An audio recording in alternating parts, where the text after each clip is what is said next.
Thank you for the subscription.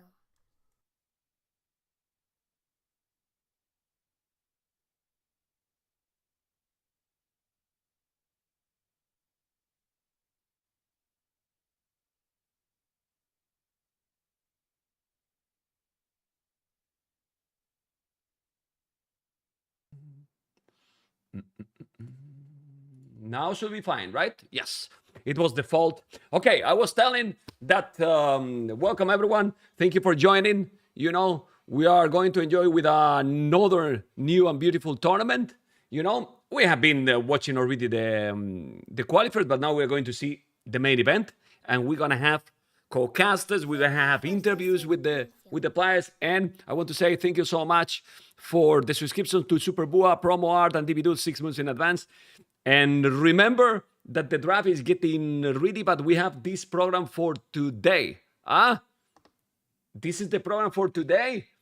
And we're gonna see some faces there that you might be, well, very curious to know because you don't know them, but I know them now. France, Vietnam is gonna be the first one, and France are Siskan, Margugu, Citeau, and Clement. Those are the pictures for all those 4 players, you know. And Vietnam, it's Bad Boy, ACCM, Say My Name, and Hope. You know, there. I think you know all the Brazilians, but I can tell you if you want, right? Stark, Dogao, Fire, Miguel, and Goku. And then also the Russians, you probably know them too, but this antagonist, Repart, Winchester, and Dark. It's nice, huh? It's nice. Tomorrow, we have this China versus Canada. And my goodness, the China pictures are great. Ming, Jivaton, Vivi, Joe, Leaks, and Bat Koala. That's the order, you know? Mr. Joe in front, but look at this Chinese team. Professional, huh? Really professional. Canada, this is Mentalist, Chris, Slam, and Survivalist. Look at the Slam, what he has on his head. It's cool, huh? It's really cool. And then the Argentinians, we have Lucho, Lucky Rocks, Nikov, and Capoch. Remember that they have some more players, but those are the pictures that we have. Most of them are, you know, except maybe FedEx that is missing there. Maybe he was shy, you know, but we have most of the pictures, right? And then we have Finland with Rubenstock, Molisaiko, Villese, Demax, and Emilius. Okay, Slam Boy with the nice one. I'm gonna be co-casting with T West. He's in the chat and he's gonna be here in a moment. But now we're gonna check, guys. We're gonna check the prize, guys. The prize pool for this event is really solid. 12,000.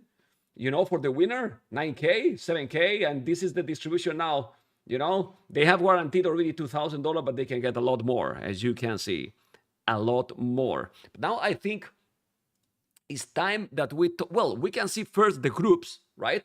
This is the groups we have.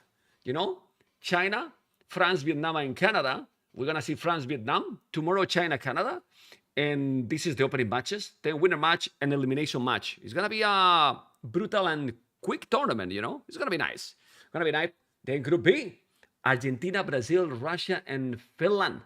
So let's see how they are going to face because this is the matches for this group. We have Argentina, Finland tomorrow, and Brazil, Russia, as well as we saw that, you know. And now I'm gonna see if yes, okay. Let me give the link to my beautiful co-caster. Okay, and we will be together in a moment. In a moment. Who is the favorite who are cheating? Well, let's see, you know. Let's see. Would it make more sense if per group is playing one day? Yes, try to make them to play that way, you know. Okay. And I'm gonna be telling hello to, let me check if he's there. I don't see him here yet, you know, but we're gonna start in a moment because we have a beautiful draft, you know. We have a beautiful draft. I believe that the draft, yeah, but I want to say hello first to the co-caster. Let me just check if he's here. I'm checking, guys, in my second monitor. Yes. Yes. He's here, and we're gonna bring T West here. Hola, T West. How you doing? You hear me? I hope you do.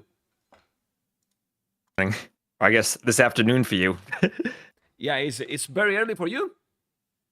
It's 10 a.m. It's not that bad. I wake up and cast on the. That's the great thing about East Coast US. You can do your streaming 9 to 5. Okay. Don't make me jealous, man. Don't make me yellow. Well, thank you for joining. Hopefully, we're going to enjoy. Hopefully, guys, tell me how is the sounds volume with T West and me, and then I will put the levels on Discord similar to both. So if we sound the same, or if I have to slow him down, but I think we can go to the draft, T West, and check because okay, I have that right in front of me. Here, this is a nice overlay. If you have the stream open, you will see because guys, it's beautiful.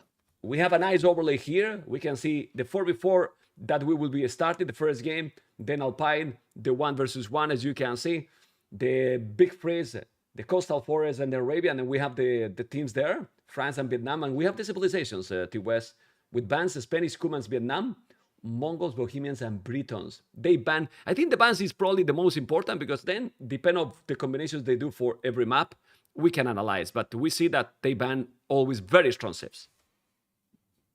Yeah, and I think maybe an emphasis on banning civs for African clearing there from France with Spanish and Vietnamese, even Cumans you can see there quite a bit. Depends what maps they feel comfortable playing. I know Vietnam tends to play a lot of nomad maps in comparison to other nations, so maybe France a bit worried about that African clearing right off the bat.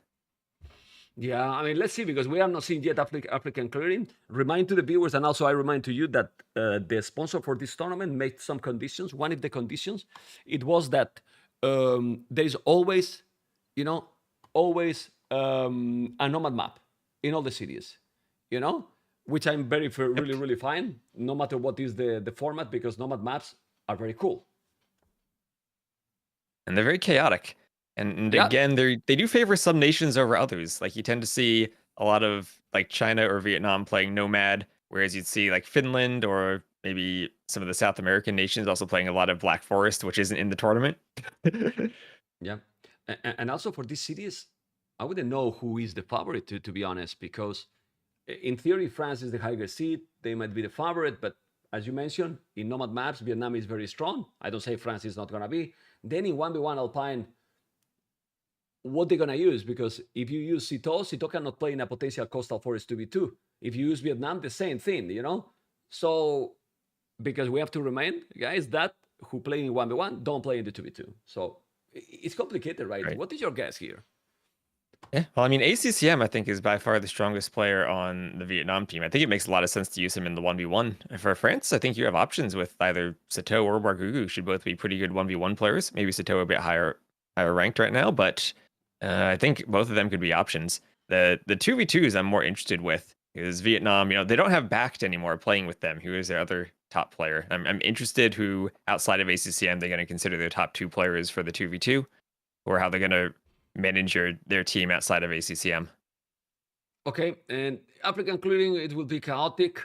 Then 1v1 Alpine, it remind me from Warlords, and can be a very aggressive one. Then we have 3v3. I'm very curious to see this 3v3 big freeze, Mr. West. I have no idea what to expect on that map. Honestly, it's like a arena with fish in the middle, right? I don't think I've ever seen that played into 3v3. But without the stone walls, so it's palisade. So we might see action from feudal, I guess. Yeah, I mean it's risky to go out and take the fish, but then there's also palisade walls. So do you play it like an arena map? Do you play it like you might play it like an Arabia composition, just like scouts and archers trying to control the map for the fish? I don't know. It's going to be interesting to see what the meta develops. Yeah, and then I'm very curious with Coastal Forest. I don't know how you have felt with Coastal Forest during the qualifiers. The 3v3, in my opinion, has been really fun to watch. But 2v2 might be completely different or not. What do you think? Yeah, well, the 3v3, we saw a lot of slinging, right? We saw that Japanese pocket going for slinging, and mainly they'd be slinging that scout civ. In the 2v2, you don't have that same composition. You're still going to have the one inside civ and one outside civ, but you're probably not going to have that sling situation for the scouts player. So It might just be like slinging the one flank, or it might be teams going a scout archer without a sling. Will be interesting to see. You have to be careful with the fish. Also, maybe you're gonna go forward dock. A lot of questions. Well, if we have to have the luck to go for a decider, 3v3 Arabia. I mean, well, a classic, right? What can you say about Arabia these days? A classic one that can be, well, I don't know. I mean, let's check. Poles, Dravidians, Mayans. By the way, they are well, deciding what server to play. As soon as they decide the server, they will start playing. I'm just checking on Discord, you know.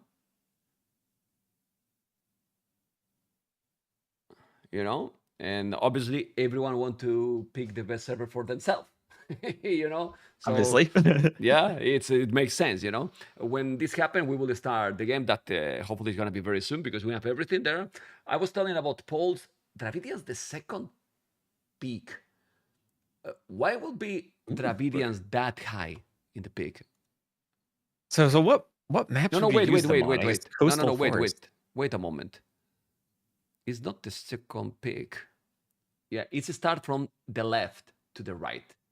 Okay, so it's not the second pick. It's a start from Hans. Now it makes more sense. It's a start. Hans, Georgians, Chinese, Persians, Ethiopians are the first 5 civilizations. Then Georgians, Persians, Portuguese, Chinese, and Hans are the first 5. Why I'm telling this? Because the first 5 ships, remember, they are hidden, so they can pick the same. And that's why we see Georgians, Hans.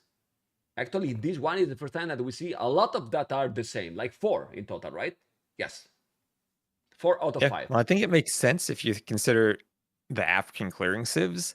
Huns with that horse to go around and scout. Chinese with the extra villagers when you don't need the dock for nomads, so you're not hurt by that wood. That wood you lack at the start. And then Persians and Georgians still really great nomad civs. But the only difference there is Ethiopians versus Portuguese. Yeah, it's the only one. It makes sense. Now we might get some surprise if it's in a different map, So remember, it makes sense. Right. They start in the overlay. They start the civilizations from left. France they start from the left. Vietnam start from the right. Left to the right, right to the left, and that's the order of the civilizations. Anyway, when you check a couple of times, you're gonna notice that it makes sense, because the stronger ones are in those positions. And then we have Khmer, Hindustanis, Italians, Bengalis, Lithuanians. They still picking a lot of times Bengalis, and I still don't see them working that great, Yeah, where do you think they're going to be used? Outside of maybe African clearing? I'm not sure. But for a Castle Rathas. For a Castle Rathas, yeah. But it feels like that's maybe the best. I mean, maybe a flank on Coastal Forest. You get a bit of sling from the fish player. You can get a castle and Rathas out. I don't know. I don't know. But this is the beauty, it's complicated, really complicated. By the way, as you all know, when there is the tournament, and I usually put different alerts, but everyone, I will shout out everyone that is supporting the channel, of course. Thank you for the 1 year, Ichiro Hotsu. And you will enjoy, guys, probably the in-game. Maybe you're going to miss the cameras, but I was checking before, West, everything clean. I don't remember. I think since Boobly, I never streamed like this. There's not gonna be cameras, not gonna be chat, not gonna be anything. Since there is a lot of formats, 1v1, 2v3, 3v3, 4v4, all clean. They're gonna see just the game. The game. Well, and the logo. Yeah, because everything changes with the overlays when you switch the formats, right? The score has different heights with the number of players, so it's tricky in the formats. So it's tricky, and I will have to change the overlays all the time. So nothing, all clean. All clean, and also, to be honest, when there is 4v4, especially on 3v3, can be super crowded, So I prefer to focus in the game, and that's it. Okay, they hosted already the lobby. I have the last thing that I want to show you guys that is gonna be really nice before they start, because we can check this. This is, and you can see in the stream, Mr. West. This is France and Vietnam seed. This is all the players. So we have all the players roster. It doesn't mean that they are going to play them all, but you see there the players. This is Siskan, Margugu, Citeaux, and Clement from left to the right. And then is Bad Boy, ACCM, Say My Name, and Quantry I don't know if that's the pronunciation, but you know. And those are the rating from both teams. Look at the average rating for both. West, almost 2.6K, man. Really close. Yeah. Really close. What, this is seed 3 versus seed 5? 2591 to 2555. Should be really close. Yeah, that's why I think this should be a close series. And I hope for a 2-3-3-2, honestly. Yeah, and I wonder who France is actually going to play with, because I could see all 6 of those players seeing playing times, maybe some of them specializing for different strategies or different maps. I'm checking if they have posted, because usually my admin post the 4 players from the first game. Game 1 is going to be with Cito, Margugu, Siskan, and Zalet, you know, while AACCM, Quantry, Say My Name, and Bad Boy. I think this is going to be the 4 players from Vietnam the whole event. Probably France might have 5, maybe 6 that can be playing, because of Babaudon, and we have seen Clement also playing, so maybe they're going to use all the players, but I think Say My Name might use probably those 4, and maybe Fish. Don't know what you think. Yeah, I'd agree with that. Those 4 and maybe Fish. I'm not too familiar with... I know I've seen Chip play quite a bit. I'm not too familiar with Rooney, but he is definitely lower elo than everyone else on that team, so it'd be a bit weird to see him mixing in, unless they definitely have some availability issues. But yeah, these 4, I think, are the 4 we're going to see from Vietnam for the most part. And maybe Fish, but definitely these 4. Mm-hmm. Anyway, the average from the teams are from the top 4 weighted, you know, so the 4 highest is what it counts, you know, but those are the players that the teams you sign up. 8 players maximum, 6 minimum they have to get, and Vietnam wanted to sign up with 8, you know. Okay, the lobby is already there. We're going to start. They are all there, and we're going to start in a moment, which is very nice. Also, everyone on YouTube as well. Everything is working good. Yes, I was just checking. You know what happened, Wes? When you change the scene, because it's a complete scene, there's always some device that, you know, is not connected or is default. It's something like weird. Always something changed. Until you are live, you cannot really test, you know? Because I know.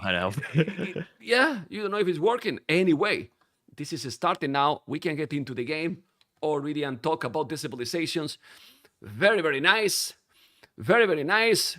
And in 1 minute and 20 seconds, this is going to start. And we have Magyars, Koreans, Hans, and Gurjaras. I'm surprised about Magyar's choice. Don't know what you think. That's from Vietnam. And then France, Hans, Khmer, Hindustani, Chinese. What is come to your mind after watching these civilizations? A bit surprised not to see Chinese being used from Vietnam here. We'll have to see what other map they decide to play them on. But Huns, one of the first picks from both teams, we'll see that mirrored. And other than that, Hindustanis picked a bit lower in the draft for France. You tend to see a lot of cav civs on this map. If you're kind of by yourself and have a good chance to boom, you usually have a better chance to carry with the cav civs. And that's what we see with pretty much everyone aside from Koreans from ACCM who have that war wagon option. So maybe a bit more aggressive into castle drops and war wagons there from ACCM. Okay, I'm going to put, what I don't like with this is that for Capture Age, there's no way, right, West, that keep the flag every game. I think the flag has to be at all the time, right? I think so. I think so, yeah. So I have to add before the game, so you will notice that I'm just going to wait. I don't want to join into the game till I add the flag. The game is started already. Since it's a Nomad start and they have to build the TC, it's going to be fine. And I will add this really fast. Also, I have to put the name, France, Vietnam. You are getting, you can see how West, you can see the camera there that is focused because he's checking already how they are locating, right, Mr. West? And everything. And we are, guys, getting into game number 1 with me. It's still West. We have France and Vietnam. And this is going to be a total mess. And you got to help me, Mr. West, because this is Nations Cup, SAX Nations Cup, and we start with game number 1 from the tournament. And you can see how many of the players are on the left, basically. Right? 6 players, and then the right area, almost nobody. Yeah, almost nobody, and we have two players on the same team on France. We have Siskan in the yellow as the Huns to the south, and then Margugu in the orange as the Hindustanis to the east. The two of them completely alone. And when I see African clearing, I tend to think if you're alone by yourself and you can boom, you have a really good opportunity to carry the game if your other teammates can just cause some chaos, disrupt everyone else, and let you have that free boom. But even more when you have two, because we have now Siski and Hans, and Orange Hindustani is so far like maybe what the others can do. Salet with Khmer, which is not really close to the others, is also in the corner. The complicated position is maybe for Sito, don't you think? Let me see where Sito is. So he is the Chinese, and he's really close there to Bad Boy. Yeah. Sito actually has a really nice pond. He has 3 or 4 shorefish he can just take from the TC on that one side. So as the Chinese, those extra vills, I think Sito is actually going to get off to a great start. But the question is, how disruptive can he be? How disruptive can he be against Gray and potentially one other player?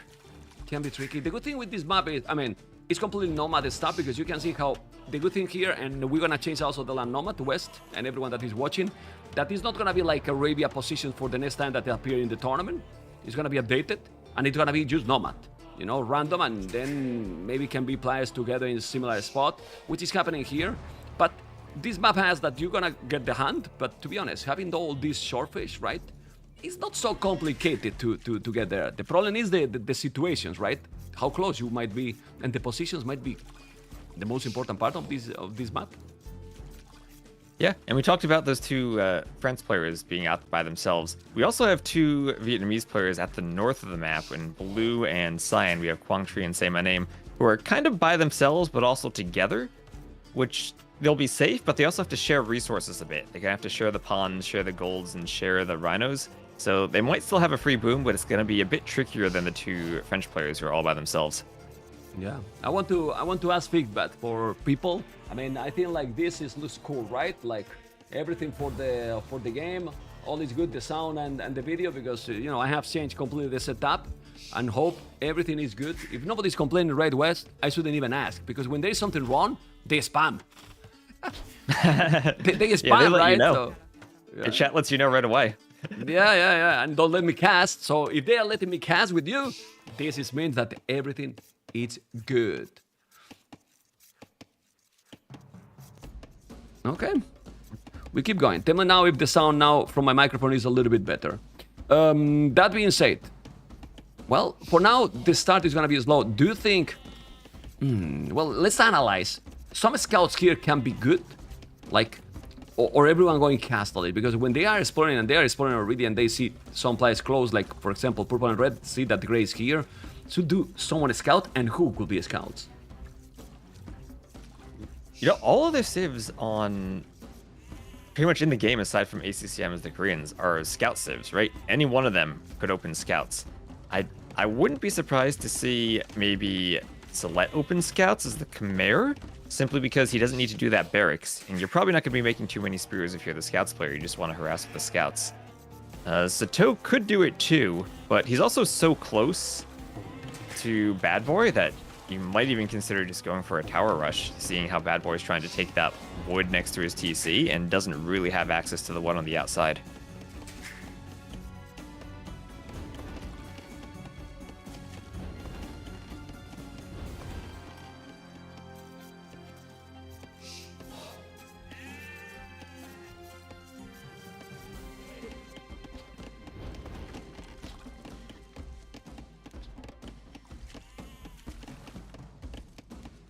Yeah, it's still good. It's definitely nerfed quite a bit, but as long as you get like I think 6+ sheep, you're usually in a good spot. More is better, but it trails off more than it did at the start. And that's also the advantage of the Hun horse on this map now. You have the Hun horse that can run around and pick up the sheep and then send them over to your Gujar player.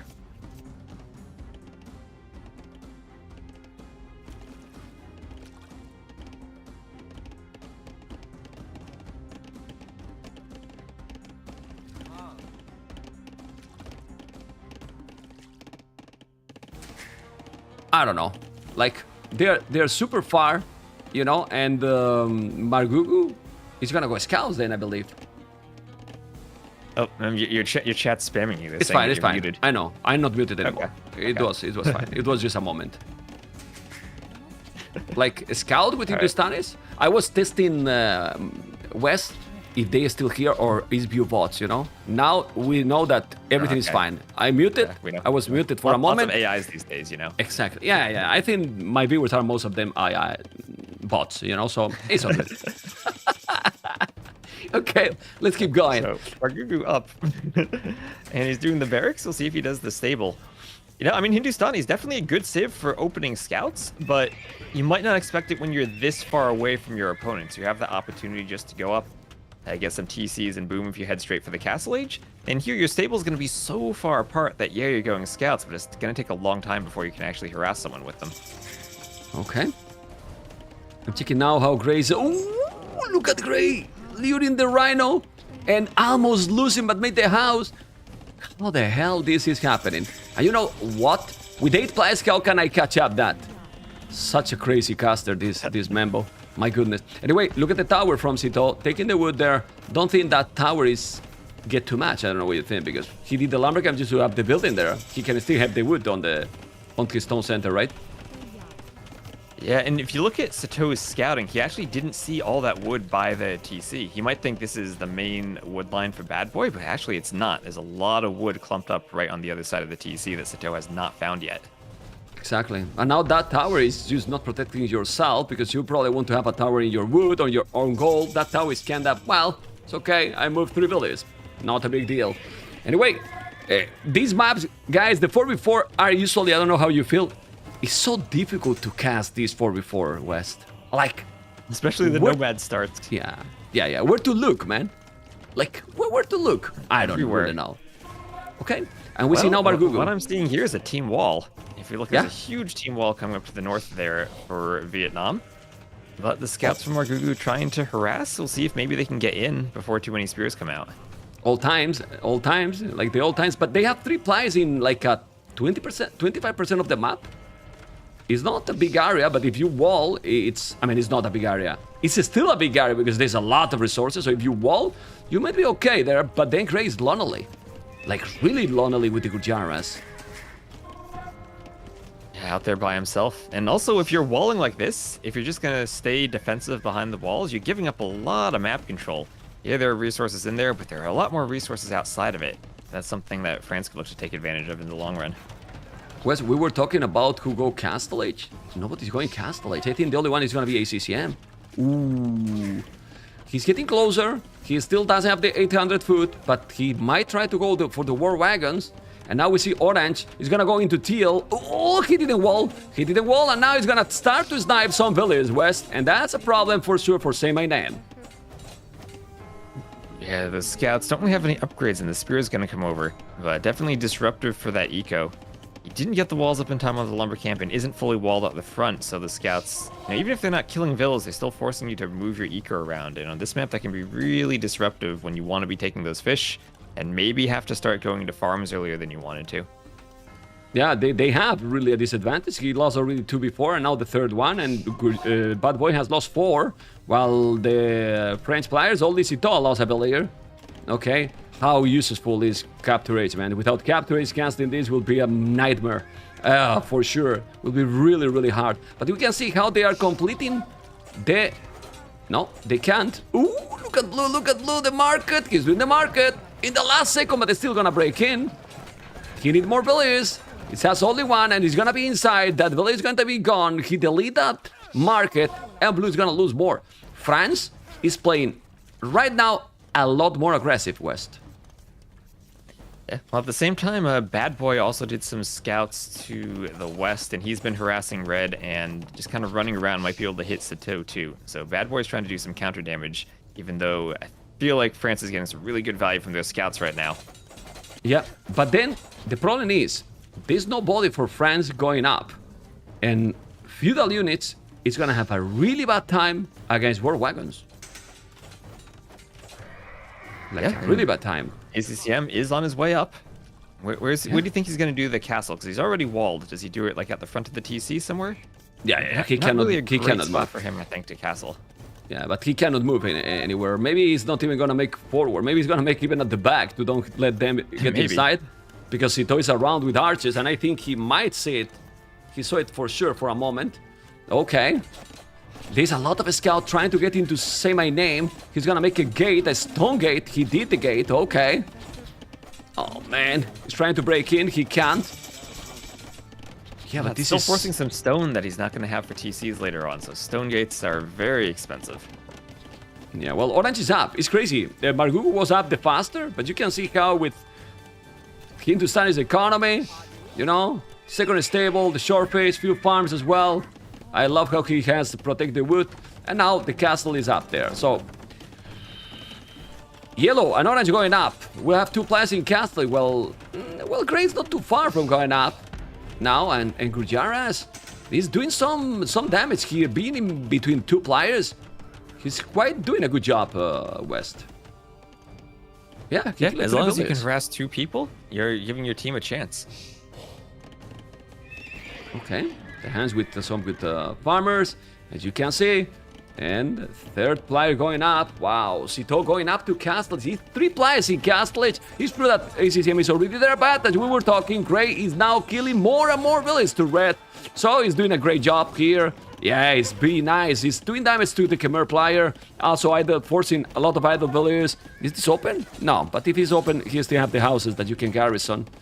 Well, Red economy is suffering now. He's suffering now. This guy's not been so running many. around there for a long time.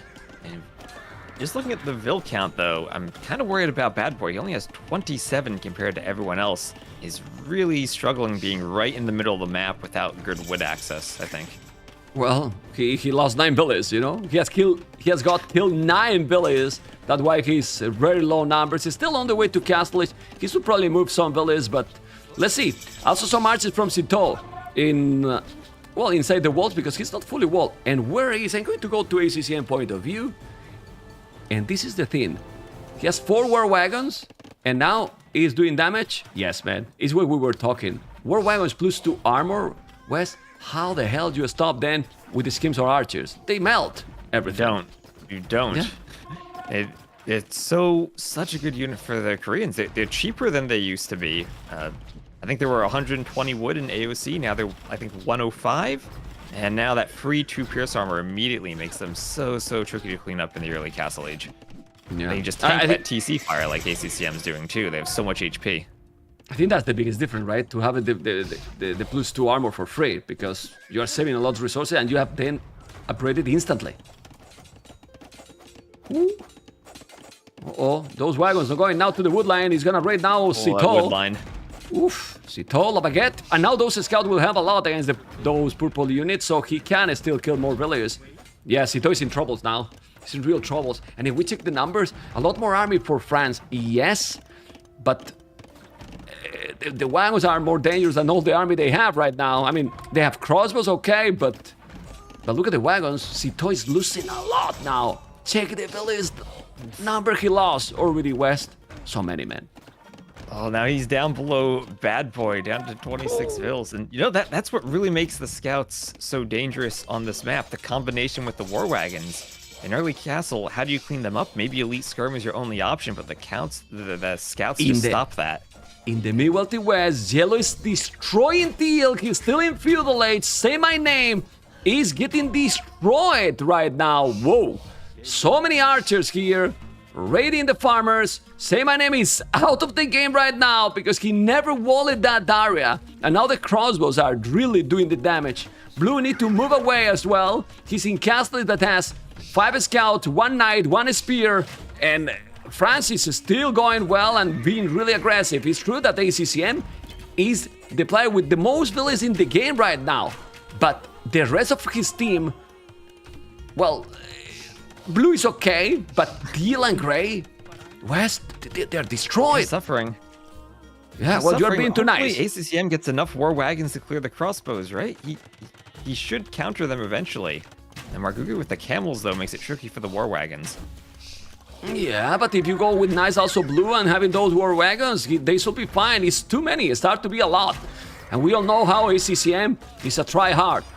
we see 300 score difference between the teams, and you think that they are really ahead? Well, they are ahead, but with ACCM, the game will keep going for a long time, Mr. West. What do you think? Yeah, ACCM's not one to give up. But I think if we look at the Vietnamese base in the north, we see such struggle to wall from Say My Name. But also, as we mentioned at the start, he's so close to Quang Tri that while Quang Tri's taking all the fish, Say My Name had to resort to lots of early farms.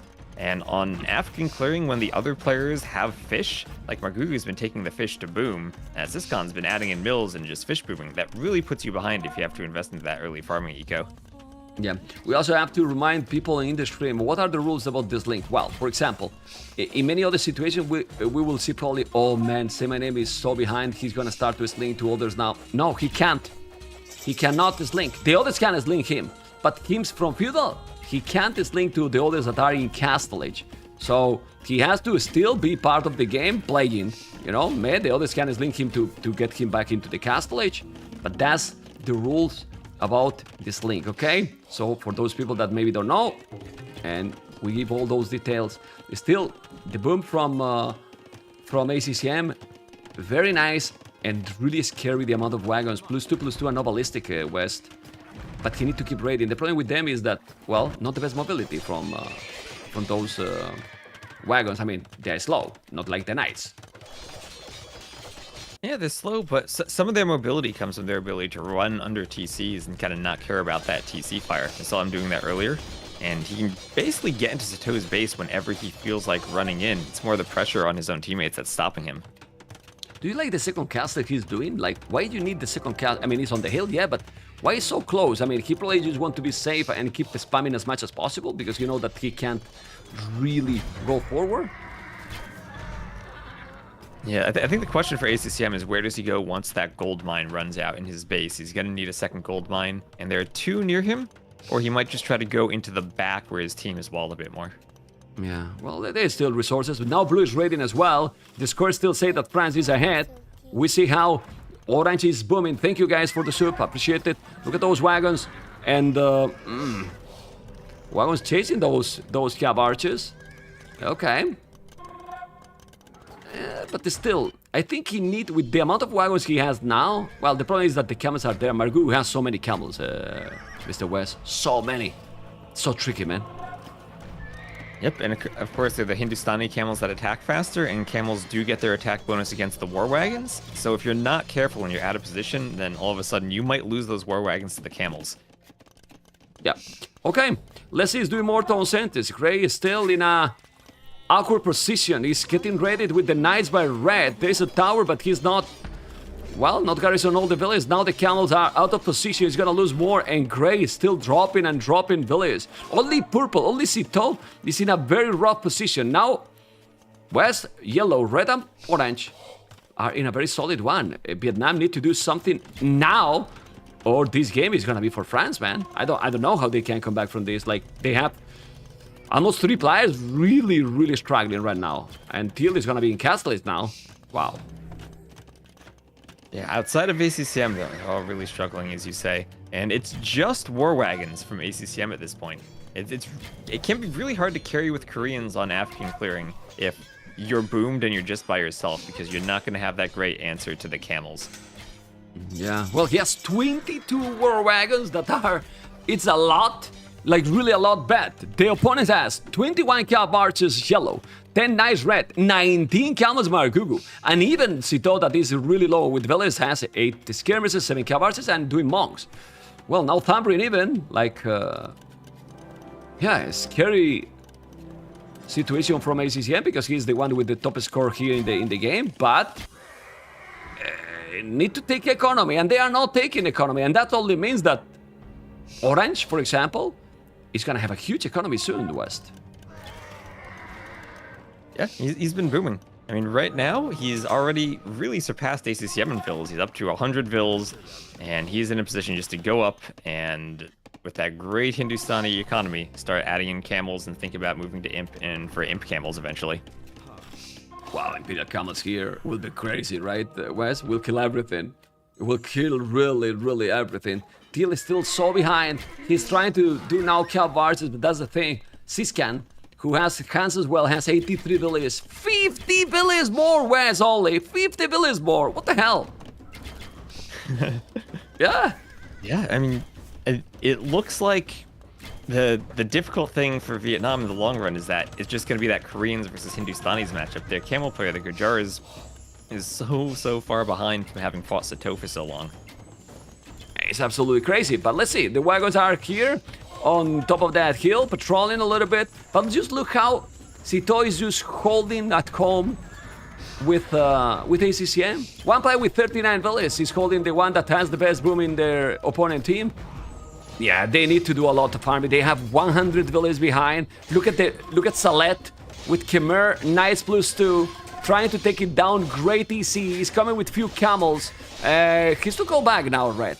Yeah, because this is good amount of camels, actually. Okay. The camels are +1, and now the wagons are coming. They need to be together. Army number though, West, it's getting closer. And that can be good for Vietnam. It's not that big difference anymore. Yeah, getting closer, but that vil count just keeps expanding for France. Over time, they can have such a better economy. Okay, for your information, guys, ACCM role goal in this game is destroy Sito. He wants to defeat him, you know, because this is exactly what he's doing now. Castle on his face, taking so many villages. Sito 34 villages, even lower villages than Teal. Oh my god, there was in the previous round in the decider, I don't know if you remember that Sito got defeated. You know, in the land nomad game, Sito is gonna have bad memories. He's gonna have nightmares, you know, with the damn nomad game. But now, in the south here, Elite, here on Grey, so many wagons, but Magugu, with so many camels, they attack faster and they are taking a lot. A lot. Grey is bye-bye, and Magugu, La Baguette, is on the way to Imperial.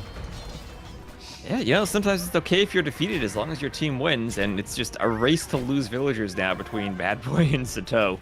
But the rest of the France team is just so far ahead in their booms. All the remaining 3 players have more vills than ACCM now, and that imp from our Gugu is going to be really scary.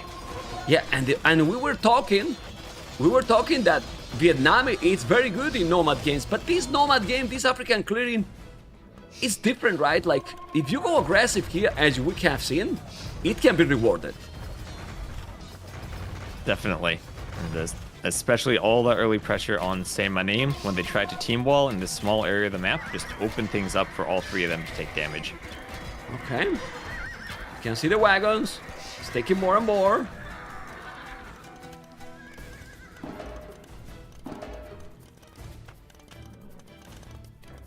Okay, 11 wagons. But, well, he has 42 wagons right now, ACCM. It's crazy. Like, the amount of wagons he has is just crazy. He's doing damage for sure, but the problem is that nobody is close to him. Well, Blue is more or less now with Magyars there. But, well, Vietnam has more army now. What? Yeah, they do, but I think that's going to change as soon as Margugu hits Imp and he's going to be able to spam out camels. All right, we see how ACCM with the war wagons right next to Sato and Salet, able to do a ton of damage to them, but just the map positioning of the other 2 France players so far away from the wagons and the only real army that the Vietnamese team has, that they've gotten their booms and they're both up to Imp now. And Siskan won't be too far behind Margugu. And there we go, Imp from Margugu. And it's camel time. He's starting to add more stables. But don't you feel surprised that the score difference between the teams is so little? Look how close they looks to be right now. I mean, I think it's kind of fake, because now look at orange and yellow. They are coming forward already. They are in Imperial. They are on their base, on their face, in semi-name face. Imperial H for ACCM. Okay, he has the best score by far in the game, but can he keep everyone alone? I mean, I don't think he can do it alone. He's up to Imp, but like as you said, the war wagons don't have that same mobility that the camels do. You know, they're kind of speedy. They're like a cav archer, but they just can't just run under and kill 4 players all at once. Oh my god, well. He's doing a lot with those war wagons, bringing more. The camels die. They kill a lot, but he kill a lot too. And Blue is on the way to Imperial with Magyars. If Blue can join the party, right now they have one player out of the game. They provoke here a Doubt Castle on yellow, but still, it seems too difficult, right? Like, it would be a miracle in my opinion. I don't know. Oh my god. Do you think it's a mistake that Syscon is going Cav Archers instead of like Knight into Paladin as the Huns? The Cav Archers 100%. have the War Wagons. Yeah. I mean, I don't think that he needs right now those units. Like, why? You have a free boom, let's say, because Syscon has lost, well, he has lost 19 villages in the thing is that ACCN has killed villages to everyone, but still, he's in the south, completely lonely right now. Why to go Cav Archers? You use Paladin, right? Well, it's cheaper, right? So, but look how the Cav Archers are dying against the Wagons, and the Wagons are still castling. So now the Wagons gonna be +4 in a moment. I don't know. Still, as you mentioned before, Margugu has crazy amount of army. Crazy amount of army. And crazy numbers of camels to try to, and that Imp Camel upgrade on the way. And he's just going to look to take a good engagement against the War Wagons and try to clear them in a big fight. The problem is he's just the only one who can really fight them, with the Cav Archers really not going to do pretty much nothing now that those War Wagons got up to 7 Pierce Armor. Now, maybe people might remind the old times, maybe. Thank you guys for the Prime. Hopefully you enjoy with the stream. Bhakti, you remember? ACCM and Bhakti together? Oh, baby. But this is more about the names. It's about the strategy. I think the approach by France has been really aggressive in this game. And that's what is giving them the victory, because they were, you know, Vietnam was a lot more defensive, and now the score is really speaking by itself. This score difference is explaining what is happening right now in this game. This game is gonna be for France, Mr. West. Yep, and like you said, we had those two France players being very aggressive, even though they were far away from everyone else. Margugu going for the scouts, and Syscon going for those archers into crossbows, and they did a lot of damage to Samaname breaking into that base. And now they're just finishing them off with the Imp Camels. We'll see how long ACCM wants his team to hold on, but Margugu is carrying at this point. Yeah, well, I mean, Margugu is destroying blue. He's raiding with those Imperial Camels. They are not fully upgraded, but they're still 160 HP, raiding all over. Yellow is also raiding as well. ACCN keep trying. He has a very good population. Yes, the Wagons are elite, and they are fully upgraded. They are so strong, but the problem is that they have 3 players dead. Like, literally dead, right? Yes, and ACCM does not have the numbers by himself. He has 125 bills, but the rest of his team has barely 50 at most. My goodness. My goodness. G has been called. That was brutalization. Game here by France. Right? It was very solid. Very, very solid win. Very solid right from the start, getting the TC positions in good spot. I always, the more I see Nomad, the more I feel having your team spread out is a very advantageous start position. And from there, the aggression just kind of, they let ACCM get to the War Wagons, but stalled everyone else until they were able to boom from so far away. But to be honest, about the positions, it was more about the decisions they take, because Blue and Teal were close, but they didn't have army, and they raided them.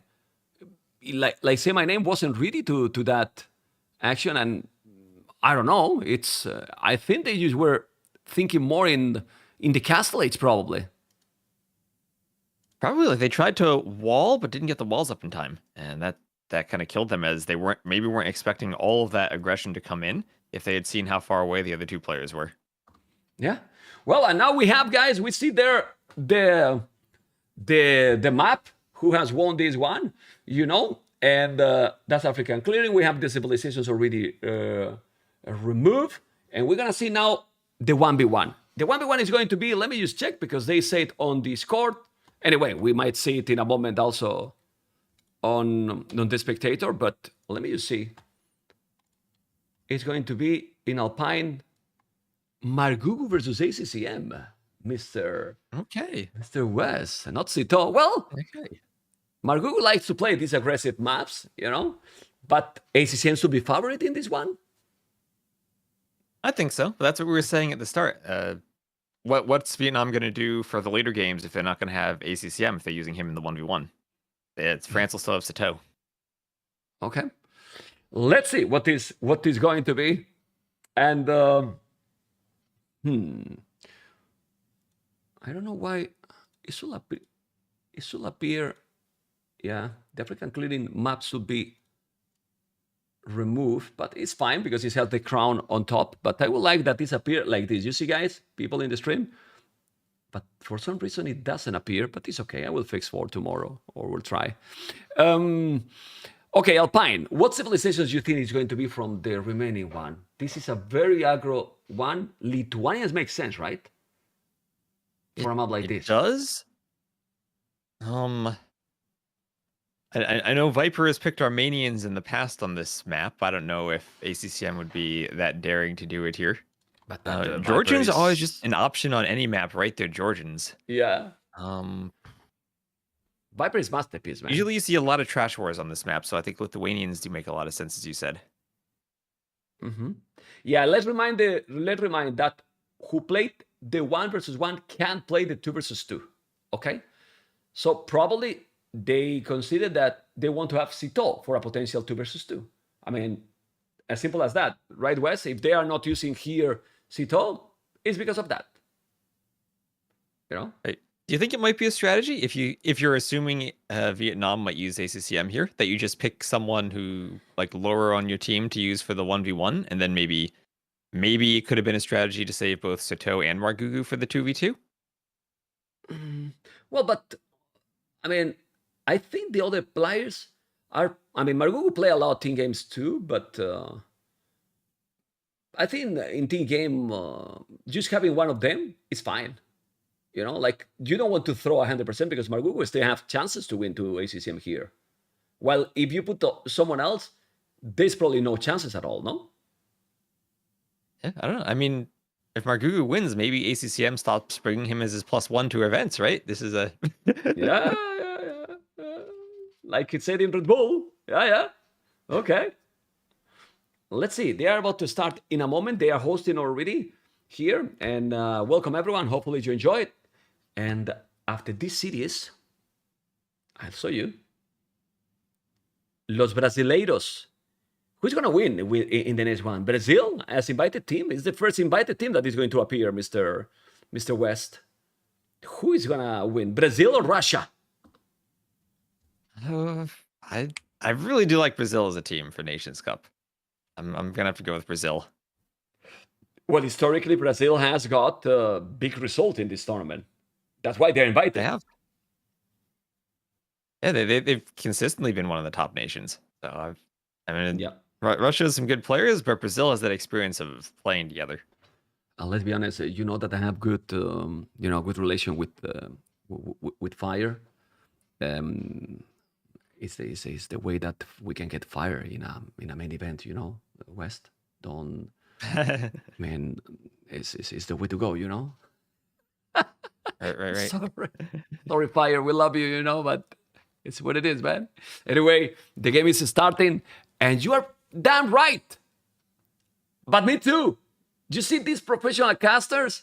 I said Lithuanians, and we have Lithuanians. And Wes said Armenians, and he has Armenians. You see, guys, this is professional, man. It's brutality professional. My goodness. I mean, in both those civs, the very last pick in the draft for both teams. I said Armenians. I wasn't quite expecting it, but here they are. Wow, this is a map where we see lots of trash units, so the faster moving units of the Lithuanians could matter. Armenians, maybe some Dark Age spearmen could come into play for ACCM if he's feeling extra aggressive.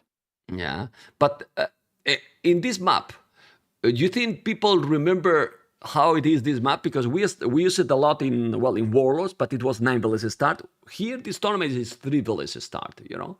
So it's not 9 villages, but don't think that it changed too much. Probably even more time to lane those boards that are around. Right, I mean, even in the 9 villas, you see a lot of laming on this map, and 3 villas just, I think, encourages it even more.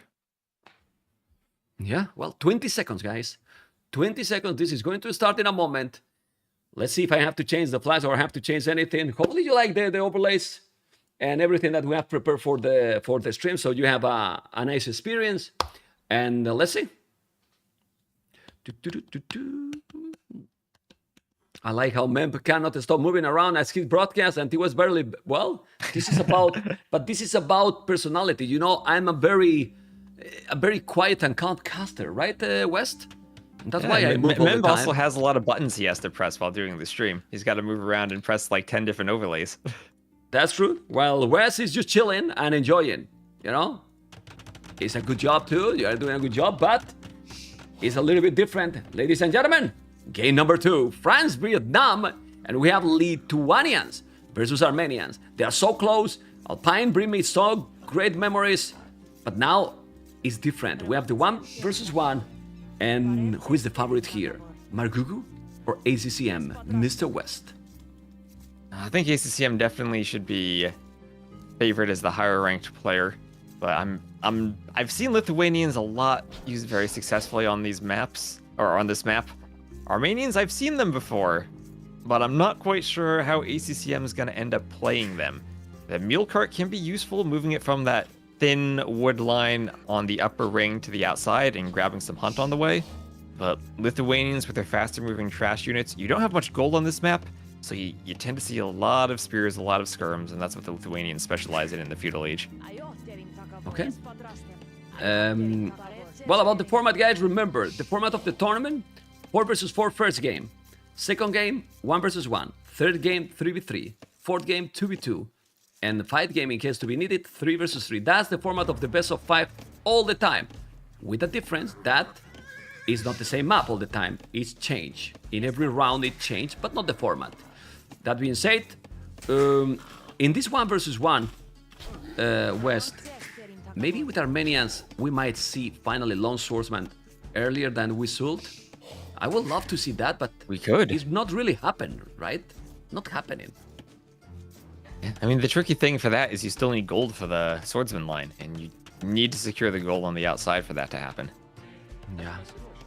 Let's see. Well, I like Margugu Lumbercamp. Many times the players were doing the Lumbercamps in the closer woodlines, but I think just go a little bit farther and go for the biggest one, right? I think this is better. You think there's a difference between the 3 and the 9 start too? Because with the 3 start, you have a bit more time to scout for those outside wood lines and figure out where you want to place it. Exactly. Yeah. Oh, he's laying the board. Margugu, laying the board to ACCM. Laying the village, better say it. Okay. Margugu is playing aggressive. Honestly, I want that now ACCM win because we won more games. But a 2-0 could be dangerous, Mr. West. Very dangerous, actually. Most definitely. Especially if it's then eliminating ACCM from the 2v2 later on. Yeah. That's going to put France in a really nice spot. Very, very nice position. But we will see what's going to happen. Now luring as well. But you can see how ACCM is not in the one that he's luring. He see the board going home. Now he's moving. Uh-oh. Ooh, not gonna be in time. Might lose now the horse. Ooh. Margugu is playing smooth. Really smooth because he's there with the horse as well and he blocked it, almost losing the horse himself. Remember that the horse doesn't have attack, so you can only explore or block like they're doing. Yeah, I mean, you can occasionally kill a villager with a horse, right? We've seen that before. Yeah, but you know that the bugs are always fixed in the very fast, you know? Like the last patch, it brought completely new features, like the antique fishing ship that cannot get gill nets, and mining gold from the docks. Unbelievable, Mr. West. Unbelievable. No. What is this? Maybe we'll see that on Coastal Forest, right? We might see some. Maybe that'll be the new strategy. You mine gold from the dock just to sling. Well, we have remind in a gentleman way the players don't do it. You know, because then the banhammer can be there. You know, don't do it. Yeah. They know. I mean, we don't have to remind. Oh, I thought he was killing with the board with the TC, but he didn't. Okay, blue is up. One really quicker, but I think. Oh yeah, ACCM is without the loom. That's why he's ahead a even that he has lost one. I was wondering, and he's playing this one without the loom. To be honest, makes sense. There's no scout, and usually you don't do militias here, and he's just see how he's doing the barrack. I think not doing the loom, if you can afford it, it makes sense. Yeah, exactly. There's no threat to your villagers at this point, so skipping loom is a nice little advantage you can take. And he'll have it queued up as soon as he reaches feudal anyway, so it'll be in by the time his villagers are threatened. Yeah. Archie range in this one, at least opening, right? Don't think it's gonna be a stable. Archie range. Range and skirms? Yeah. Yep, there's the range from Argugu. And ACCM is doing and spears already. Okay. But why the spearman? He think that he's gonna go scouts? You want to have spears? I think it's just to have numbers to try to harass a bit early on. You tend to go trash units on this map, and that's the advantage of the Armenians. You can do them on your way up. And you can already kind of harass the Vils a tiny bit on those berries. They're close to the TC, but you can still get a poke in from the outside. Okay, the horse is already gone. He lost it, ACCM. He wasted for nothing. Double attacks for both players, Archie Rings and House. You can see how he's kind of protected this one. He's already doing the tower on that woodland. But why you do the tower there? Wouldn't it be better to move the Milka, for example, where he has the hunters, and then when you see the goal there, you make the tower there, because eventually you will move this woodline for him. I don't like that tower. I don't know what you think. Don't like it. And it really hurts that he lost that horse, because now he's not going to be able to scout that woodline and that gold on the outside. Spent so much time laming that he didn't really scout the outside. If you compare their scoutings, Ragu has much better knowledge of the outside of his map than ACCM does. Yeah, as you can see. He's not a little bit, you know, chicken, a little bit chicken, man, here, because he's overreacting. Why you are doing that one? I mean, he felt that Margu has more army, and it's true, he has more army, but well, now he's gonna take the deers. He's laming him. He has 3 villages that is gonna be in danger, and if you don't go back, you might lose some village here. Well, the spears are weak, no problem. Yeah, they're weak, but they did what they wanted to. They lamed the deer there, and now ACCM just basically got to be trapped on that hill under that tower for the moment. He's not going to have access to any of that gold on the outside until he's able to move out. It's tricky. Do you think we might see eventually scouts? Or because this kind of game, the feudal aggression is the main thing. So I wouldn't be surprised, but if they go too many skirmishes and spears, I don't know. It's tricky, right? Because if you don't make damage and lose them for nothing, you might delay your time to Castle Edge. Yeah, and that's the key with the scouts. If you're gonna make them, you have to take a fight with them and clear a lot of skirms. Otherwise, you're just falling behind on the Castle Edge timing. And it can be tricky sometimes to take that fight if the skirms are so close under the TC, and you have to catch them out of position to jump them. But West, check at the army numbers. He has double. 80 skirmishers is 5, 1 spear, 3 spears. I mean, ACCM is not doing army in comparison with the Margugu. Margugu is just like if he was playing with Byzantines, a spammer boy. Yeah, and his army's better because it moves faster. It's so much easier to micro those skirms. Yeah. Okay, well, they don't have fletching, any of them. We still don't see a stable. He's gonna make a mill on the deers at the back. He's not laming anything. He's sticking the rest of the deer at the back, but still don't find the goal there. Well, he has goal at home, but well, he's getting now closer numbers. Okay, but the KD 1-4. ACCM 1-5 now. Oh man. Well. Margugu, as in the first game, France playing really aggressive on his move and having the advantage. What he can do, ACCM here, this tricky position right now. It's stable for Margugu. I feel like this map snowballs really hard. Maybe he has an advantage if he can get to the Castle Age before and not do scouts himself, but he's got to hope that Margugu now makes some mistake with his food management adding in the scouts, because he's in a really tricky spot. Well, for now, now he's catching up in his skirmishes numbers, so the next couple of minutes is going to be so important, because he's going to bring scouts too. It's true that now ACCM might do fletching as soon as he can. He's doing the blasted, and that's going to help a lot. But you need some more spears. I don't know. It's complicated for sure. It's really complicated here. Yeah, and this is where if ACCM is just camping his TC, it makes it harder for Margugu to take fights with the scouts, because the skirms can just stay near that TC to stay protected. This is where the TC plus tower combo in the back might be useful. But, like, where's ACCM going to take gold? The Skirms even can camp that gold on the right side of his TC. Yeah, that is happening because he did you know, a very early tower. He should need now another mill card. Like, one mill card is not the node anymore. Okay, we're still doing the mill card on the goal close. Wood lines. Yeah.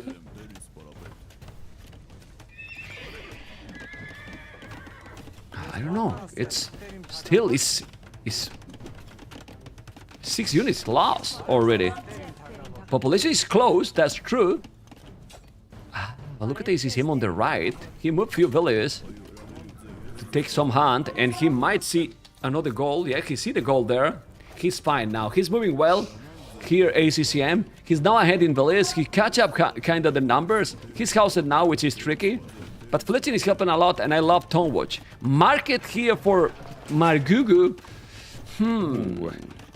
I think ACCM is It doesn't fine. look like he has the food to click up yet. And remember, the food is more expensive to buy now in the current patch. He deleted the barrack. Gugu, Oh, he's so he just wanted to micro more. But that's going to stop the spears.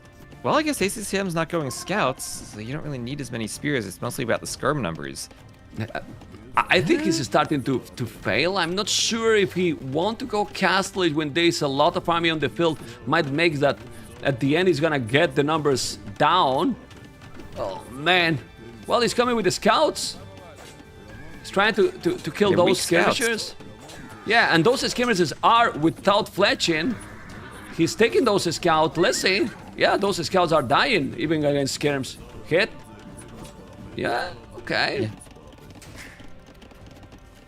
And earlier on, ACCM had managed to get a few pokes on those scouts. He caught them a bit out of position with a spear, and that's just paying off for him in that fight. He's still losing the skirms, but yeah, it's a lot of dead skirms. But it's not as bad as it could have been had those scouts been full HP. Yeah, but now Gugu with that market, he's up. But yeah, exactly. But now he's up to cast. Like he's doing the scouts now. ACCM. He has 1 billion more. 17 army, 6 army. Margu is playing really well. Like really well, and this is not looking good right now for ACCM, man. It's a very solid play here. I mean, with the scout might kill now the skirmishes, but with how close they are, west, that's the problem. Because if the map were, you know, farther, you can get time. But what time he has now, ACCM, when his opponent is in castlage? He has nothing. We see that second stable. We're gonna see knights right away. And we'll probably also see a monastery come up to start picking up relics with the Lithuanians. And if you're fighting feudal versus castle on this map and you can't click up, you are basically dead because you're not going to be able to control the gold on the outside once knights come out. Yeah. Well, the only thing that he can do is ACCM. He can do pike upgrade. If he see that he's coming with knights, you can do the pike upgrade, and he might be able to maybe counter. You know. I think he's reading the game properly. He knows that his opponent is going castle because he is doing a tower on the goal. So he's gonna make now pikeman upgrade. Well, right now he's not getting. Yeah, he's not too far for click up, but it is still over 2 minutes. You know, over 2 minutes. You might try to click up and then do the upgrade. Like, Maybe. You're right. I think that's gonna be the only answer to those knights if he needs to get the pikeman out, but. He's going to be an entire upgrades length behind Margugu here. He's going to have a lot of time to do some damage. Yes, he's in Castle Age. As you can see, now he's on the way to Castle Age, and he need to do a spearman. He need a spearman, that's 100%. He also need to mine some stone. ACCM probably to make more towers, I don't know. He's gonna make a spears. Yes, he's doing the spearmans. And this is gonna be very interesting here, because the population is almost the same. And this is the thing. If you don't make now damage against ACCM, careful with him if he reaches castle is in an okay position. Careful with him. Uh-oh. Uh-oh. He put the mule card on the tower. It shouldn't, if you ask me. The spears are already there. Why you don't do the pikeman upgrade? Pikeman upgrade, man. Pikeman upgrade. And you know, it's one of those things you might just not think about it with Armenians, Yeah. right? They're the only civ who can do it early, so you might just not have it in the back of your mind that it's something you can click on your way up. Yeah, nice wall here for the wood line at the back. Yeah, but if he's doing pike upgrade with forging, he killed the knights. Like like 100%. But he's not thinking on that. He's defending just with some walls. He has the tower. He's doing another stable. That's the problem. I think Pikes will be even better now because if you're gonna go Knights versus Knights, Margugu will have a lot more. You can't catch up the numbers. And he'll have the better Knights as Lithuanians too. He just needs to start picking up relics and he's gonna be really far ahead there. Yeah. This is weird, but still. We'll see. Double stable. He's gonna be in castles in a few seconds. Bloodlines, skill guard and armor. He's still only 2 villages behind, but the problem is the numbers of that army. That is, well... But it's true that it's only 5 knights, right, Wes? 2. So... Yeah, I mean, only 5 knights, but you have 2 military, and they're gonna destroy that tower and pick off a few more vills. This is just such a tricky spot for ACCM right now. He doesn't have a way outside of his base, and the knights are just gonna keep coming from Margugu. He lost that villager. Still, he's behind 6 villages. He has 2 town centers. The wood at least is fine. He's also taking these out of this area, and the knight will come. The problem here is that, okay, that's a good charge. He's not only get monks, but also defend a little bit this area. Is the only goal that he's taking. The thing is, if ACCM make a counter rate, a lot of potential damage he can do. So he should probably send some knights. I don't know what you think. It's gonna be hard for him though, because all these knights are in his base. He needs to find a way to secure himself before he can move out. We see him sending 2 knights forward now, but what are they gonna hit? Margugu does have 2 TCs up. Lots of vills in the back, but he can just move them to another wood line, which he's doing now. Yeah, he's moving a lot now. He's gonna take a villager now. At the end, the Echo KD, it's very similar. It's 2-2, and because he lost one with the wolf, or I don't know, or with the boar, and it's only 6 villagers different, you know. And 5 knights doing the monks. Monks, I mean, few conversions here could be crazy. He's not doing the mining camp because there's the deer, but the deer's run out of food right now. It was crazy, that one. Okay, husbandry. Man, if ACCM come back in this game, I don't know what to say. I really don't know what to say. Let's see if he's gonna be able to do it. And remember, Margugu did add in that second TC, so he wasn't all in for knights right at the start of the castle age. He has been trying to add that eco in behind it. Okay. Well, the skips are going down. Look at the army numbers now. It's not a big difference. Yeah. And really, it's the knight number. There's only 2 knights that are different, and ACCM now actually ahead when it comes to monks. That's crazy. That's crazy. I mean, obviously, in economy, in village number, he's ahead. But in a map like this can snowball so badly. If he get more knights now, ACCM than his opponent, oh boy. Light kebab rate. Why that? To the monks, okay. He's thinking of monks. Yeah, but he doesn't have any scout. But monks and warrior priests. Well, let's see what is going to be. ACCM definitely need to attack, and he will start to attack, but not the stable. Need to take villages. Need to take villages. He will take 1 village here. That village is down. He's starting to do some damage. Careful with him. And ACCM is trying to find more. Ooh, but look at the back, West. Those knights are killing so many villages to ACCM now. Ooh, that's exactly what he did not need. He had some vills that moved out, but they were not walled like those ones on the right. That's a lot of damage there Margugu's doing. He's just expanding that vill lead now, 68 to 51. Yeah, because also he converted a knight on the left. He's now, but now sending the knights. Those knights from ACCM. Margugu need to notice. Margugu need to notice. Margugu need to notice. He noticed, but he's still gonna lose few villages too. Okay, how many is gonna lose? Well, quite some. Echo KD is pretty much the same. He has now more villages because he has 2 town centers, not because of the kills, West. Mr. Yep, because West. of that TC. Yeah, that town center. That was his decision when he went castle. He wanted more villagers rather than the early knights, and he's gonna have to play, well, 20 vill lead. I'm sure he's happy with that. But I didn't kill ACCM right away. Okay, but then what to do now? Because with 18 villages different, he has 9 knights, 15 knights now, Margugu. This is a game for Margugu to lose, not for ACCM to win. Yeah, and he's already gotten a relic there. And that's just going to help his knights out even more. It's really just about him turning that eco lead into an eventual military lead. We can make one big push. Okay, the knights are going back home.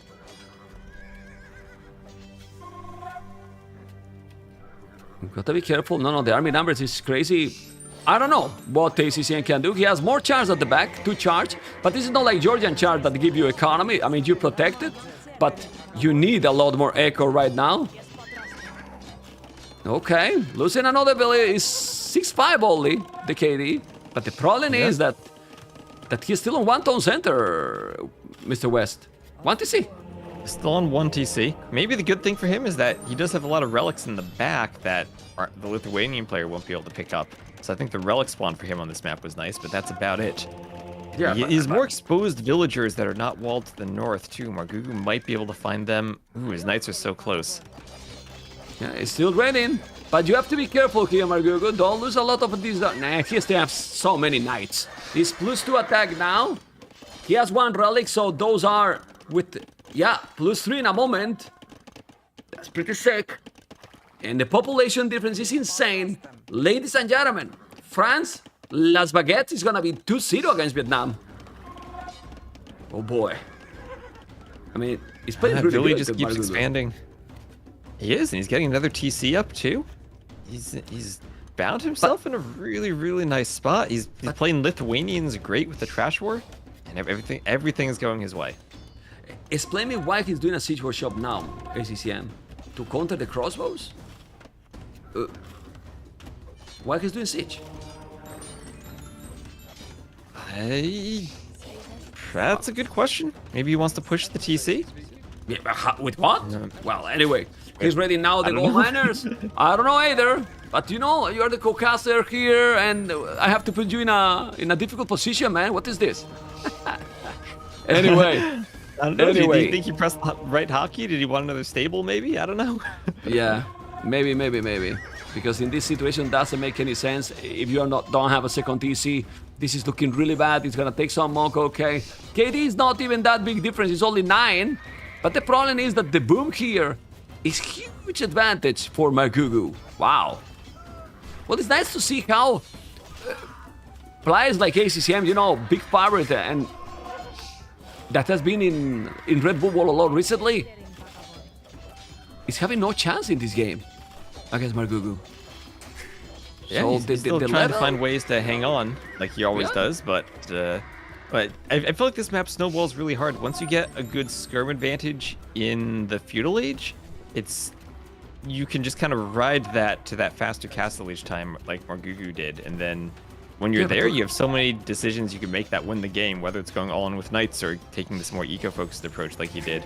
He's just he got that slight lead and hasn't given it up. Yeah, but look at ACCM, what he's doing now.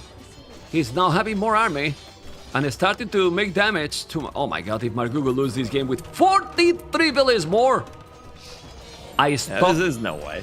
I stopped the stream and I stopped the tournament from today. We come back tomorrow. Okay. Oh man. No, please. Don't say that, Mambo. He has 6 monks, 11 knights. If he made some conversions, he can go and start to raid. But this is a castle on his face. On his real face. No! He's not doing the castle! Wes! Look what Margugu is doing with his own knight! When the night has come, the villages are gone. Oh, baby, now he's doing the castle. Oh, there you go. That knight was having a dance party there. That castle was... Yeah, that knight was locked in the room. You know what I mean, right? Here come the knights from ACCM. Here come the knights. That castle's not going to go up. Yeah, it's going to be a doubt castle. There's so many knights. Look at the army numbers. What's going on? What's happening? Margugu's spending his food on bills and not on knights. But this is why he did the siege.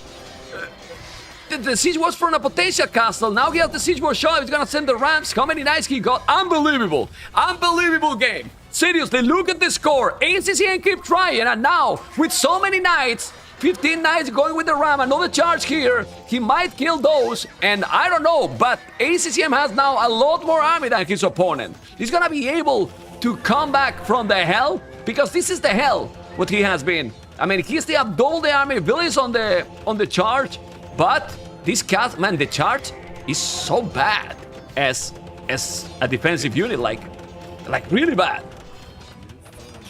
Yeah, well, there goes that ram on the castle. But look at the queue. Margugu's got 11 knights in queue. ACCM only has one. That eco is going to kick in. Devotion on the way from Margugu against the monks. And he's going to get that castle up eventually. Yeah. He's doing the castles. I mean, he's still losing. Ooh, still losing many, but the ram is now coming, trying to kill the castle. I mean, the advantage is that massive that even with some, I wouldn't say a bad decision, but ACCM is going all in. 1TC is still doing many knights. He's now losing so many villages against the castle. He's not even moving. They lead the farmers at least. Oh my god, this is a massacre, really. And those knights, well, West, +5 already. +5, and they're the better knights in this fight. One-on-one, those Lithuanian knights are going to win. Armenians in the long run don't really want to go for knights anyway. And now if things are just starting to look even worse for ACCM, he is fewer than half the vills of Margugu. Yeah, there was now it could even be time for the latest.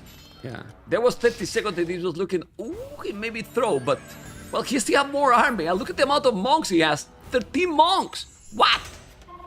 13 Millions of monks. He's ready, he's ready to go play Arena. He's getting ready for the big freeze map. Okay, the knights are coming. I don't know if he's gonna send it. Still, guys, it's only 2,000 score difference. Only 2,000 score difference is just too little, So, it's still, it is still. Oh, the monk's gonna run into some light cav now. Oh, there go the monks. All the monks going down. Many monks going down. Okay. And here?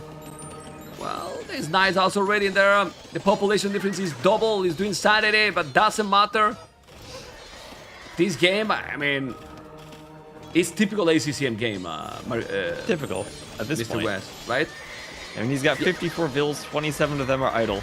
And that vill count's just going to drop as Margugu has Knights under his TC at the south. That's just going to be a massacre there, even with all that arrow fire.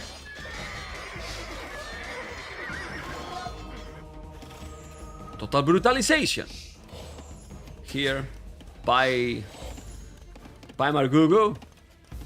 And, well, probably ACCM will never resign till Margugu reach Imperial, right? I guess. Because right now... Even then, it depends on the score, right? It needs to be 5k. It's almost 3k. But Mr. West, seriously, you are in 44 minutes and you have 50 villages. And see that score? He has to know that he's dead, right? Because he's dead right now. He is dead. He's dead, just making Margugu have to finish him off, I guess. Yeah.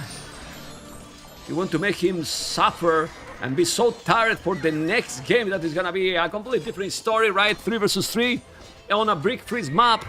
My goodness, castle on his face. And I think the 5k score, it won't appear. It should be over soon. Eventually. That castle should end it. GG, man. There GG. we go. France GG. with the domination. And Margugu dominated from the start till the end completely. And I really don't know what was the key, because he was just having more army all the time, right away. Yeah, I think the key is just kind of you get your Dark Age build with that extra food to the Lithuanians, so you can click up faster, and then you just get to the range and you start getting your scar numbers out faster. And on this map, just small snowballs and feudal army can lead to some huge swings in the game.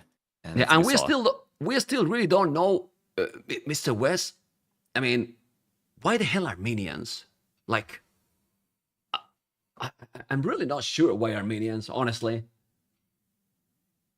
I mean, it feels like the mule cart should be useful on this map, but I think ACCM kind of trapped himself with that early tower, like you mentioned. Yeah, if you're building that right on that hill, all of a sudden you're not using the mule cart to move to the outside. That tower was, well, that tower was titanic in my opinion. No? I mean, I don't know. Anyway, remember, guys, that this is the program for today. France, Vietnam, Brazil, Russia, and then tomorrow we have China, Canada. Look at the samurai, because Morta Canadian looks like a samurai slam, right, Wes? How did you get that picture of Slam? That's amazing. He said I to think us, every team should have bandanas like that with their like national flags on them. That's amazing. I like it. I like it. I think this is very nice and cool one with all the teams, China, Canada, Argentina, Finland, all them actually. I like it a lot, you know. And yeah, that's gonna be tomorrow. Some really big players there, and hopefully you like it. It's nice. I think people in the stream also like it as well, you know. Yeah, beautiful, beautiful. And of course, China, Canada, the two finalists from the last time we had a Nations Cup. So that's going to be a great matchup to kick things off tomorrow. And who win tomorrow in those cities? Win tomorrow? I think China's going to win that one. I think Survivalist, he's a great 1v1 player, but doesn't really play team games as much. I don't know how much synergy he's going to have with the rest of Canada if he's playing. For Argentina, Finland, that's a tough one. I still think that you have to be careful with Finland. You know, you always have to be careful with Finland, but like, yeah, I don't know how much like Rubenstock or the Max or even Valessa have really been like playing as much recently. But then, does that even matter? There's still Finland. Exactly. Well, the Max is playing right now, but what is 100% sure, to make them very competitive, they need Rubenstock playing. They need Rubenstock. 100%. They need Don't know him. what you think. Absolutely. 100% is just... I don't even know how to describe his playstyle. He just makes Finland so much better. It feels like you look at the team game and he's always doing exactly what they need to win. But whether it's douching or having some weird sneak villagers or having a dock on the opposite side of the map, he's always there in the right position. Yeah. Well, let's see what is going to be. And, well, it's going to be a beautiful, hopefully. And, Big Freeze. Let's go back to the draft. And then we see the civilizations, because we have the civilizations left there. In Big Freeze, what pocket they're gonna use? I think Persons is gonna be used in Coastal Forest. I think Poles in Big Freeze makes sense. Seems you are protected, right? Yeah, you are protected if you want to farm, but then is the question of, do you actually want to farm or do you want to go take the fish? Or both? Or both. Then, right? Poles, Kumans? Japanese could be an option for Vietnam if they want to make those cheap mills and take the fish, but then you're not going to have them on Coastal Forest. Coastal Forest is better. Japanese, right? I think so. Saracens also here can be great with the bonus you get with the archers. Right, especially since it's only palisades. You can do a few archers and basically the palisades don't protect you at all. Okay.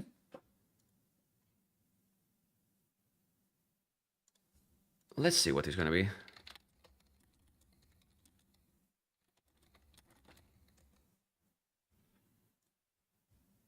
And this is also a tricky map to pick civs for because it's not played anywhere nearly as much as pretty much any of the other maps in this map pool. Exactly. So and we got a new strategy you have to figure out. And we got it 2v2, you know. Other day, they were doing the Argentinians so much between themselves because they have 6 very strong players. And I saw they playing the 3v3. And the game went for crazy game from the start, you know, and finishing late game, you know. But it's nice because also you can attack, but you can make some counter strategies. You can go past castle, but maybe some slink. A lot of options, you know. Really a lot of options in my opinion. But still, we have now the civilizations, guys. We have the civilizations, and this is gonna be nice for sure. And it's gonna be. Well, I'm gonna remind you this. This is the players here, okay? And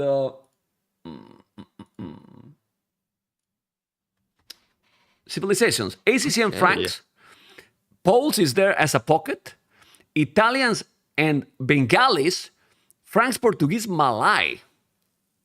Okay, it honestly looks like they're playing a water map with the flank civs they have. Yeah, but also those are Bengalis. Like maybe they play more like arena style. But maybe they play more like arena style, castle drop organ guns, castle drop Rathas. Then with Malay you go archers because the transition that you can have with Malay is great. Italian is pretty much the same. I will vote that maybe, and it would be very cool to have 2 players going for castle drop, 2 archers, and then the pockets. It would make the game crazy quite. Don't know what you think. Yeah. Also, all those flanks are good monk civs. So if you do see that castle drop into the unique unit, the monk defense becomes viable. Okay. It's going to be very cool. Very, very cool. Don't forget, people on YouTube to thumb up this because they're watching multi-streaming on Twitch and YouTube as well. And it helps a lot to get more visibility because this is today, then tomorrow. And now we go to game number 3. I will put first the flags. And then we go to the game 3 already. And the map by itself looks like arena, but when you analyze, it's completely different, right, Mr. West? Completely different. You have palisade walls, and you have all this fish in the middle that you can mill and then take as your fastest source of food. But it feels almost like we have an Arabia-type pocket with Franks for the Vietnamese and Poles for France. And then, as we were saying, like arena, or I dare say this is almost a water map with the 2v2s, even though it's not, but good castle drop monk civs, good archer civs on the flanks. But honestly, Poles as a pocket here doesn't make sense to go for this super late game because Franks dominate completely. So we might see a castle by Citeaux and going slats at privileges. It's probably no. It's the timing you want, right? And here again, the palisades instead of the stone walls might make it more viable to do some castle age aggression with Schlachter privileges than it usually would be on arena. Okay. Well, we have this scan that is Italians, as you can see. Remember that also you start with 4 farms, with default. The boards are outside, so there's potential to lame. And this is exactly what Siscan is doing right now, laming his opponent. And they see the board going away, but they are not going to deny it. They're fighting against Yellow Citeaux, and they might be happy because the board is going away, Mr. West. Oh, well, they're going to worry about Citeaux's scout there, and I don't think they're going to be in time to stop that. That's going to be a successful lame, as Quang Tri's scout is nowhere nearby to stop it. You can just watch it run. He's trying to stop now. Or is he gonna be able? Or is this gun maybe running the wrong way? Kind of running into him. Uh-oh. Okay. He's gonna stop it or not? Stop it or not?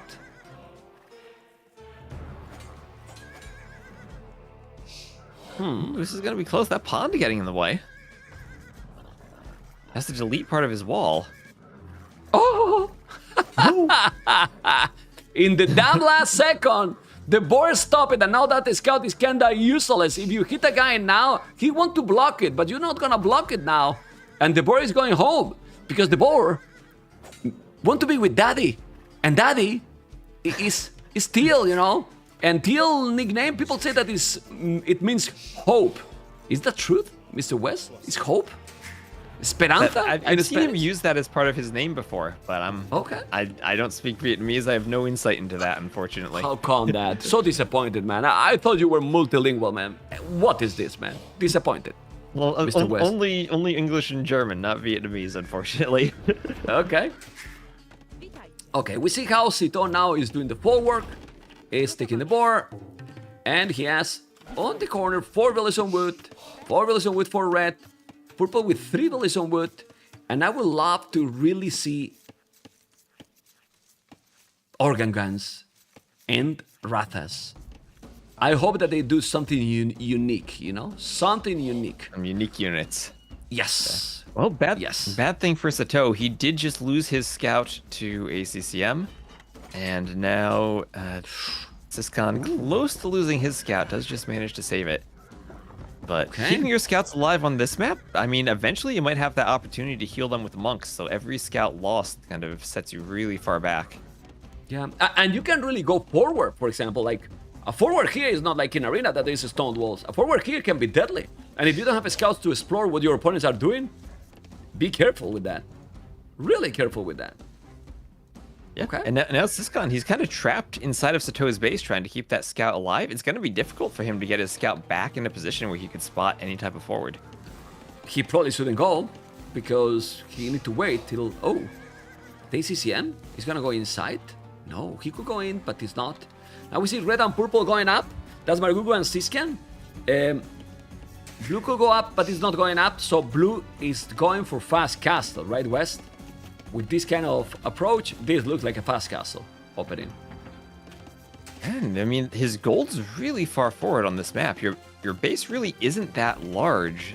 So if we do have a feudal age into regression here, this could be tricky for Bad Boy actually to make it to the castle age and get that castle up. Yeah, and Margugu is going feudal, I guess. I'm checking his resources. Yes, he's definitely not going for a fast castle. Yeah. So let's see if the aggressive gameplay is gonna keep, make France to dominate in these cities. Yeah, and also remember, keep in mind if you're going aggressive and you're not getting counterattacked, you might have some more options to go and take those shorefish in the middle to mill them and have that faster food income. Okay. We have the barrack now. 1, 2, 3, 4 farmers.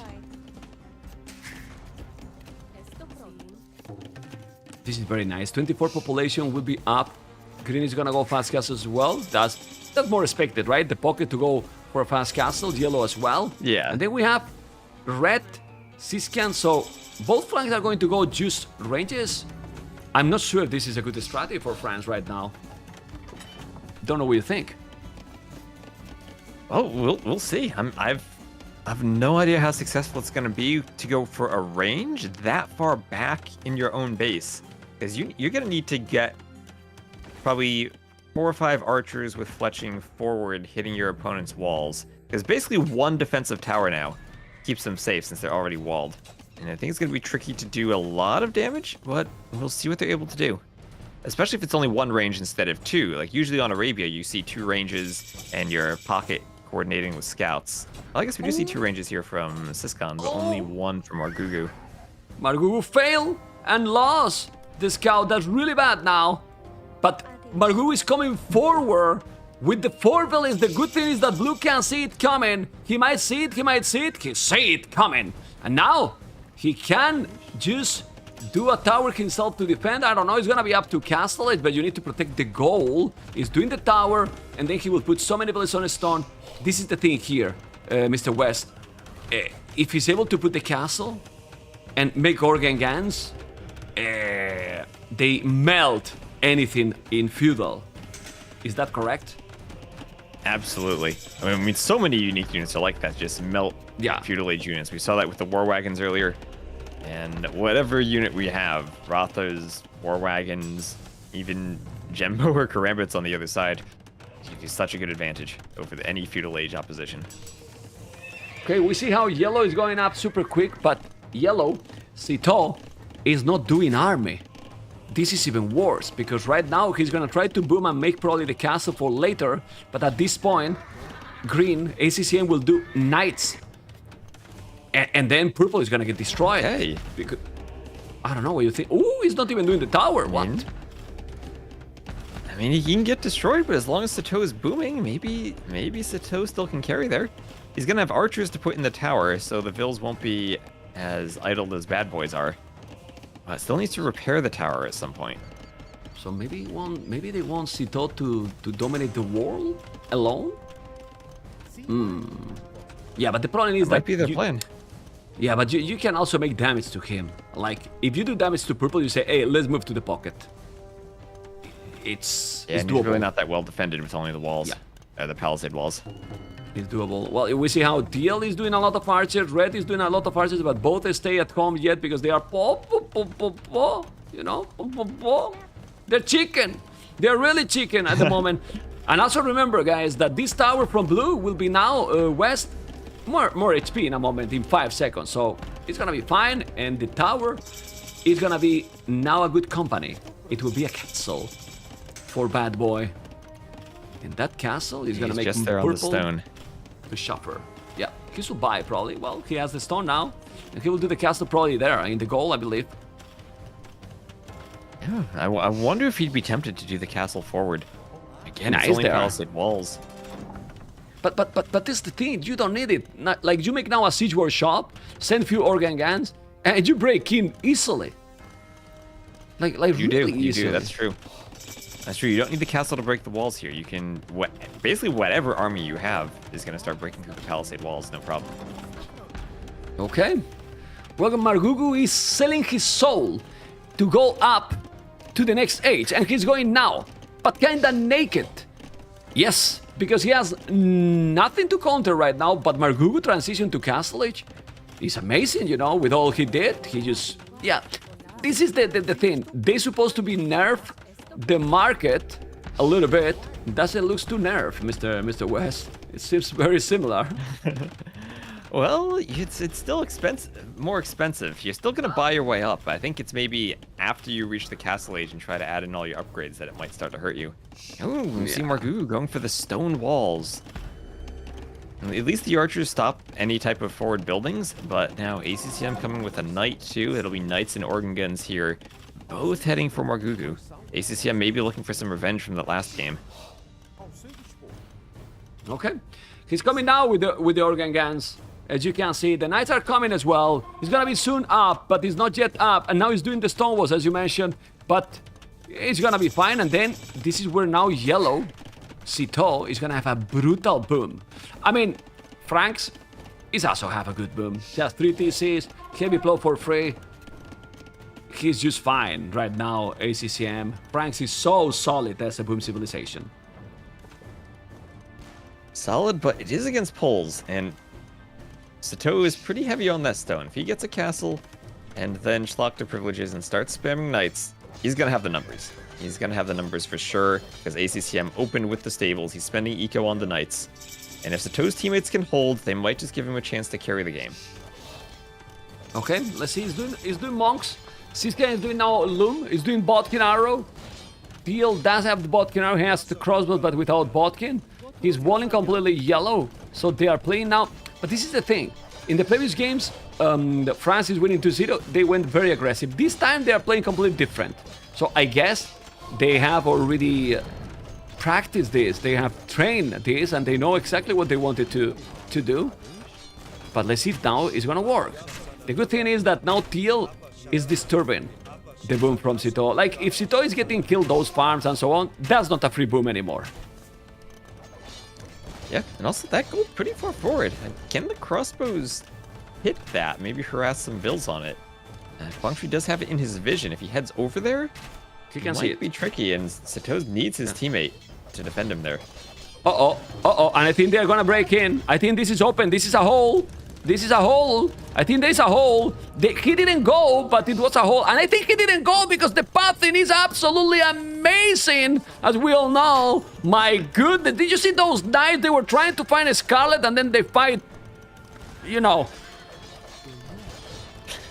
What is this? I get angry. Oh, Margugu, he's I get trying angry. to stay walled here. And you know what? On this map, all the resources are so forward. Margugu, he needs to protect that gold. If he's pushed off that gold, he just dies. Yeah. And to do a mangonel now, but will the mangonel even be in time? I don't know. Red is here. Still need to be careful. It's three units, but now there's where now we see Citeaux Castle, La Baguette, and he's starting to make his stables. He will do his Lacha privileges as soon as he can, and will start to spam army. And this game is extremely close. Even if you see that the score is ahead for Vietnam, now everything can change because Mr. West, Poles become now so dangerous. Really, really dangerous, man. Yeah, that they do. You're suddenly going to see Citeaux go from 0 military to several dozen. He's just going to be making those really cheap knights. He's a few seconds away from Schlachter privileges. We'll just need a couple more stables. And then, well, what do you do if you're Vietnam? You have your Franks player going knights, but 65 bills to 73? You're going to be behind. Yeah, you pray. Well, he has hand card already, ACCM, okay? Hand card. That's amazing, actually. His economy is really going to explode. I don't think ACCM will suffer a lot I think that's absolutely fantastic economy for Franks, even if he's 9 villages behind. I actually prefer it right now, Frank's economy, with handcart T-West, really.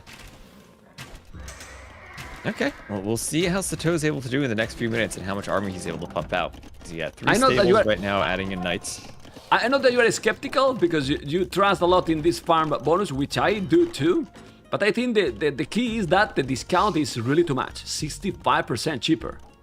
That's the problem here, you know? Yes. Oh boy. It is a huge discount. And well, we also see Siscon getting pushed now. Quangtree has a lot of crossbows there. We've needed some extra walls in the back. And Sato really has to get those knights out quickly, because his teammates have been in so much trouble. Great job from Margugu defending earlier, but they're relying on their pocket now. Yeah, Margugu is playing a very smooth series for sure. You can see now the crossbows here with the knights as well, and knights, crossbows, okay.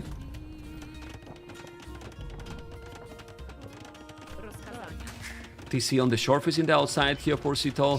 Sito has 91 villages, still capping those numbers, but we forgot about the timing and momentum that can give you Malai with the uptime, Mr. West, and he's up to Imperial.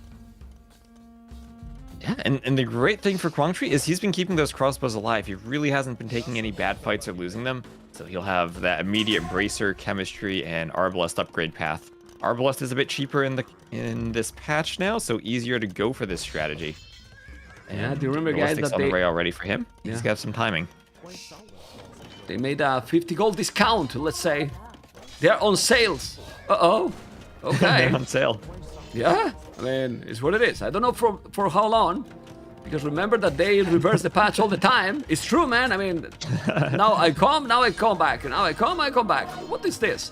Anyway, look at those knights here. Not that many knights from being poles, right? Like, he has now 13, but Franks still have more.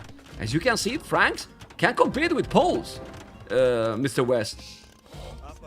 Yeah, and the longer this goes on, then the better the advantage for the Franks is going to be in terms of their quality once they can get Imp, start going to Cavalier and Paladin with the full upgrades.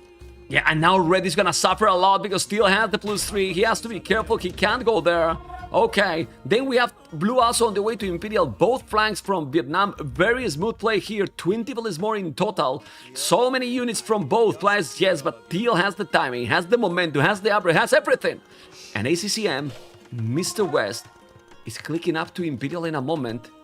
Six civilization Franks. There's a lot of knights coming. He's gonna go jump to the battle now, Sito, but ACCM is here in time. The +3 might help a lot.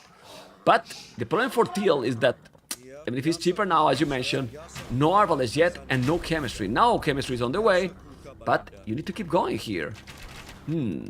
Okay.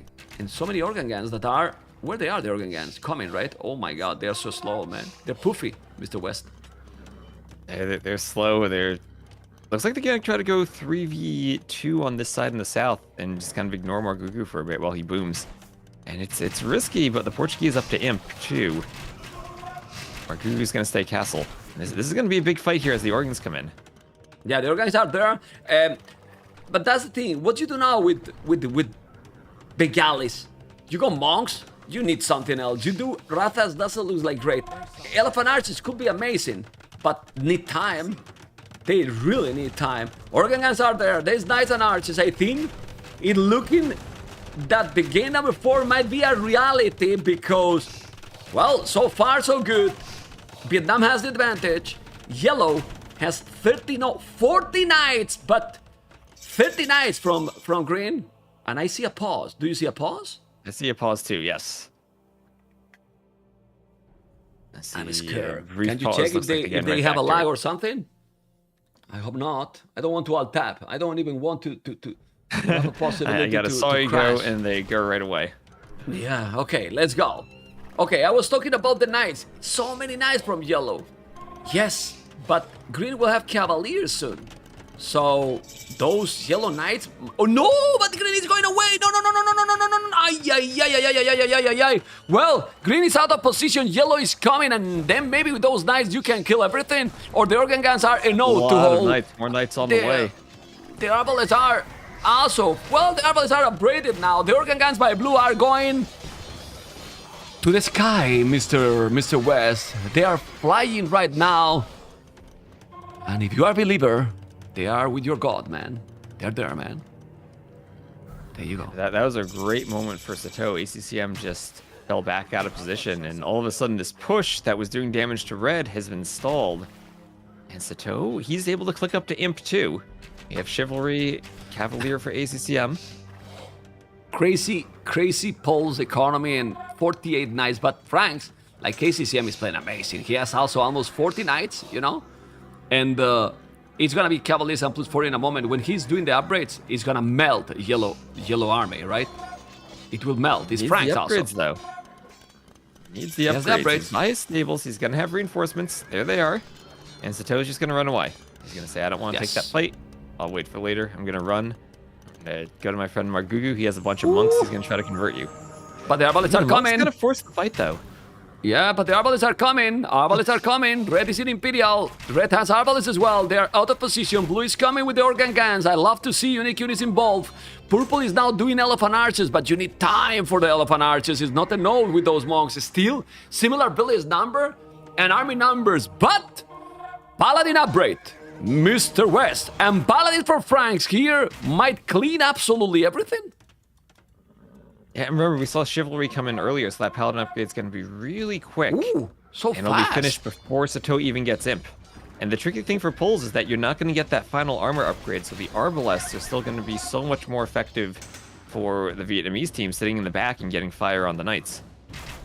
But man, it's crazy how right you are in this. Look how fast the Paladin upgrade that usually is very slow, and he has already the Paladins, while his opponent is Knights. Like Paladins versus Knights. You can see how FCCM need to commit 54 Knights, 47 Paladins. Well, Paladins is the way to go, for sure. And now, go to commit, fight because the Arbalists from Till are coming. This is a game that Vietnam should never lose because this army is insane. Elite Elephant Arch is okay, but so many units now from Vietnam. The Paladins are eating the Cavaliers before they are Cavaliers, Mr. West. And in the Arbs too in the back. Elephant Archer's not in time. The Organ Guns come over. This is a really strong push. We see ACCM's score increasing. He's at that max pop. Whoa. And Sato just took a really long time before he was able to take that fight.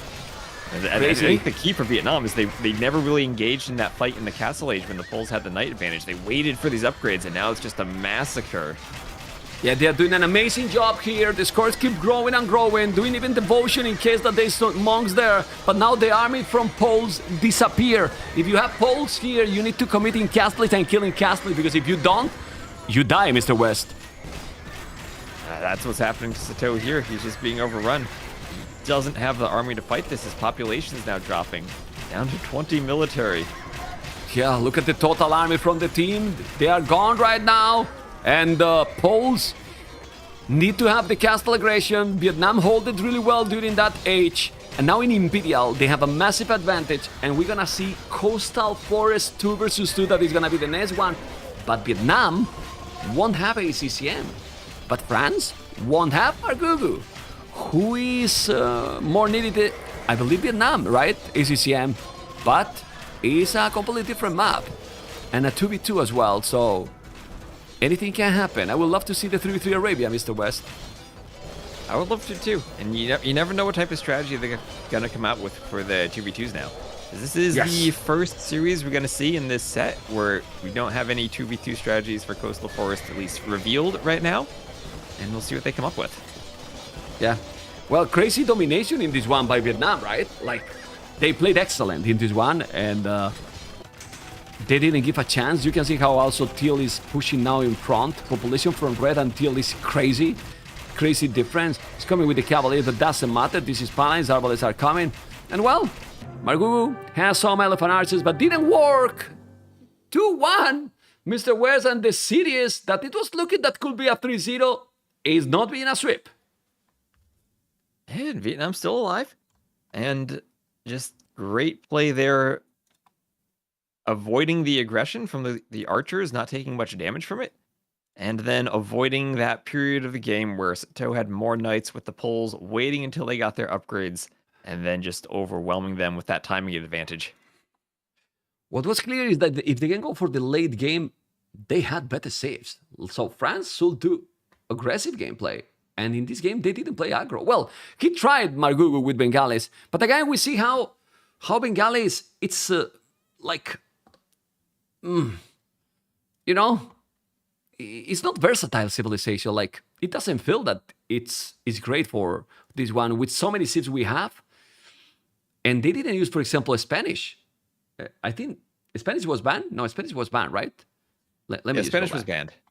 Yeah, Spanish was banned. Yeah, France had banned Vietnamese, Cumans, and Spanish. Yeah, is there. But remember that we don't have any civilizations extra. So now we have 5 civilizations left. Now it's, let's say, a little bit more easier to think what they are going to do, right? Like 2 versus 2, coastal forest. And we have France with Georgians, Persians, Ethiopians, Mayans, and Dravidians. Might be Mayans and Persians. I don't know what you think. Or could be Georgians and Persians and Mayans. Or Ethiopians? What do you think? Could be Dravidians and Persians even, for the Dravidian bonus for the dock on coastal forest. Okay. And then you're leaving Mayans and Ethiopians as your Arabia flanks with the Georgian pocket, which I think you're really happy with if you're France. You're right. Makes sense. Makes sense to give that one there. And then for Vietnam? Well, they have Persians. I feel like you have to play Japanese here. Japanese and which one? And I mean, I guess Persians, but I'm thinking because usually we'd seen Japanese played as that like pocket civ for the fish boom here, but they feel more natural as a flank with their civs. Yeah, but you want Georgians in case that to be needed in Arabia as a pocket. Georgians don't have paladins, for example. Like, I mean, you go Monaspas as pocket or Cavaliers are an oath. It's tricky, right? It's very interesting here. It's tricky. Okay, let's see who is playing, guys. Oh, let me see, because I'm not playing the ads. Well, the ads is playing automatically. That's fine. That's really good. Okay, man. Thank you for the subs. Thank you, guys. Let me just check, because there is also new followers to give. Thank you for everyone. Yes, a few followers as well, and people joining and enjoying the channel. And is playing Cito and Siscan, and expected Say My Name and Hope or Quantry, you know? So let me check the cards here. So Cito and Siscan, you can see their highest rating. Cito almost 2.8k, Siscan 2.6k, the highest rating, you know? But the thing is, that's, well, Say My Name is well known that in team games, it's very strong and been playing forever. And Quantry, highest rating 2.6, yeah, 2.6k as well. So anything can happen here. Yeah, Quangtree. I think he's a newer player. I mean, the classic Vietnam team was what ACCM backed Say My Name and Cool. So some new additions to the more recent Nations Cup teams. And I'm really interested to see if they have some special strategy, because Coastal Forest, like I said earlier, we've been seeing so many slings in the 3v3s, which might not be possible now for the 2v2s. I don't know if they still try to sling or if maybe we just see scouts and archers. Well, we're going to see it right now. People is asking, is the background AI generated? No, guys. When we have the Nations Cup expenses at the bottom left, I don't pay to the AI. You know, Wes, I pay to people that make work, not to the AI, okay? With all my respect to the AI, but man, you are and back into the game on that point, man. Both Persians, Japanese and Dravidians. So Japanese is the flank also, not the civilization for water. And then Dravidians, well, perfectly fine, right? Yep. So Dravidian bonus, it'll apply to the Persians when it doesn't matter if you're the flank or the pocket as the Dravidians. The Persians will still get that +5 pop space when they do the dock, so they save the houses. Japanese, well, you're not going to have Japanese fishing ships if they're the flank, right? Unless maybe both players try to dock in the 2v2. In the 3v3s, we saw the flank not docking because they were so far, but maybe in the 2v2s they can if they're closer. The map is smaller, so they can go. You get some fish as well. So let's see. And the people you paid did an amazing job. I think so, Mr. Cabejo. I mean, we try to bring the best quality possible to the stream. By the way, I didn't ask you for the feedback because I'm co-casting with this beautiful beautiful Mr. West. I want to see if you get shy telling this since you're in the camera. No, you are getting used to the compliments, right, Mr. West? Oh, all the time. I get them all the time. Oh, okay. And it's nice in the in-game, guys. I know that you are usual to see the camera and also sometimes the chat, and we don't have cameras live for this tournament because, you know, with 1v1, 2v2, 3v3, 4v4, it can be crazy to get all the cameras, you know? So we decide no cameras for this one. We will have winners interviews after this, but I believe that the in-game experience should be very clean and smooth.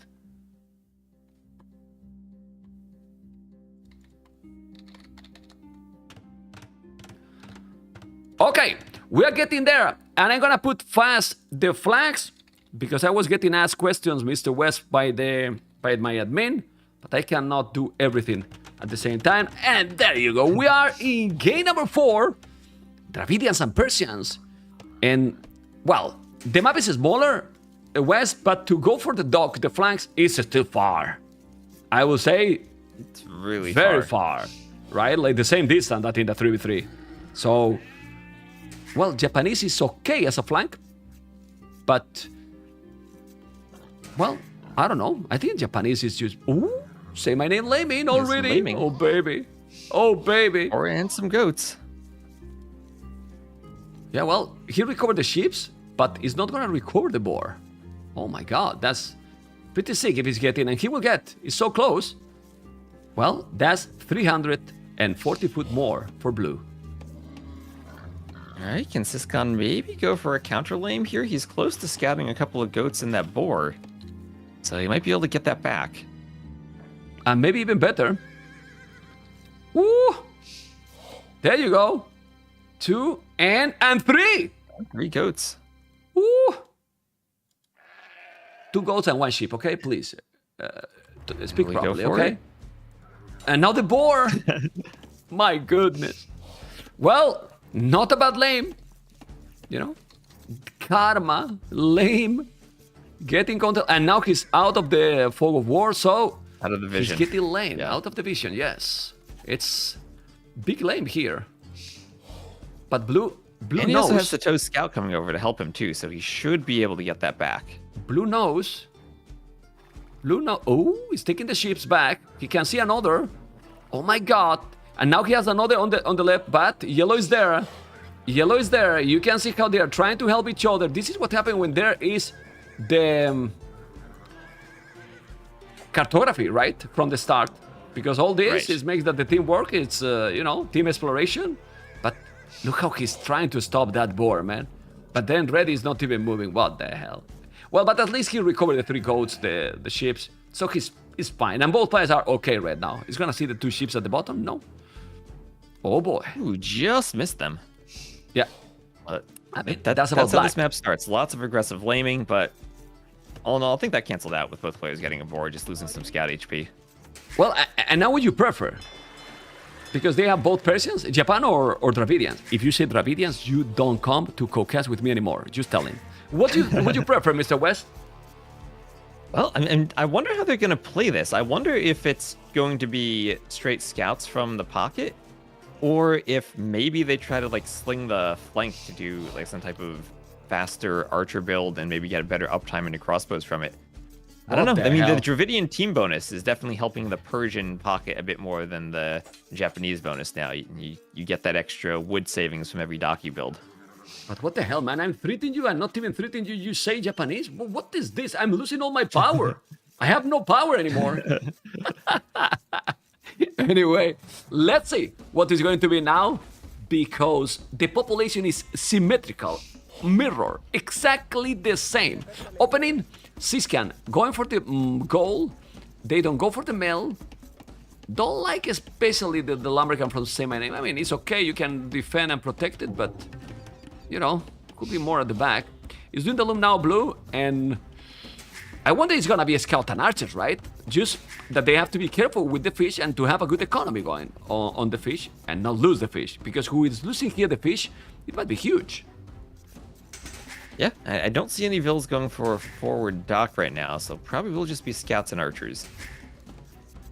Just with the eco boost, but green is up. It's true that Sito is now with more population gonna go up. What he has? One value more. Some idle TC for semi-name. 16 seconds idle TC. So that's basically why he's behind one population and one fishing ship. Well, the fishes will be the same now. Okay. And all that board laming can put you behind a tiny bit if you're not getting the timings the way you want, or just spending all that time microing your scout. I'm checking the fishing ships, and I think they don't know that there's a bug, because if you click it, they say midstream. It's they did with the hotkeys. They are not doing them I do with the hotkey. Yeah, because you need to click with the mouse, guys, so the fishing ship is the right one. Because if they do like this, the problem they have, correct me if I'm mistaken, Wes, is that the gill net is not going to work on the fish in the later game, right? Yep, that, and none of them are the Italians here, but if they were the Italians, they would not get their discount when building them. As well. So they will. Yeah. Yeah. And on this map where you might be going for a big fish boom, that gill net's lacking, that might matter. Yeah, well, but if both are not using it, then it's fine, because both are nerfed, let's say, so no problem. It's not like one is having, the other is not. And now what? What is gonna be for blue? Archery range. Green, stable. Yellow, stable as well. So, scout and archers, double archery range as well. And it's gonna be scout archers. It's definitely different from the 3v3, but similar in the sense that you have the fish. And well, there shouldn't be a sling. Or it's a possibility that at some point there's a sling. I don't think so in a 2v2, right? I don't know, because you need to get... It's so important to get that up timing for the crossbow player on the flank, right? I mean, is it possible at some point the pocket just says, you know what, I'm going to sling you, and you might get, like, instead of a 19-minute castle age, a 17-minute castle age. Here's a bit of food to go up. Okay, we will see. We will see how it's going to be the economy. For now, they are going for the standard. But 3-3 Arabia with both the Georgians pocket, you know? Instead of Paladins, what we see? Late game Monaspas? Both teams? I mean, so. that would be so Monaspas, cool, man. Would be so cool, really. I mean, they anyway, have less HP, but they're still Monaspas. Doesn't matter. And both are mirror, so let's go, baby. Anyway, Blasmith, double archery range. You can see now the Blasmith as well.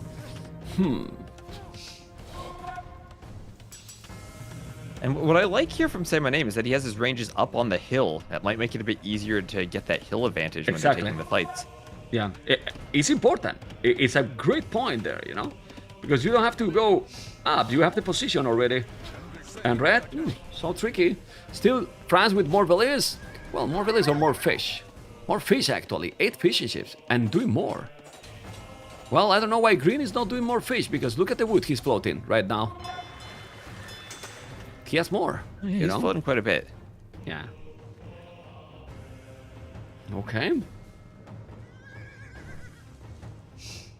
Sito with the scout. He has 4 scouts, 6 scouts for green. But now he's doing more fish, green. Yes, and little by little will wall. Green need to be wall, and he will be wall. So the players that are going to be in danger might be the flanks, the archers flyers. Uh-oh. Oh, baby. Careful with the micro here. That's coming in. He has And for fletching both blue flanks, faster. the berry's kind of exposed too. Ooh. Oh, baby. Gonna take the belly. He took the belly. Vietnam is playing good. Vietnam is playing good here. Okay, taking another. And the berries are so important for the up timings in these archer fights. You hit the berryvilles, and all of a sudden you're getting to the castle age and starting to do your crossbow upgrades faster. Okay, many scouts here coming from green. Army numbers is still, and now population better for Vietnam. Man, these team games are crazy. It was looking like 2-0, let's say clear, playing so smooth, and they're playing good. Don't say that they are playing bad or anything in France, but now Vietnam is getting there. It seems that the first game they were kind of warm-up games or what? Because now they are playing amazing, and ACCM is not here, as you can see. And they're playing good. Still. No ACCM. That wasn't the best fight for Say My Name, though. Lost a few archers there. Yes. And that can happen when you're just sniping off villagers. You start taking a couple extra hits on your archers, and all of a sudden you need to make sure you don't have a fight that snowballs. Look at yellow.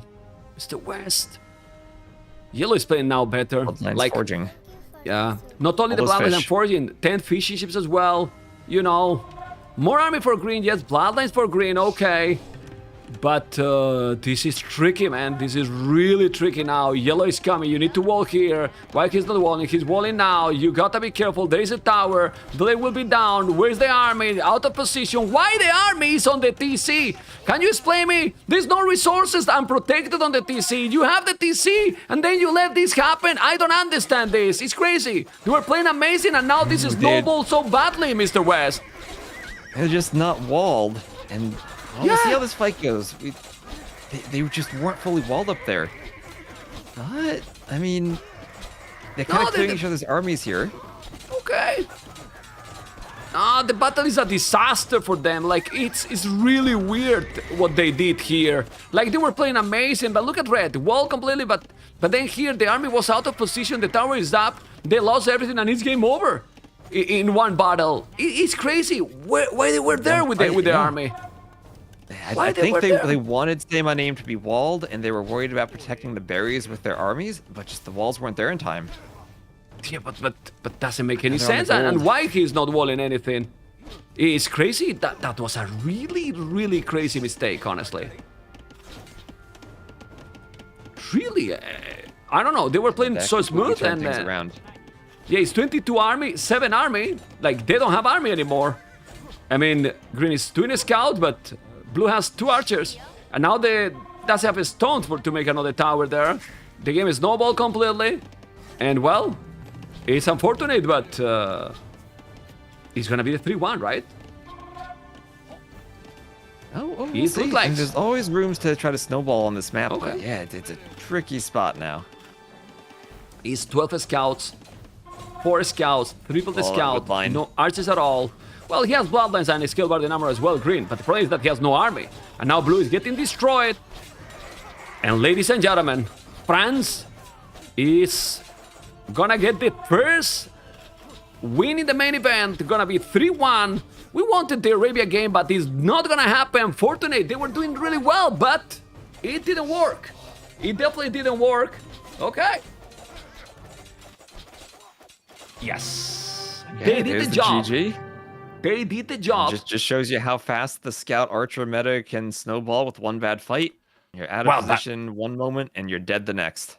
Yeah, but the thing is, like, it was too obvious. Like, they leave it open. Look at the area. It's so small that you can wall with one palisade and one house or 2 houses, and then they let them go there, and they got nothing. Like, and the army was between the farmers and the berries, as you mentioned. Like, why there? Or if you are there, you need to wall that area at least, because they just got there inside and dominated. Like really dominated. Like if there. if you're walled there, I can understand if they were more walled and had a hole, but this was just we leaving it open when a couple of houses would have kept them safe. Yeah. Okay, let's see the statistics. Military. Well, you can see Cito kills in that one.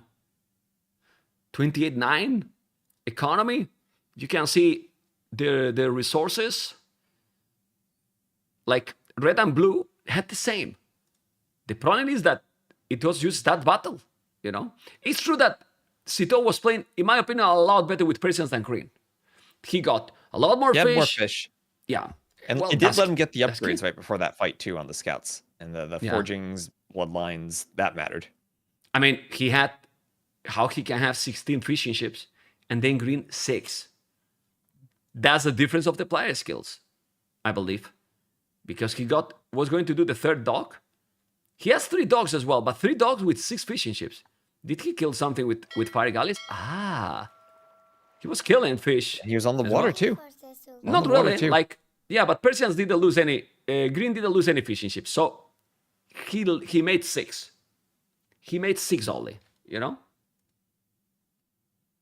Yep. Well, at the end of the day, both of them also investing into the fires, and that can take your attention off of the scout fights too, right? If you're paying attention on the water, you might not be paying attention to the army locations on land. Yeah. It can just lead to you being out of position like they were. Okay, I'm gonna make an interview with Cito. I'll be right back to you in a moment. Okay. Awesome. Okay. Let me go for Mr. Cito. Okay.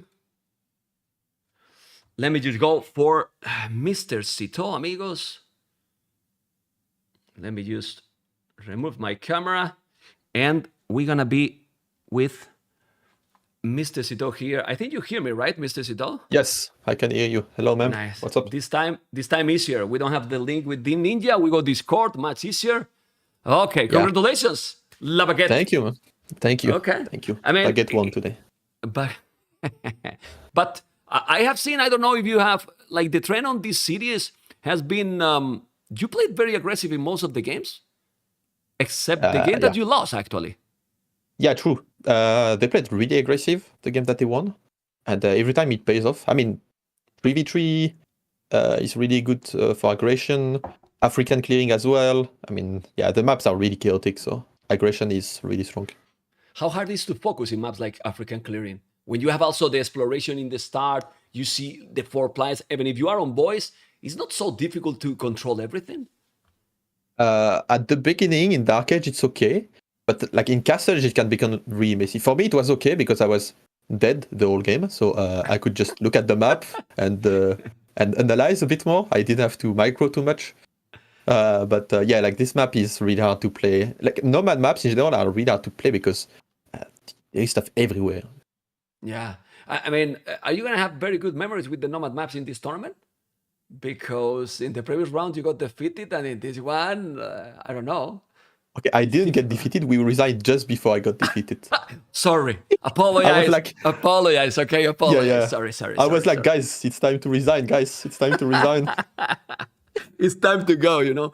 Yeah, I mean, I don't know if Margot will want to join, because we can have interview with both, you know. So because we can talk about the 1v1 Alpine, ask to him if he want to join, because we can have. I have a scene for more players. So if he want to join, it doesn't have to be interview for only one, you know. I can invite him. Ask him. Okay, and we can bring Margugu. Are you killing your keyboard because the camera is moving? You know, I was like, what are you doing? Yeah, Are you killing Margugu? Come here. I need a new cameraman. Okay. Maybe the production can send me for the tournament. Sorry, I couldn't hear. What did you say? My headphones failed. You said at that moment. Yeah. Oh, okay. Then they need to send you headphones first. Okay. Yeah, they need me to send me headphones. Okay. Well, we can talk about the Alpine, and if you want to join, he's more than welcome. Like, I believe you watched that one, and how do you select? Well, you probably don't want to answer that because you don't want to say how you select who is going to play the 1v1, since the 2v2 is not playing. But he felt more comfortable than you, for example, playing the 1v1 in this kind of map, super aggressive. I guess we felt we had more chance. I mean, we felt like we were favorite in the team game, so it doesn't make sense to like a risk. Like we were like, okay, Margot, you just pick the last sieve. You're gonna play the match. You're just gonna pick the last sieve for the. If you lose, it's okay. But he won in the end, so yeah. I mean, this map is really chaotic as well, so anything can happen. So it doesn't make sense to take a risk for us. But also Lithuanians is really good, like for that map, and I think he played very smooth and got the game from the start. Basically, he got all the initiative. I don't know if you noticed, maybe it was the last pick from their draft and the last pick from our draft as well. But I think Lithuanian was much better here. Yeah, but Lithuanian as a last pick is tricky because could be in 1v1 tournaments, could be one of the 5 first pick in many situations. Yeah, for sure. For sure. And you could see some teams picking it first pick even in the first 5 picks to have it for the 1v1 as well. So it's really strong sieve. Okay. What failed in the game 3 for you? What do you think you could have done better in that game? What about the strategy? I feel like it's really tricky because they had like insane sieves on that map. Malay was really strong. Like Malay is so fast. You could see. Yeah. They did the same thing with Siskan. Siskan didn't do anything like particularly wrong, but it's just that Malay is just so fast. And Portuguese organ guns are super strong as well because you have to go monks against them, but monks you cannot go out on the map, so it's really, really tricky. And then Coastal Forest is a map that can happen exactly what happened. So chaotic. It's like so snowball. Yeah. If you have a hole there and then the the army is not in the right position for 2v2. Oof. You have to wall more, Yeah. honestly. Yeah, they're at a good position, but it's snowballed really, really quickly. So I think they just, I mean, they could have like made the tower earlier. It snowballed too quickly for them. They got surprised while it's obvious this map is so aggressive. You should be ready to wall tower and stuff like this. Like Siskan was walled. Sure, he took damage, but he was walled. At least the wood line was safe. How it feel La Baguette in this tournament? How it feel France in the tournament? Like you feel, guys, that you can reach really, really, really far in the event? I think so. Yeah, I think we have a really strong team. There are obviously a lot of strong teams. Like the top 8 is really strong. For example, China plays all the time together. Finland plays all the time together as well. Argentina as well nowadays. There are some really, really strong teams. But I think we play a really good. Like we are really good as a team. Like playing pocket, I feel really comfortable. Siskan and Margot are really good at flank. We have like people watching. I mean, Clément is also watching the games, giving feedbacks. We are really prepared. That's got to be really cool, right? Like commenting also the games. I mean, if you are not playing like Clement and so on, it has to be nice for the teamwork and debate the strategies, no? Yeah, for sure. It's really important, and also like because you have the point of view from a spectator. Like we have the point of view from the players playing the game. If we play 3-3, but Clément is watching and he can see more stuff than us, so it's really interesting after the game to debate. Like next time we will do this. Yeah. Okay. Very interesting. Very nice. We're going to keep going. Any preference for opponent next week? Because tomorrow, Mr. Cito is going to be co-casting with me. It was going to be a surprise, but let's hype people. Tomorrow, Cito is going to be co-casting with me the first cities. We said, right, Cito? First cities is what tomorrow. Yes. Yeah. So I'm going to be casting the future opponents. So it's a nice match to cast. I will be analyzing everything. China, Canada. Holy moly. Yeah. And I expect you to give me some advice for our next match, depending on what they do. I would depend how you do it tomorrow. You know. Okay. Thank you, man, and congratulations. Thank you for joining. Thank you, man. Take care, man. Take care. Okay, guys, I'm going to go now with Mr. West. If I have so many buttons to click here, and here we are here with Mr. T West. As you saw, Mr. West, well, they are confident and they are well prepared. They are, but they're going to have to face the winner of Canada, China, and their next set. That's going to be tough for them. It's gonna be tough for sure. And well, thank you for joining me. As always, look how beautiful you look in this scene, you know. And I will see you more times. I will see you more times co-casting with me during the tournament, or not. Are you gonna join me? Or yeah, definitely. Thanks for having me on. I enjoy it. I enjoy seeing the team games in the mixed format. I think it's an interesting twist. Okay. You forgot to put for the next one. You have to put your name T West in the camera, so people. For those people that is joining, is not there, you know. But you know, I've been telling T West all the time. You know. Thank you for joining. Okay, Mr. West. All right. All right. Thanks, man. I'll see you later. Take care, man. Bye bye. Okay, guys. So I'm gonna show you. I think it's here. Yes. This is how France versus Vietnam. This is the group. You know, China, Canada will play tomorrow. So France is waiting opponent there. You know, and it's gonna be really, really, really, really nice. You know, I will take a small break. You know, like 2 minutes because you're gonna keep going. You know. You know, we're gonna keep going and be right back, guys. Small break, guys. Need to go to la toilette, guys. Hopefully you have enjoyed.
Okay, guys, we keep going. We keep going. They are going to start in a moment. The players are there, and I'm waiting to have my co-caster. And we're gonna see, guys, in the meanwhile, the draft. You know, the co-caster might join at any moment. It might be Orlu. He should appear here, but this is the maps. We saw the maps. Are you enjoying the cities? Are you enjoying the whole production?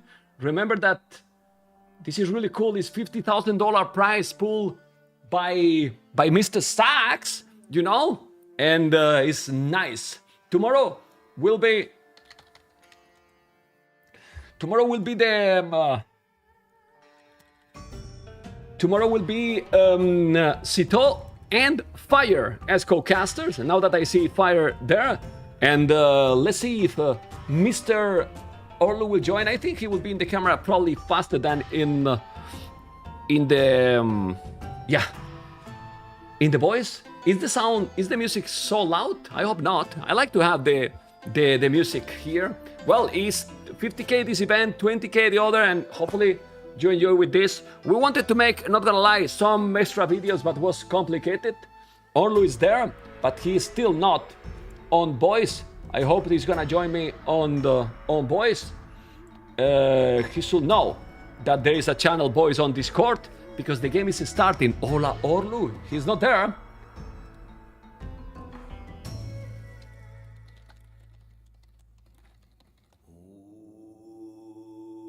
Okay.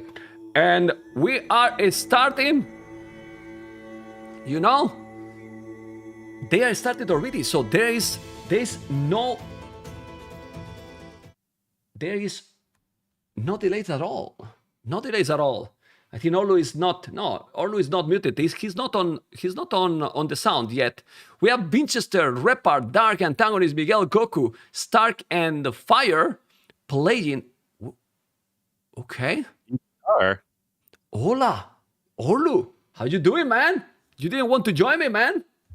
Yeah, thanks for having me on. It's like boom, boom, boom, one tournament to the next these days, and we're just already diving feet first into SAX Cup. He didn't want to join me because since he's famous, since he's now getting thousands of viewers streaming Red Bull, now your ego grow and grow. Orlu, man, what happened, man?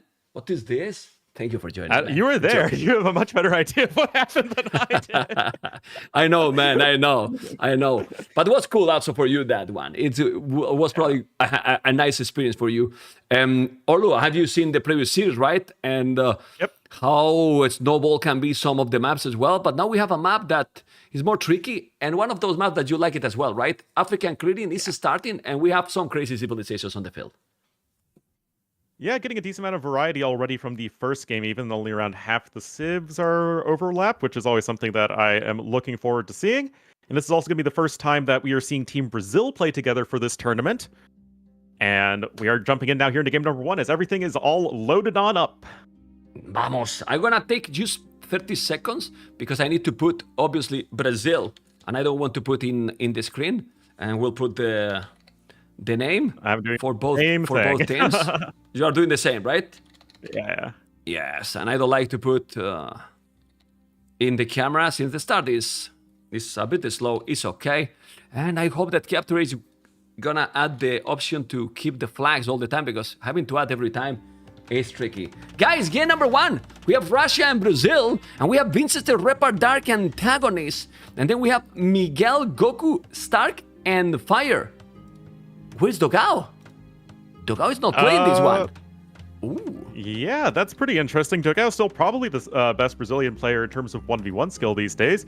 But still, this is a team experience. And what's kind of interesting is if we think back to, what was it, Nations Cup 2017? It's like Brazil A plus Miguel. Pretty much. Right? Because it's, yeah, Stark, Fire, Goku. Just need to replace Miguel with Alive, and I think we're good to go.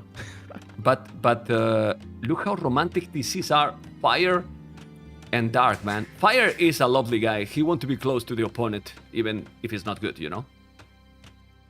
Yeah, and I really like the fact that in this version of African Clearing, like, we actually have a full random start where you're not getting like regular flanks and pockets like you are on a traditional map. You are just scattered in a random scatter plot on the map, and that can lead to situations like this where dark and fire are very, very close to each other. Yeah.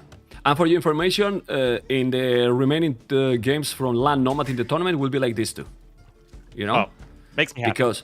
Because we wanted to update, but you cannot update in the middle of a round because we didn't really know that map was like this.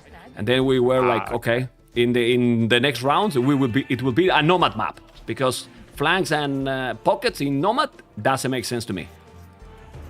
I totally agree, and that is a great change. Yes. And we are here on this true Nomad style map, and already, I mean, everyone is scattered all over the place. I don't think nobody's next to an ally, it seems like. I mean, Miguel Right? and Stark are like kind of close to each other, but other than that, it's pretty much every man for themselves. Well, antagonist is lonely, I would say. Yeah. He's the one that is more or less lonely here, you know? But, yeah. Well, with Civilizations Spanish, we expect the Winchester to go Kongs. Maybe also Wrath and Arches, and then Gurjaras and Hans going Scouts? Yeah, we'll have to see. Something like we saw from Team France earlier is just, you know, you take this map that generally is a bit more focused on the fast castle, and then just say, nah, we're just going to play it like Arabia, man, and just go for that super aggression, execution-oriented build. I think that's much less likely with these teams, and other than some people going scouts, it feels like maybe we're going to be focused a little bit more on that mid-game oriented style, but definitely at least some people are going to be going for scouts for sure. Which I don't mind. Anyway, in these games and 4 versus 4, Orlu, is pure chaos.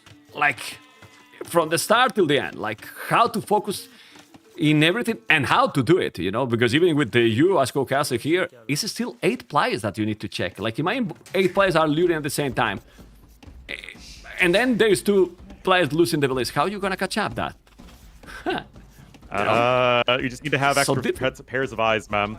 Yeah. I'll get that surgery next week just for you. Let's go. Let's go. Well, we can see how populations are more or less the same. A little bit behind from blue, Miguel. But honestly, I'm talking back to the players. No, I like a lot how the Hans get the horse and then you can block it. If he's able to block it because... Oh, now the horse is a little bit slower. Ooh, Yeah, you noticed that the patch speed... just came through. Like, there was Yeah. no pup period, right? It's just like, boom, we have a new patch, and that Hunnic horse, 0.15 tiles per second movement speed slower, so now instead of being as fast as a Scout Cav in Dark Age, you're just as fast as a Huskarl or a Berserk, so pretty steep Orlu. speed decrease. I don't know if you remember, maybe you don't, but in every single tournament lately, in my last 3-4 tournaments, always a patch in the middle. Always. Yeah. You remember in Warlords as well? I mean, it was also a patch. Now that you mention it. All the tournaments, you know?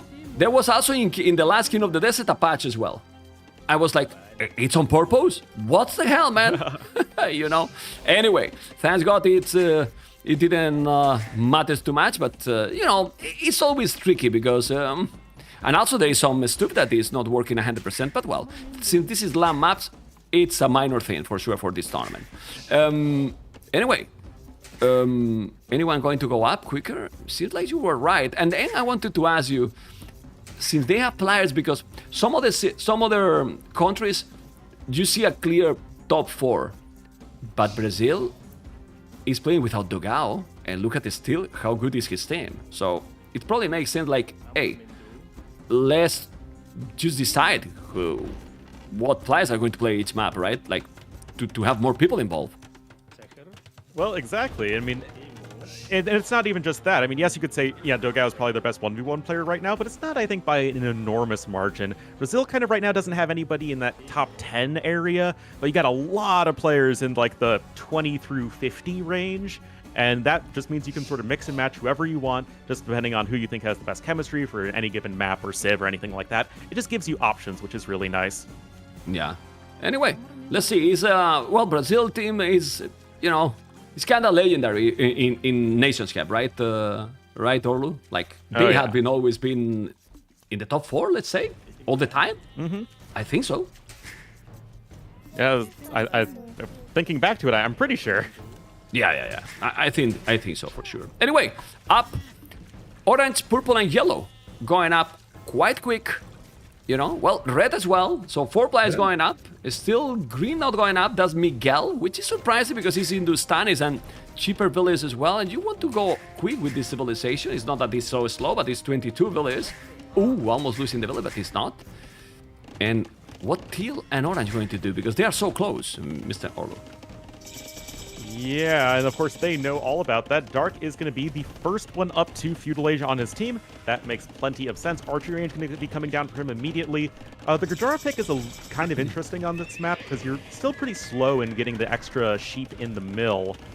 So it's not like you're working with that much of a bonus early on. You also have Shorefish right next to your TC, which minimizes the need for the forage bushes. So it really seems much more focused on the fact that Camels and Trivampi Riders are really good in the mid-game. And right now, with this faster uptime, it's a nice start here for Dark.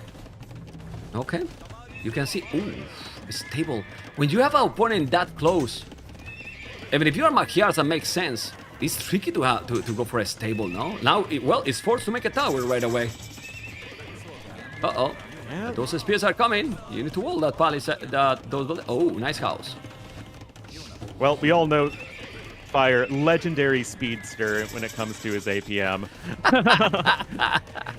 You are becoming more and more. You are becoming more and more troll. Okay.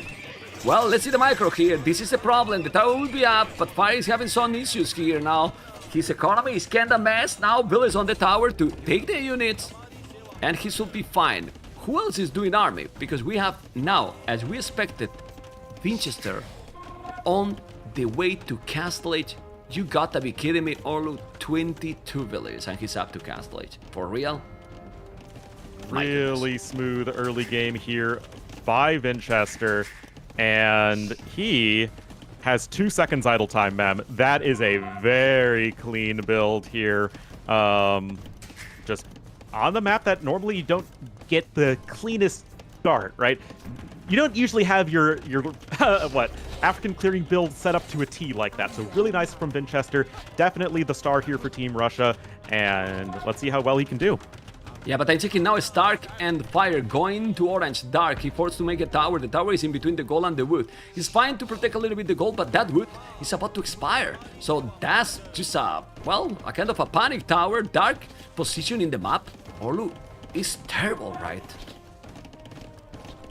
Well, really it's kind of like Sito in the last series, right? Sometimes you just have a player who just needs to make things as chaotic as possible for their opponent, try and keep them a little bit on the back foot so the players that are in a very smooth position on your team can have that space they need to really get their armies going. And in this case, that is going to involve Winchester getting a very clear castle drop, going to be towards Goku.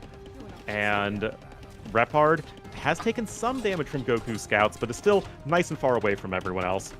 Yeah, I don't even know where to look, to be honest. My goodness. Oh, did they? Oh, now we see how smooth it was. Repart is slinging Winchester. Repart was slinging Winchester. That's why Winchester went super fast. Look at the castle now on Goku's face. Oh my god. Going wild and crazy. I was wondering because I saw Repart market and then I was, this 22 population doesn't make sense. Too fast. Too smooth. Winchester is a good player, but you know, that was too fast. You know? So that is playing now. And now Purple is not slinging anymore. Because he can't. Now he cannot sling. Sling your ally up to Castle Age and then just rely on Winchester to have a good follow-up. The Conks are going to be coming in, and right now you have the castle in a very good spot. The Conks still need to be running around because Miguel, he is cruising here as the Hindustanis. He is just adding TCs, and we saw in the last game just Hindustanis left untouched with a lot of food income, can make a lot of camels, and that can be tough to deal with as we already have Cav Archers from antagonists coming in too. Lots of chaos. Oh, man. Oh, man. So is Cav Archers and Kongs. Look at how one Kong, the kills he's doing on blue. He's killing villages. Look at now the micro. You have to be careful, obviously, because there's a tower. He's gonna make another tower. But there's another Kong here. Goku is suffering a lot. And he's losing so many. So many. On the left, we see how Dark is also doing really fine against Fire here. Trying to clean some army. Stark moving all army. I don't know where to look, Mr. Orlu, because this is crazy. There's army and stuff happening all over the map.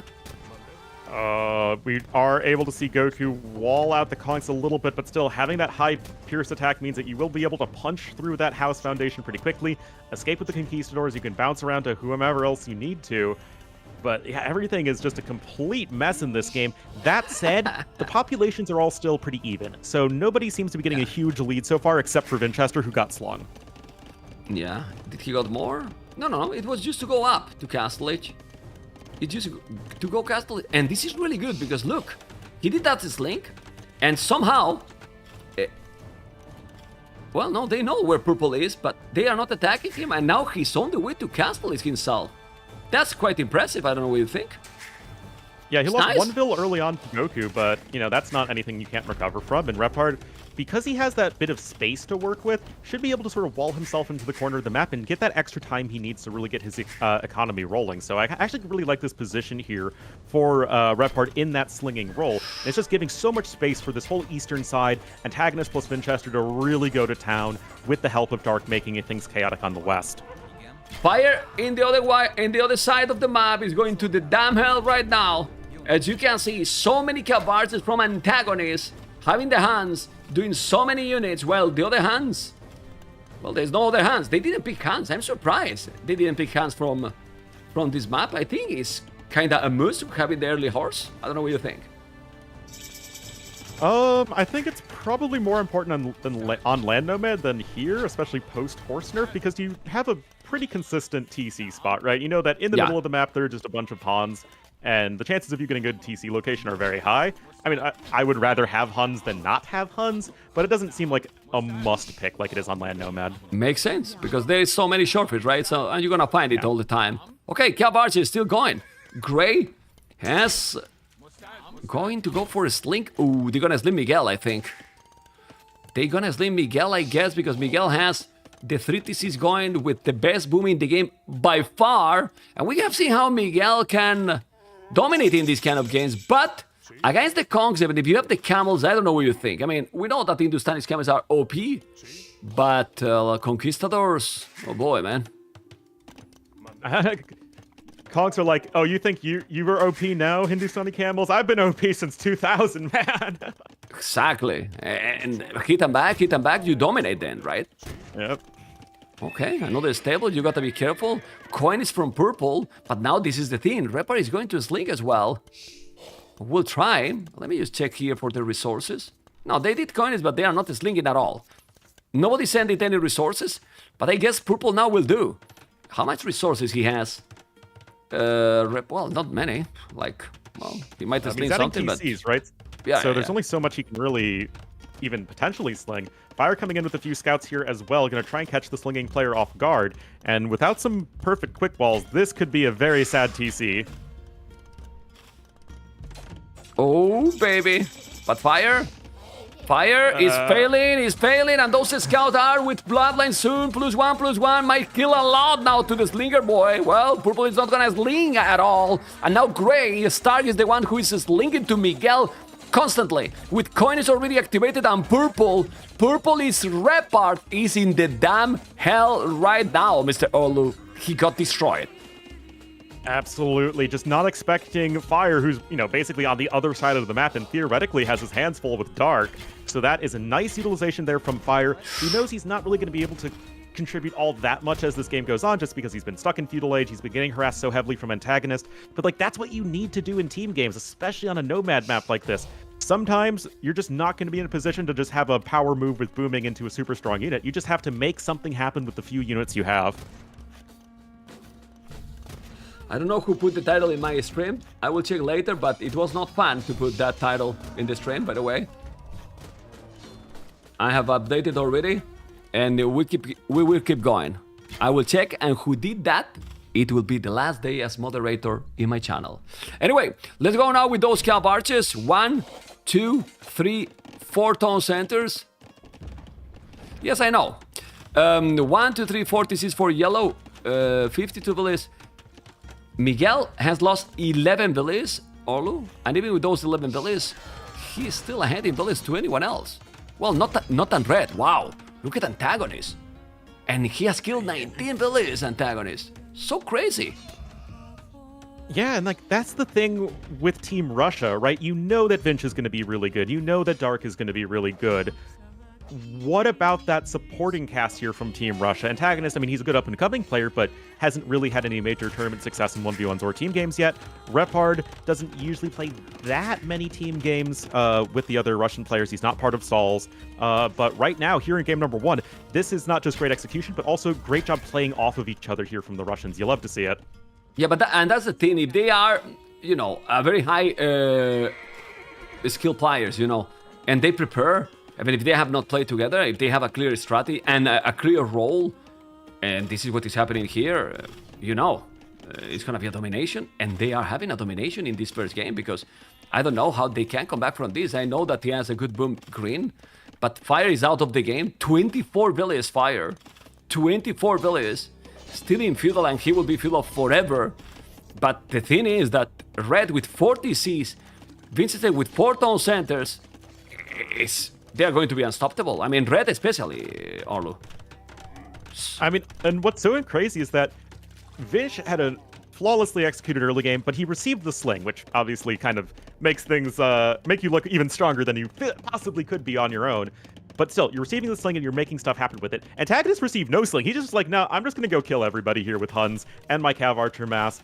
Get to Castle Age a good time, get the aggression going out of the map, utilize the fact that Dark is making sure that your opponents cannot be safely walled, and just using the speed and the range of those Cav Archers to just wreak havoc on this eco here of Brazil. Team Russia, almost 50% more vills, mem.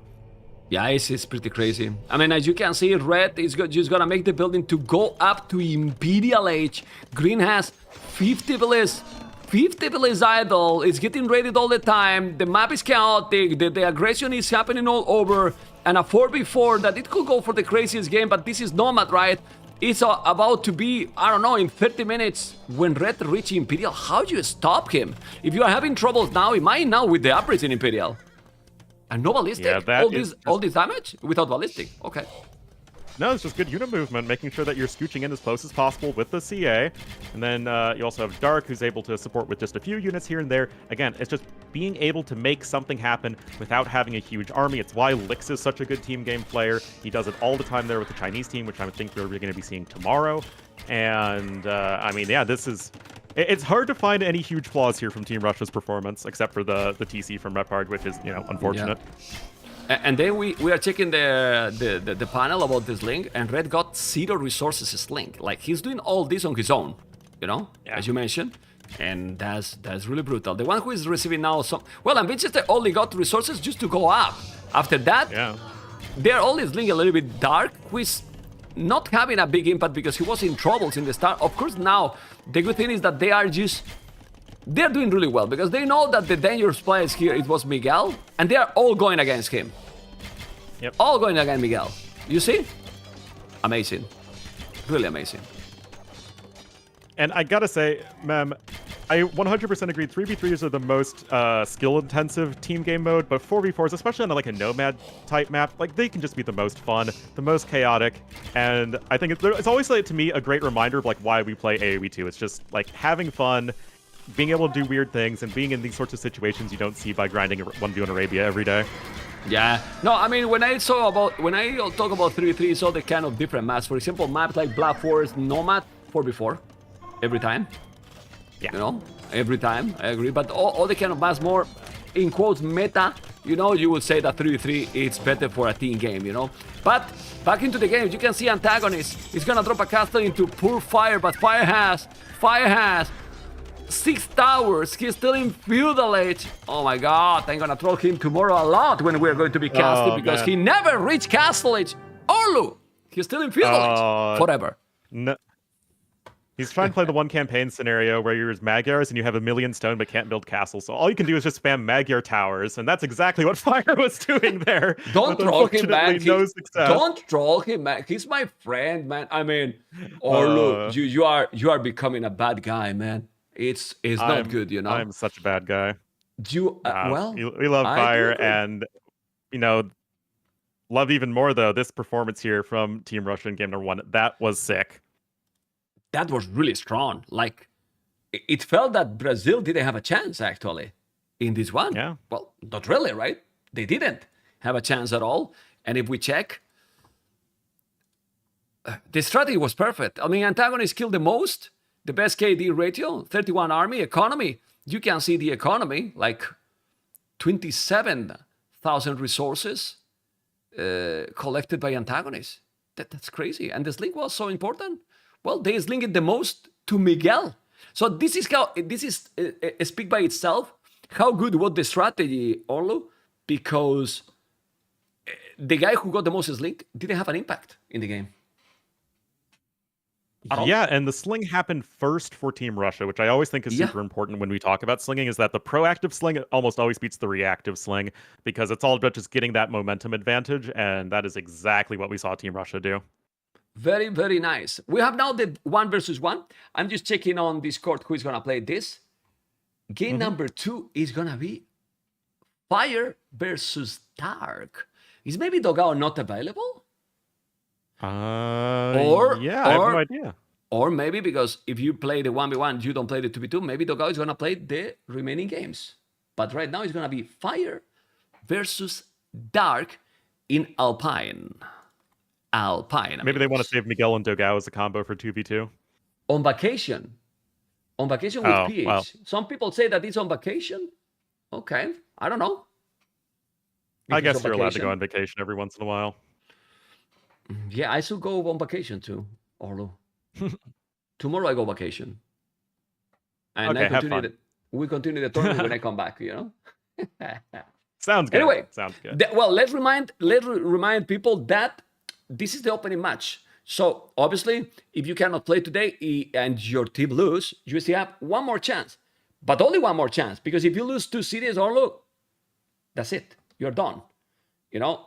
Yep. This is like double elimination. You can see how there is winner match and then the elimination match, and then you are done. You know? So they have a second chance. So obviously you definitely want to win this one, and because if you win, you're just so close to be there, right? To be in the next one. Yep, and you want to go, if possible, right over to the semifinals, right? Yeah, because if you finish second place in your group, you have to play one more set. And obviously, you want to avoid that as much as possible, as all of the teams who are here, the top 8 teams in the tournament, are all very good. And you don't want to, you just don't want to be in a situation where you have to play an extra set versus anybody. Definitely you don't want. Definitely you don't want. And this is, guys, the whole players they have here, you know, and they send basically the pictures. If you didn't know who is antagonist, now you know. Antagonist is the one on the left, Repart, Winchester, and Dark. Well, Stark, Dogao, Miguel, Fire, Miguel, and Goku. Okay, and now we're gonna see the game 2. They didn't start, I believe. I don't see it. Yeah, they didn't start. I think they were hosting, but they didn't start. Well, Fire and Dark, who is the favorite here? I'd say Dark by a little bit, but also the Civ is going to be important. I mean, the map's Alpine, right? So lots and lots of skirmishers, spearmen, and having that early lead and snowballing is just so important because you can't really wall behind it. So I feel like a Civ like Koreans would be really tough to stop there. Okay. We don't see yet the game. Oh, let me ask to the admin. Okay, I see now. Dark is there. That is there, so I'm not asking. Well, we want to see the 1v1 here. But Fire in these kind of maps, he's always going everything but no meta. So he made chaos games here. Well, I don't know if Dark is that kind of a player, so don't you think that can benefit a little bit Fire gameplay? Dark can definitely play chaotic. I mean, he can play games messy. But yeah, but Fire's... he doesn't choose this kind of a style. Dark. He can adapt, but don't think exactly. But yeah, I mean, it's certainly an area where Fire, I mean, he's so experienced, and you know, he's still a very, very solid player. And we'll have to see how exactly he wants to go about it. Be interested to see what Civ Fire goes for here, because there's just so many different permutations you need to think of concerning the other maps and game modes. Okay, some people is asking me, okay, people on the chat, you're asking me about the bettings. I have activated the bot when the game starts. you can put hashtag match and it will be automatically there. So then the mods only have to pay the bettings. Thank you guys for the subs and for the support. This is Mr. Orlu. You, Orlu, didn't forget to put the name because Steve West in the previous series didn't put the name. He doesn't want to be known, you know. He's shy, Steve West. He's very shy, you know. But now, the civilizations, gods and Chinese. Huh. This is interesting. Goths, I think, make plenty of sense on this map. I actually missed them in the draft. Yeah, we see these guys all the time. It's just a map that there's a lot of laming potential. There's a lot of boar. All of those things make Goths very happy. Chinese are interesting, not in that they aren't a great civ, because Chinese are great on every land map, basically, but the fact that they're not saving them for, say, in Arabia later on, or even the frozen arena thingy, whatever it's called. Big Freeze, yeah, there we go. Yeah. Okay. Well, sorry, I was just checking something because I need to check many things. It's okay, ma'am. I'm used to not being paid attention to. By No, I pay attention, but you know that you know. I mean, I'm gonna show you people in the stream. Well, you know, most of people that is here most of the time. If I find the button because it's here, you know, and I'm checking here all the things. Well, even this camera is reverted because there you go. You know, and let me just put this normal. Yeah, like this. And I was just checking here with the admin everything, and well, you can see guys in front how the game is about to start, and I'm going crazy because all the buttons now in the stream deck is new because it's a completely new setup, and this is the first day. And honestly, I don't think we have got any minor mistake here. And now, why when they are going to get into the game, it takes me some seconds because now we get into the game, but the flags are gone again, so I need to go and put the flag. And when the flags are there, you see I'm behind the scenes as too for Mr. Orlu. And when the flags are there, we are getting right now into game number 2. Gods, I would put dark as red, okay? Because green in this map can be complicated, so I put red, Orlu, for dark, and then fire Chinese. Which one you prefer here? Because gods in this kind of map can be very dangerous. Yeah, I really like Goths on this map. Like I said earlier, you have a ton of boar around here, Goths now with that longer lasting hunt. So deadly. You're amazing at laming because you get the extra damage. It's one of the few times that the extra damage versus boar is actually a very good thing to have. And that's exactly what we're going to see here already. Just going to do so much damage. 10 damage a hit downhill there. And that is going to be one very sad boar as it just cannot find the angle on the villager. Yeah, and also he's taking another boar at the same time, so he basically lamed 2 boars right away. Yeah. Yeah, Fire's gonna try to block that villager. Might be able to do it with the horse. Let's see, I like that. Oh, man. Alpine did bring me some really good memories, man. Honestly. Oh, yeah, there are a lot of great games on this map in the past. I like the fact that it's aggressive, but you have to expand away from each other, which can sort of help prevent things from just snowballing immediately. These days, it seems like everyone just wants to go for mass skirmishers, so it tends to be a little bit more snowbally than that, but still, I really like it in general. And looks like everything is all good, and the game continues on, which as a tournament host, we really like. Yes. Well, it's gonna take the village, I believe. He's gonna be able to kill it. This is a very good block, but now he's trying to block the village as well. The chick! No! Oh, he's gonna save it. He's gonna save it, man. Disaster.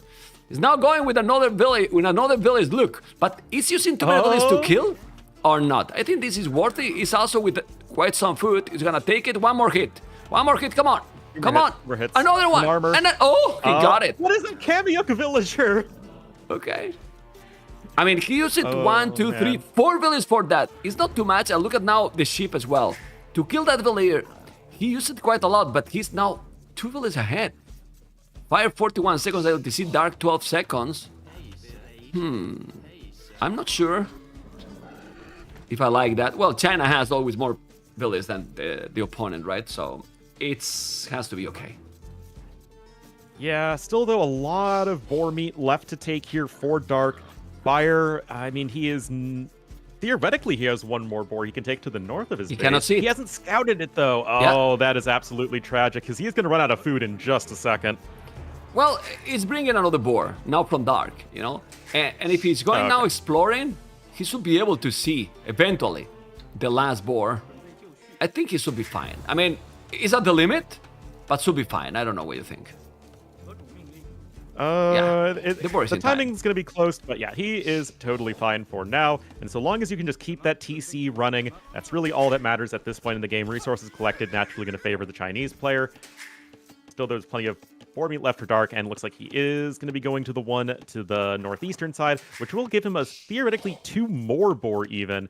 And Holy moly, the idle TC time isn't perfect for Dark, but still a good start for him, I think. But why he's not going to that boar? And why he didn't explore there with the horse? Why he came to the bottom? I don't understand. Now he's gonna block it probably. Okay, there's gonna be more chaotic moments here. Ooh, just hit. Yeah, the boxing gloves means that you have to attack. Ooh! Oh! Make a gate! Make a gate! Make a damn gate! Oh, he's trying to block it. Look at fire! He's a professional blocker, boy! Look at the cover! Me cago en la leche! What the fuck? Sorry. What the? Ah! What happened there, man? Okay. Many sad things transpired over the course of a few seconds. You lost the boar, you lost the house wood as well, which is not something you really want early on. You didn't kill the villager, and right now Dark has food for days. Even some extra idle time was accrued there by fire, and that is just not really the start that you're looking for. Although, because you're Chinese on this map, your resource collector are good, but look at this map, he's like out of food! Oh no. He's dead, man. He's really dead. I don't know what you think, but he's housed. He has no food. Like, how many boars he got? Like 2? And he no didn't more explore. than 3. The problem is that he didn't explore anything, and he's sending 6 villains to trying to find deers, but he's sending all in the same direction. You move half to the left, half to the right, not all in the same direction, Mr. Orlu. I don't know what you think. Disaster. Yeah. I mean, you're just gambling on finding the Ibex and all the, immediately, and that's just not going to work. But remember, Mem, the reason he didn't have the greatest scouting in the world is because he was using the horse to block so early on and trying to get that early villager kill, which he got. But that comes at a cost, and it really came in the form of lacking that scouting. And this is just 50 shades of sad right now for Fire, as he is still not finding the Ibex. Can I play what you know, Mr. Orlu? Yeah, can I go play? for it. Okay. Go for it. First time in the tournament. Membo. Let's go. Let's see. He's got 1 bill on gold. Okay. Well, let's check now what is going to happen. Barak already, and well, the thing is to see how behind he is. When you are Chinese civilization, you are ahead in villages, and right now he has 1 villager more, but he's gonna have 1 minute till feudal age. So you got 1 minute and 51 seconds idle. If he still have chances to maybe do something in this game, is because China is great. But even like that, check the resources right now collected. Yeah. Orlu. Crazy. And I mean, Fire was ahead for a long time, but just all of that extra boar meat for Dark. He's ahead by almost 600 food at not even the 11-minute mark. That is absolutely ridiculous. Yep. And yeah, archer range coming in, and it's going to be for some good old skirmisher spam. That mining camp position's a little bit awkward in my opinion, but well, that's a very minor thing right now, as Dark has everything he could want at this point in the game. No, but the mining camp doesn't make sense. I will do in the other side of the goal line with 1 tile difference. Yeah. And then you can mine close to the TC and to the other side. And then even make farms as well. But well, all the details matters. Let me zoom out a little bit so we see more from the screen. Archer range, okay. Population is similar. Don't watch now because he was going to be housed, probably. No, because he want to have Tone Watch. In a map like this, Tone Watches might be a very powerful one. Yeah, always going to be super important in areas where you're not able to wall fully. Just having that extra vision is basically all the defense you're going to be getting. But right now, it is Skirm plus Spear City from Dark. Your Skirms are generic, but having the super cheap and fast training Spearmen does make you a pretty potent civ in going for this sort of strategy. And right now, I mean, Fire's going for archers, and I appreciate that he's not doing the same thing as his opponent, but worse. At the same time, I don't really know how much you're going to get done here. I mean, Fire is dead. Or it should be dead, actually. So if Dark is throwing this game, it's on himself. Like really? He's 3 villains behind.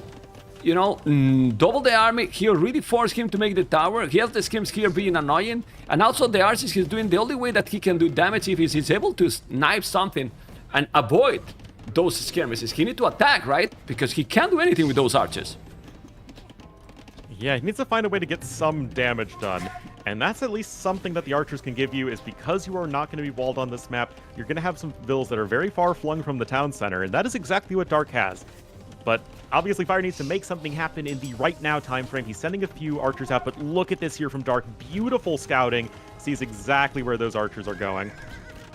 Well, and it makes sense because he has the army in the other side, so you have to scout in the opposite side that your army is. It's like an outpost with mobility, right? So, yeah. Anyway, he has the blast with Fire, but Fire has no echo. So, he has the blast with, but he can't really make the upgrade. Oh, that was not the best for Dark, almost hitting the TC. Still 3 villages behind. The good thing for Fire is that the army numbers are matching now in numbers, but the quality of that army, well, it's almost the same. 3 archers, 3 skirms, okay. Yeah, but I mean, just look at this Castle Age timing, man. This is just going to be so horrendous here for poor Fire, as Castle Age will come in right about now. 15 and it minutes. doesn't really matter what you do in Castle Age. Any kind of Castle Age unit is going to kill Fire at this point. Yeah, because, like, he's going up with 3 villages more. He has 1,000 resources more Dark, 1,000 resources more Dark, and well, fletching for Fire. But to do what now? Because I believe that now Dark, siege workshop, or even a stable, whatever, as you mentioned, whatever. It looks like Huskarls are going to be the unit of choice, which is one of the many options that are reasonable for Dark to close this game out. That should be doing just fine. Your opponent has only shown archers, and it's not going to take many Huskarls to kill a lot of vills. You just drop the castle right in front of your TC, which is going to be able to range the enemy TC, and the Huskarls are just going to walk to the wood lines where they can go kill the vills. I honestly think that people doesn't even care about the Huskarls himself. It's like, if I drop the castle and kill the TC, he's dead. But you just build another TC. He's fine. Well, yeah. If it was castle, it's okay, but feudal, oh boy. Now he's doing scouts. Well, Fire is maybe trying to go full army because he's like reading, he's up. So I need to go now full feudal, but go full feudal now when your opponent is gonna be in castle. Oh boy. It's true that, well, army from Dark right now is weak.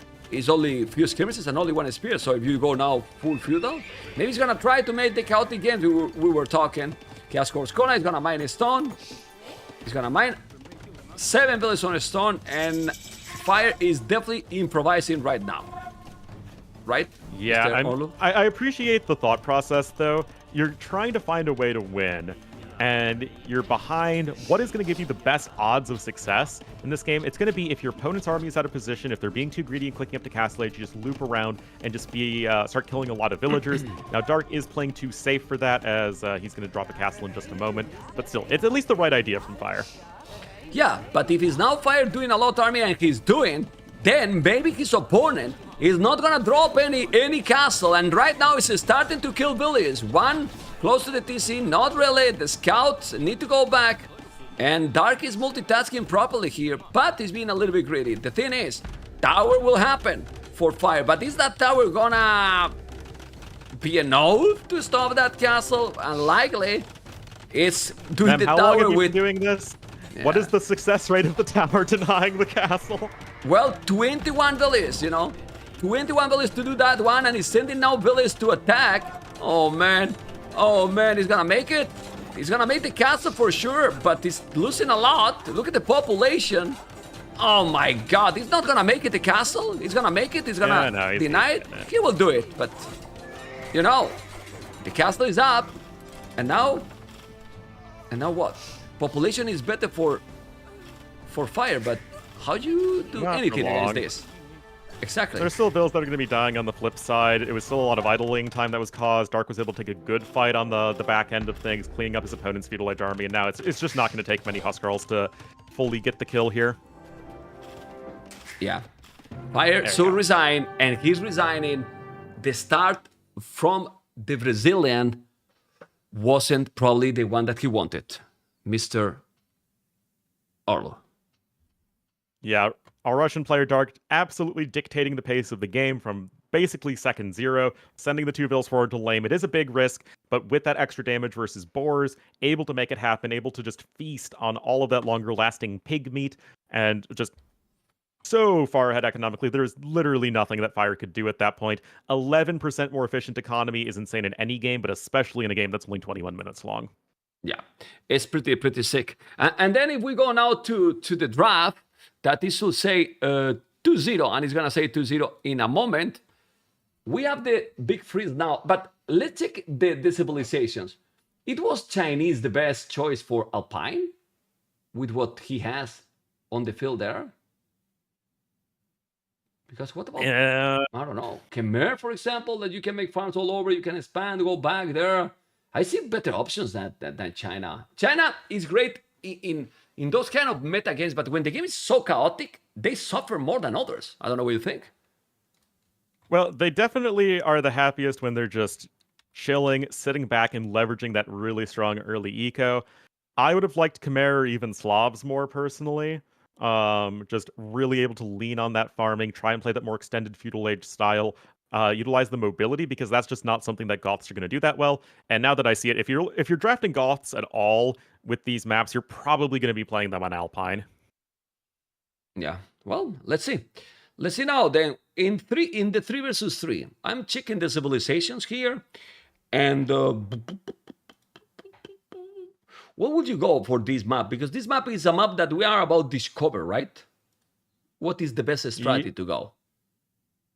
I mean, I loved the way that Team Vietnam played in the last set with the bit of a more defensive playstyle from the flanks, going fast castle knights like it's 2010 from ACCM. That was really cool. We'll have to see if you can go that style again.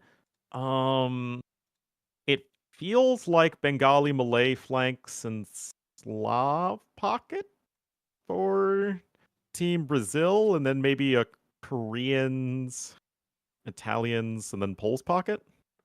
But I want, as you mentioned, whatever they do, I want to see mixed strategy, like unique units, and well, but we have already the civs, and we have now Winchester with Italians flank, Poles pocket, Repart, and Dark Korea, as you mentioned. It makes sense, I like it. And then we have Khmer Miguel, and again, we have Bengalis and Britons.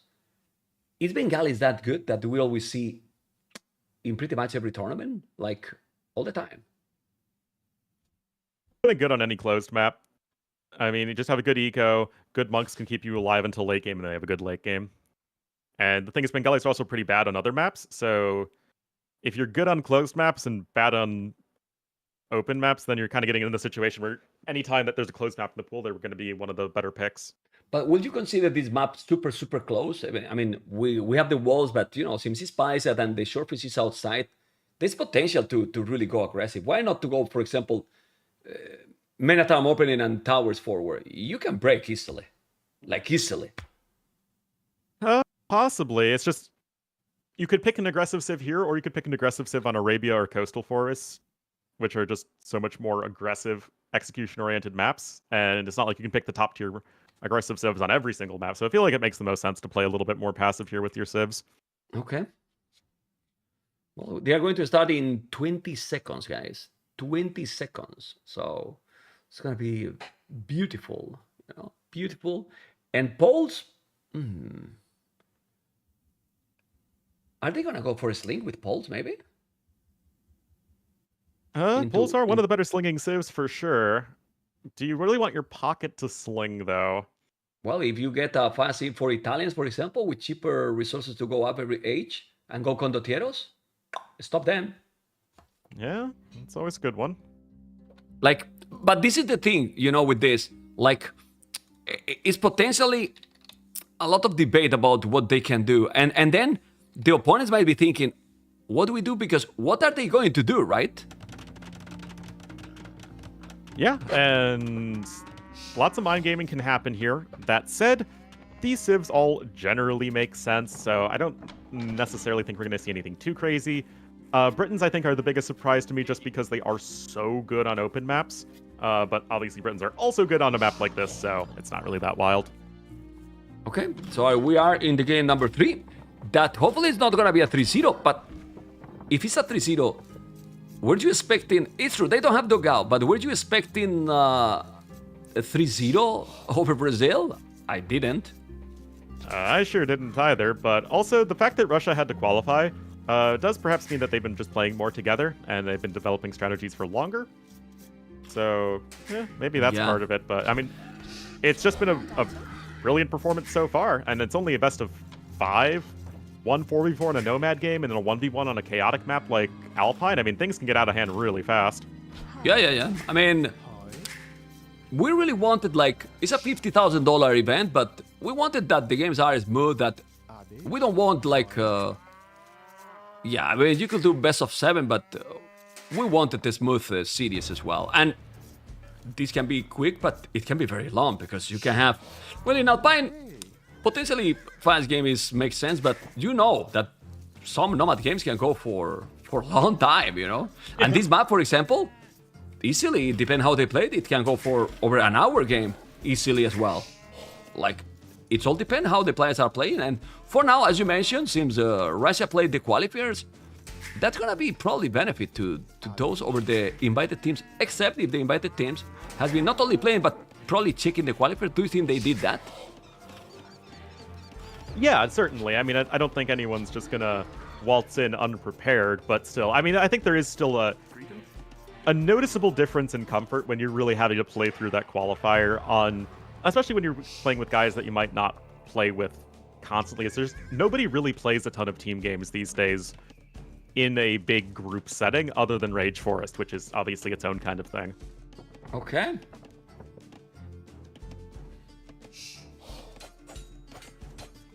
Sorry, just keep going a little bit because I got a message from that main. No problem. All right, guys. So, Chimera Pocket versus Poles Pocket. We saw in the last series that Poles have this timing in late Castle Age. You get Schlachta privileges, you get a good eco. It can be really hard to stop. Now, Franks are going to be better in Chimera in that Franks have that sort of ceiling with their Paladins that is going to be really tough for Poles to match pound for pound. Chimera don't have that, so we'll have to see how this one pans out. Well, that's a good point. Still, the Cavaliers are better for Chimera than Poles. You could also go Elephants, but I feel that we're gonna see a Slink, honestly. Like, but not even in, well, maybe Feudal or Castle like before. I don't know. Ooh, Sen, thank you for the support. Show me your janitor. Really appreciate it, man. Like, imagine doing what they did in that African clearing to, for example, Italians or maybe Koreans in this case, because how strong can be a really quick Castle Age with war wagons on the field? Yeah, it can be very hard to stop. I mean, if literally all of his teammates weren't dead, ACCM might have been able to make it work in that African clearing game. But yeah, I mean, it's all possible. Plenty of at least strategies available, which is something I'm always a fan of in a map, is if you just don't have to do the same exact thing every single time. You have a 3 HP scout that is likely going to be going down eventually to Winchester, as the first players to click up to Feudal Age are going to be on 20 pop with purple and blue. So it is going to be something a bit more Feudal Age oriented. Okay. But Dark? Also remember that you have the farmers there for free. So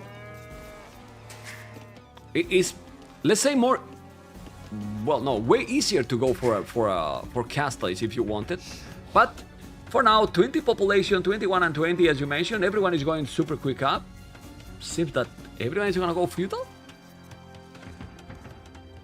This looks like. Yeah, and you know, the meta just not super determined on this map. You saw Vietnam go with a much more passive style. Oh, sorry? Not Miguel, because Miguel is Khmer, now that I remember. He has the farm for free, and with this uptime, you don't need buildings, you go up directly to castle. It's with a crazy castle time. Wow, okay. Yeah, with 2 bills on gold, yeah, you're definitely not going scouts at that point, so... Yeah, yeah. Ooh, He's going this past could castle. this could be interesting, man. Okay. Well, Khmer makes sense. I mean, with this farm for free, it's like having that auto boost food right away, and you can see it's gonna go up. Like, he's gonna have the resources probably to click up right away when he get there with 22 population. The castle time is gonna be 12 minutes, basically. Right? In my opinion, Khmer are one of the best civs right now. They're already a top tier civ before the last patch, and now that elephants are stronger, they're harder to convert, and their scorpions can get ballistics. I mean, it is just a really tough civ to stop in a lot of situations, and that is just... It's hard to ask for more in terms of a good early build from Miguel.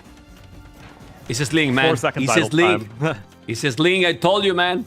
Look at Repar doing the market right away and doing double with Ask Horse Collar. And I agree completely about Khmer. The Ballista Elephants with Ballistic, and he's gonna link to who? To Dark. My goodness. Because you want to have the War Wagons. You know, so he's on the way to Castellis as well. It's not gonna be the same time as Green, but still, if you drop a castle and make wagons, it's gonna be absolutely amazing. And then they have what they have. What is Purple doing? Scouts. Okay, this is interesting. So Vincent is going to scouts, yellow is slinking, and red will have a castle and organ guns. But then we have green, Miguel as a brutal castle time. Peel is on the way to castle as well, and he's gonna make Rathas, Mr. Orlu, and then blue is the only one with archers. So this is a completely different strategy from the previous game and from team to team.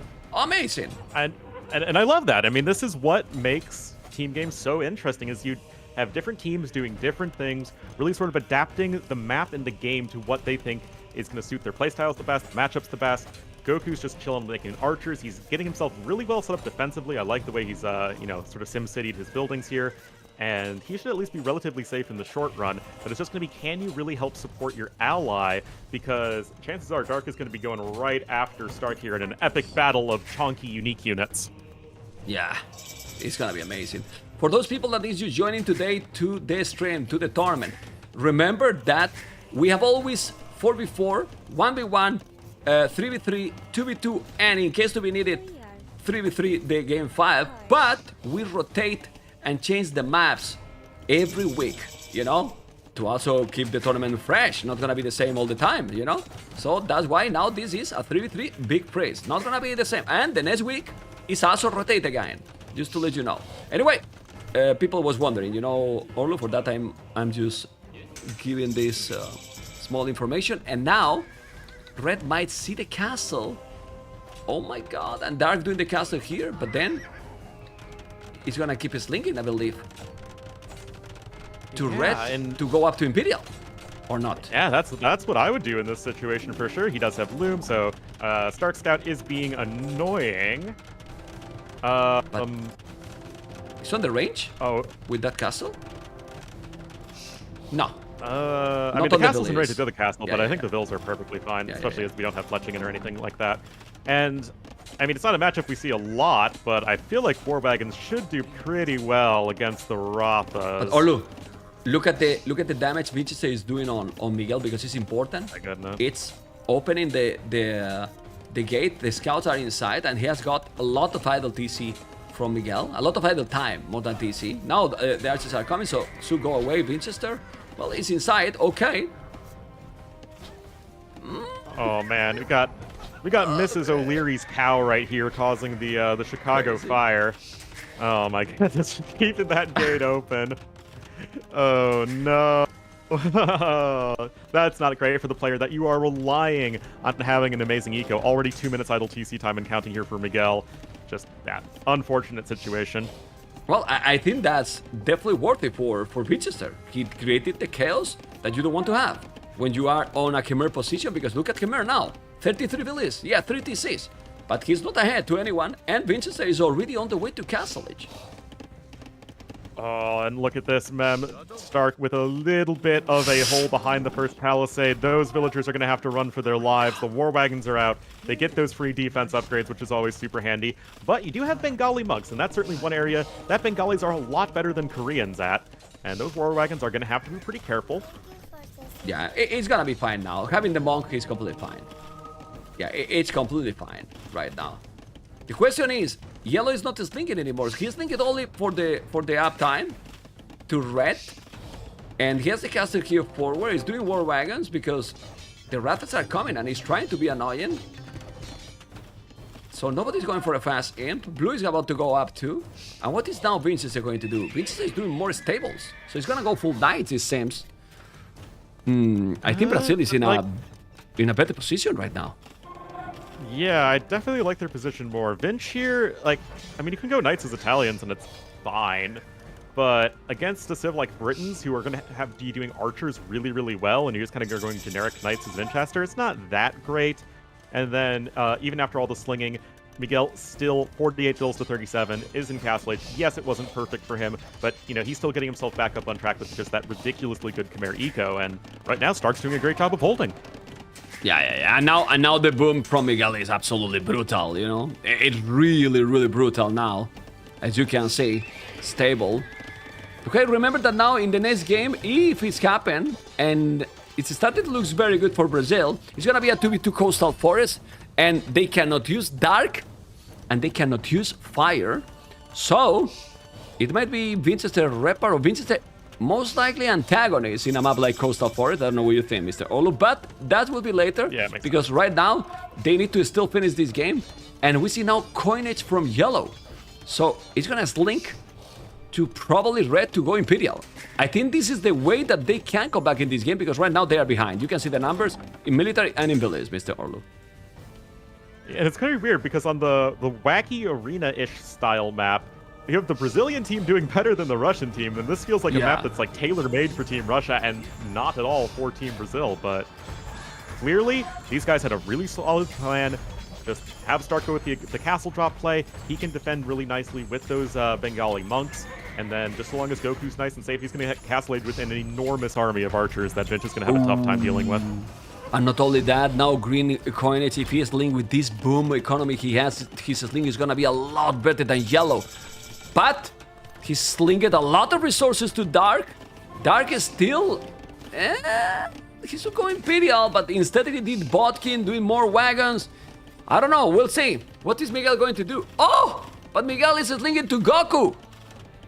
I think it's a mistake to sling to Goku. I don't know what you think. I mean, Britons can be insane in Imperial, don't take me wrong. But then Teal might die. Kill anything quickly. Like, yeah, the Britons are insane in Imperial Age, but you're slow. You're slow, you slowly creep across the map, and the point of slinging is to do it very fast and get the kill quickly to make up for the fact that you have one player who isn't going to be contributing anything militarily. That said, because Dark has been harassed by the Ratha very effectively by Stark, who's done a great job this game defending somebody who has a sling when he doesn't have a sling, which is not easy to do. And yeah, he's doing fine, and the fact that Dark isn't up to Imperial Age yet is just buying more time here for Cyan. This is so nice. Well, Dark is about to go up very soon. Like, he just needs a small sling more and it will do the job. Blue is going up to Imperial already in minute 22. It's so fast. Orlu. It's really quick to go up to Imperial, and those archers are going to be now. I'm checking now. He has only fletching, and with only fletching, he still have +7 now doing Botkin. We'll have to do the +3. They're gonna have what? +10 range right away. Oh baby, that's something. Ooh, but the wagons are now ready in green, Miguel, and red is up to Imperial. The problem is that Teal is going to die, like really faster than anyone else against Britons, don't you think? Yeah, that was my concern in the first place, is that if you sling the guy who's making Ratha, on the one hand, you're in theory going to be winning the Treb War against Koreans, which feels like a must-win. And then you just have Ratha, which can just sort of trundle across the map and just start killing everything. I mean, it's not like they're as fast as, like, the Nightline, but still, they're going to be much faster at killing buildings and being able to get on top of the villagers than Briton archers are. Okay, as you can see, here are the wagons. Yeah, and the wagons are very powerful, and they will be immediately +4. Oof, I don't know. And the wagons, with all the upgrades, might be fine against the archers from Britons, or Britons will handle. I mean, it's too many archers from Britons. Ooh, Scorpions by Winchester. Don't think he has ballistic, because remember that now the Scorpions with ballistic. Oh boy. I've played nice. 2 games so far with the Scorpions, mem. One, I went double Siege Workshop Scorpion against Manaspa and died hard. The other, I was on Arena and went Scorpion plus Elephant as Bengalis and just murdered a million halbs. So they can be really good. Okay. How do you love to try this clown strategies, man? My goodness, this all clownish. That's what I do, Second man. castle. Yeah, Imperial +3 is gonna make a castle on Winchester's face. He's coming with a million of archers. Well, at least he's trying to do what you were mentioning, trying to be really quick.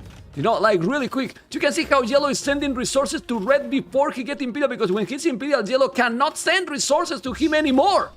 You know? And he has 1 second. There you go. He can't send anymore. And now he's gonna send wagons there?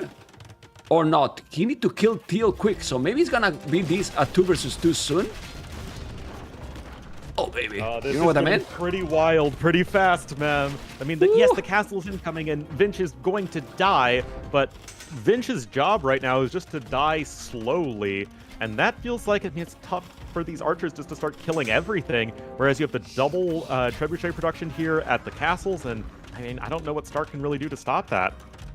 The wagons might be able to kill those rathas, but now the rathas are close to Winchester. And Winchester is mining a stone in a spot far from his base. And what he can do now, Winchester, you know what he can do? Orlu, run. Forest, run. You need to run, man. Because Blue is coming. He's coming, man. And that's gonna be really hard to stop. Oh yeah, we have Vinch getting masonry, man. Get a nice cheap masonry just to stall things out, and that is exactly what he needs to do. Just evacuate the villagers that you can. I have played enough team games with TOS where he just lets me die, where I need to run bills to my allies' base, and that is what Vinch is doing. It looks really bad for Vinch, and it is, but he's absolutely doing this the correct way to set his team up for success. Yeah, and if we check village numbers, it's exactly the same. The problem is military numbers. Brazil 85, their opponents 25 there. Oh, baby. And now the castle is down. I mean, Purple is running, but Teal need to run as well. If he's not running, he's gonna lose a lot. And he's not running. And the problem here is Miguel's score is scary. No, Miguel is playing amazing. He has his Linked and he has 26 knights. I was going to say, maybe now Red is gonna try to move into Miguel, but Miguel might be able to defend against the Red Army or not. Well, Miguel didn't sling that much. He only sent 1,500 or so resources, which, I mean, is helpful, but it's not that big of a deal. The War Wagons still don't have the Elite upgrade, so only 7 Pierce Armor versus 8. So, but the Elite War Wagon is very expensive. No way that Dark can afford it. He's trying to get another castle at home, but the Knights are running in right now, and Brazil really don't want to let this one go just yet, as now Schlachta Privileges is on the way for Repard, but he is already so far behind in the Knight numbers.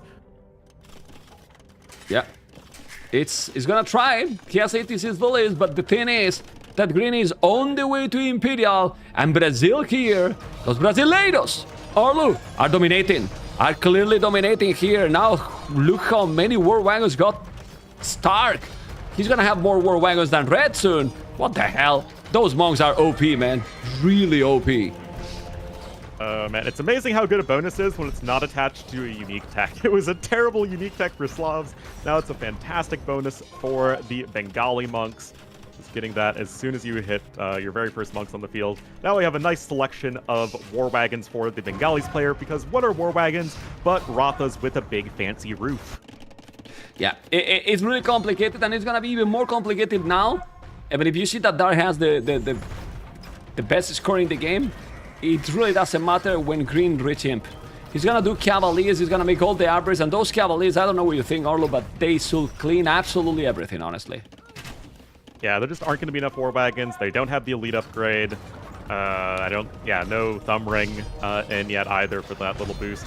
And the war wagons themselves aren't gonna be super fast in killing anything either. 125 villagers for Miguel. He has been booming like a madman, doing such a great job after the early flood with the units coming in. But people think that the sling is unbeatable, and the team who is slinging the most is dying. Yeah. And they sling it quicker as well, because this time Russia also is sling quicker, but it's not working, you know. Like, It's so hard. The strategy and depend on the maps and so on. And this link is not that powerful. You need to make coinage. If you don't make coinage, the taxes are high. You know, like, this is nice because back in the days, Orlu, who was a Slinky was winning 90% of the time or even more. Here it's not like this. Yeah, gotta love that Viking staying in feudal age forever sling back in AOC. Yes. Yes, exactly. Well, look at those knights by Green going over Winchester TC that is out of his base already. He's gonna go there, and I think they will call it soon. I don't know. Well, I mean, they see how Red is really cleaning Teal base, so they can move. But the problem is that, as we mentioned, Miguel, 134 villages and 29 potential cavaliers in a moment, 28 plus 1 monk. Is just unstoppable and mobility as well. And the Arbalests from blue are coming. 71 Arbalests, Orlu! 71 Arbalests only! What the hell? This is some classic Britain's flank nonsense. More archers than there are villagers. Yeah, man. Just hit that archer button and eventually you kill everything. And that is exactly what is happening. Double the army. Over double the army. And this is... Oh, we even have Elite Battle Elephant on the way. Elite Battle Elephant with 2 swords as well, plus 7 attack. And we're gonna see Coastal Snowball Forest. We should change the name? Coastal Snowball Forest? I think so, yep. Mr. Orlu. Yeah. We had one really good game on that map where things went to Imperial Age, but yeah, generally things end pretty darn fast. With Elite Battle Elephant coming in, there is absolutely no way you can stop that. Remember, guys, Battle Elephants also got a speed buff a little while ago, just in general. So the Chimera Elephants are actually decently fast now. Wow. Well, they keep trying because he has a lot of wagons. Red is not elite. Well, Elite Battle Elephants, man, fully upgraded, and they are still not calling it. It's crazy. Well, the score is not that huge difference, right? But... There's Cavaliers, Arbalests in the north, then Elite Battle Elephants here pushing the wagons back, and Miguel is doing an amazing game here with Chimera, like MVP. Well, this is the Miguel we saw in World Desert Championship, man. This is just the super clean mechanics, great decision making, taking good fights. I mean, this is what got that Barbataka's team to the finals there, and I mean, I honestly expected, you know, Dogao and Miguel just turn around right in this tournament and do super well here, but Dogao apparently on vacation. GG! And oh, baby. Some growing pains, you could say, in those first couple games, but this is the Brazil team we expected to show up. This is it, and now they appear in game number 3. We have Brazil trying to make the reverse sweep. It's gonna be possible? Well, we will see. We're gonna talk about it in the next game for sure when we check the draft, but in this one, holy moly, Goku, 88 largest army. 88 largest army. Winchester did in total 11 army. You know, Repar was 20. Goku lost 9 units that game. 9 units in this game. Ridiculous, you know. And the economy, Miguel economy was okay. He got double the eco than Stark, than Goku, than Winchester, and basically then, well, you know, total domination. Seriously. Oh my God. Well, let me update the beautiful overlay, and then we focus in the next one. I will play, guys, an ad so you don't get ads in the middle of the game, or try at least. And 2-1, the map, it's for Brazil, and they won with Britons. First pick for a good reason, right, Orlu? Oh, I mean, Britons are still very strong in team games, even if we don't see them as much in 1v1s anymore. And that's the number 1 pick, Koreans losing, as well as Italians and Poles. So this should be maybe Japanese Dravidians versus Persians Malay. I'm thinking about it. Because I want to check who is playing. Game 4, it's Goku Miguel, Winchester antagonist. How do you feel about that matchup? Goku Miguel, Winchester antagonist. Ooh. I think I actually might like the Vinch antagonist combo more. Feels like antagonist is starting to play a lot more with the rest of the Russian guys. And Goku and Miguel, historically, despite both being Brazilians, they've typically played on separate teams. Well, but that's so yeah, we'll have to see how this one goes, because I mean, coordination is just all important here on Coastal Snowball Forest, as we call it. Yeah. So civilizations again for this one. Persians should be there. Yes. There Persians, could be Malay, Malay. then Japanese and Dravidians. Japanese. That leaves you let's say Chinese, the Franks scout. for Arabia, and then Mayans, Ethiopians, Slavs for Arabia. But Mayans probably better for Arabia. But it's true that if you put the Mayans in this map, they are so strong, and this is map is more a snowball, and Dravidian could be just fine on Arabia. Just an archer safe. While Mayans here with cheaper archers and so on, I think they will be good. But you know, the players will know, and they started. So let me just check, because yeah, we're professional, Mr. Orlu. Winchester Japanese will be the scout player. Dravidians for antagonists, Goku Mayans, and Persians. So they picked the Mayans and Persians here, not Malay. Mayans. I mean, Mayans is really dangerous. Yeah, that's pretty interesting. Unfortunately, I had to restart my game because of that lovely fail to download match content bug. So I think, yeah, with the delay, I still should be fine to get in. The game didn't start. It's still 1 minute. Yeah. But also the Mayans with the eagle, you can go lame in this map. A point to take in consideration here, guys. You know? And that's an important one because you are very, very close between the two flanks. Okay, let's see what is going to be. Thank you guys for joining. Hopefully you enjoy with this first day of Nations Cup. This is only going to go better and better. Remember that tomorrow we have Orlu, China, Canada. Look at that samurai slam. And then Argentina, Finland. Favorite. Give me a favorite there in both cities. I think China's the favorite over Canada. I mean, this tournament is basically made for them. And Canada, very strong team, but without Hera, definitely much weaker than they otherwise could be. And then Argentina, Finland, that is going to be potentially really, really sick because Argentina played so well in WDC, and it's basically the exact same team plus Kapach. Finland, though, again, basically the same team. They still had a good performance in that most recent team game tournament. So I am looking forward to that set so much. Yeah, well, let's see. Let's see, because I have said before that this is a real big key that Rubenstock need to be there. Yeah. That's crucial, in my opinion. Don't know what you think. But anyway, we will talk about that because now we are getting into game number 4. And let's see if they're going to go for the crazy lame. Guys, game 4. Brazil, Russia. And the Eagle is coming. Trying to go lame or what? We will see. Coastal Forest, remember, wood in the middle. Then there is fish around the whole map. And they are very close. And the potential lame, it's real. But I don't see anyone going to St. Phyllis or anything. They seem to be playing more standard. Or look. Yeah. Seems like everybody is being a BFF right now. As indeed, Mayan flank, Persian pocket, Japanese pocket from Winchester, and the Dravidian flank from Antagonist. So what's interesting here is that Persians and Japanese are two of the very best fish moving civs. That makes plenty of sense. As the game progresses, though, much, much better cavalry for Persians than Japanese. So this feels like a situation where you want to take things in a bit of a more aggressive direction as Team Russia. Okay. Let's see what's going to happen. The good thing that with the Eagle, as I mentioned, it's going to be able to stop that scout. Exploring quite a lot. Okay. And would you prefer Persians or Japanese? As, let's say, pocket civs. To me, I think that if we're talking about the like the 3v3 version where there's a lot more water fighting, I like Persians more. Here it seems like it's really difficult to actually put pressure on your opponent, so maybe the Japanese fish boom is just too strong to deal with.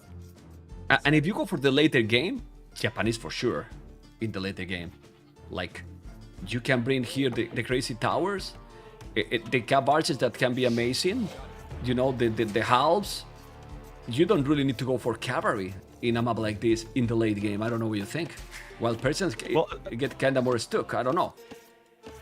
It becomes awkward, right? Because there's going to be a time when you are going cavalry at the mid game, but you're going to need to switch into something else. You can restrict the map because of the big forest in the middle, and that is where the Japanese slow push with the towers and the halbs and the trebs is all really good and fun. Persians, meanwhile, they have the better cavalry, but there is going to become a point when you're going to need to, I think, maybe lean a bit more in towards the gunpowder side of things. And that could be an awkward transition as far as that goes as well. So we'll have to see if we get there in this game. But both civs, I think, are their really strong points and their awkward moments. Yeah, let's see who's gonna Just take like the Ornlu scout. in middle school. Oh, he lost the eagle, Goku. Oh man. In minute 5, you don't want to lose the eagle, and he lost because he got a lot of damage against the TC. Well, these kind of small things are huge. Obviously, less than when you don't have the sheer exploration, because right now, Miguel is gonna push the tiers, for example, and you can see exactly both players the same.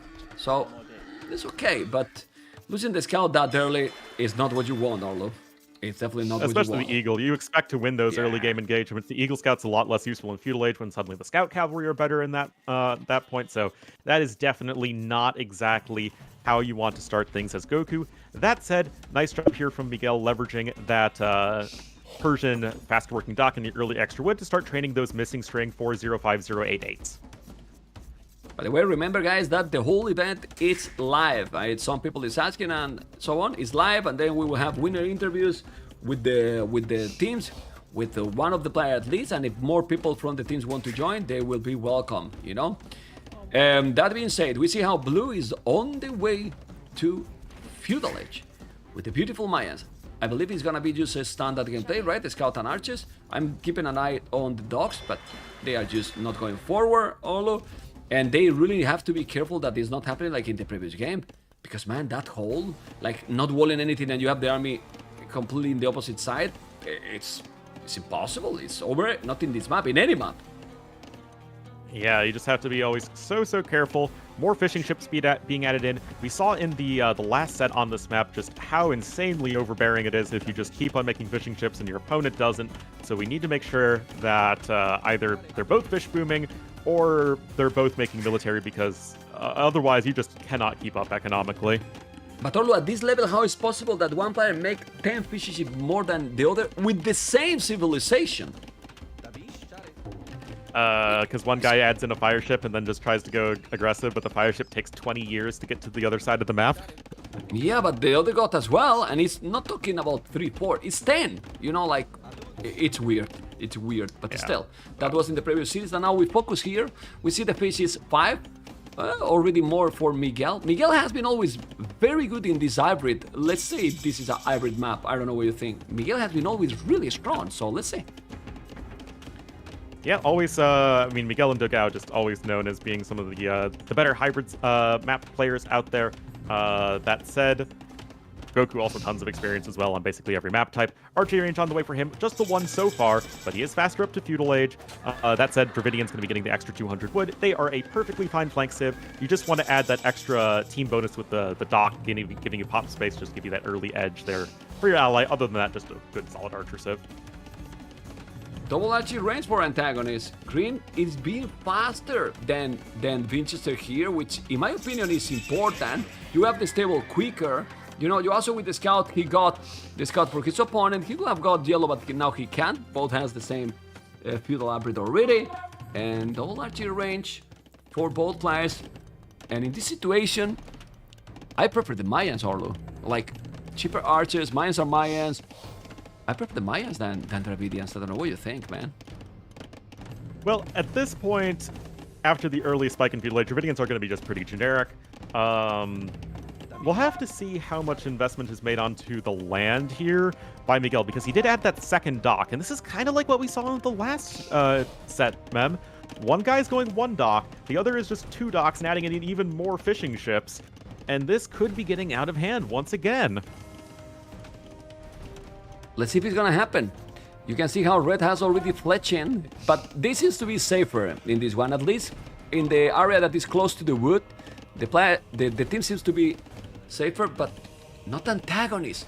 Antagonists, if Blue can explore that, and he does, if he send the archers there, it's open, Orlo.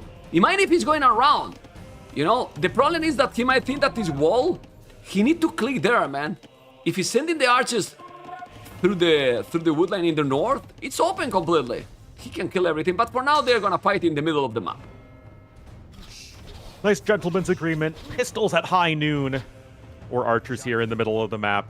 And it's just going to come down to that early execution of Micro. The numbers, at least initially, are going to be favoring our blue player Goku, though. Mayans, as you were saying, just so good in this exact sort of game. But the high ground is something that you can certainly take advantage of to at least buy yourself more time. Man, if there's a hole in those archery ranges, it will be tricky. Anyway, military numbers, more for Brazil. Billions number, a lot more from Brazil. Why? Well, more fish.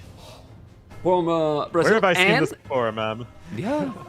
And look at the villages also, like Persians TC work faster, so definitely that's a thing. You can see 29 villages, 28.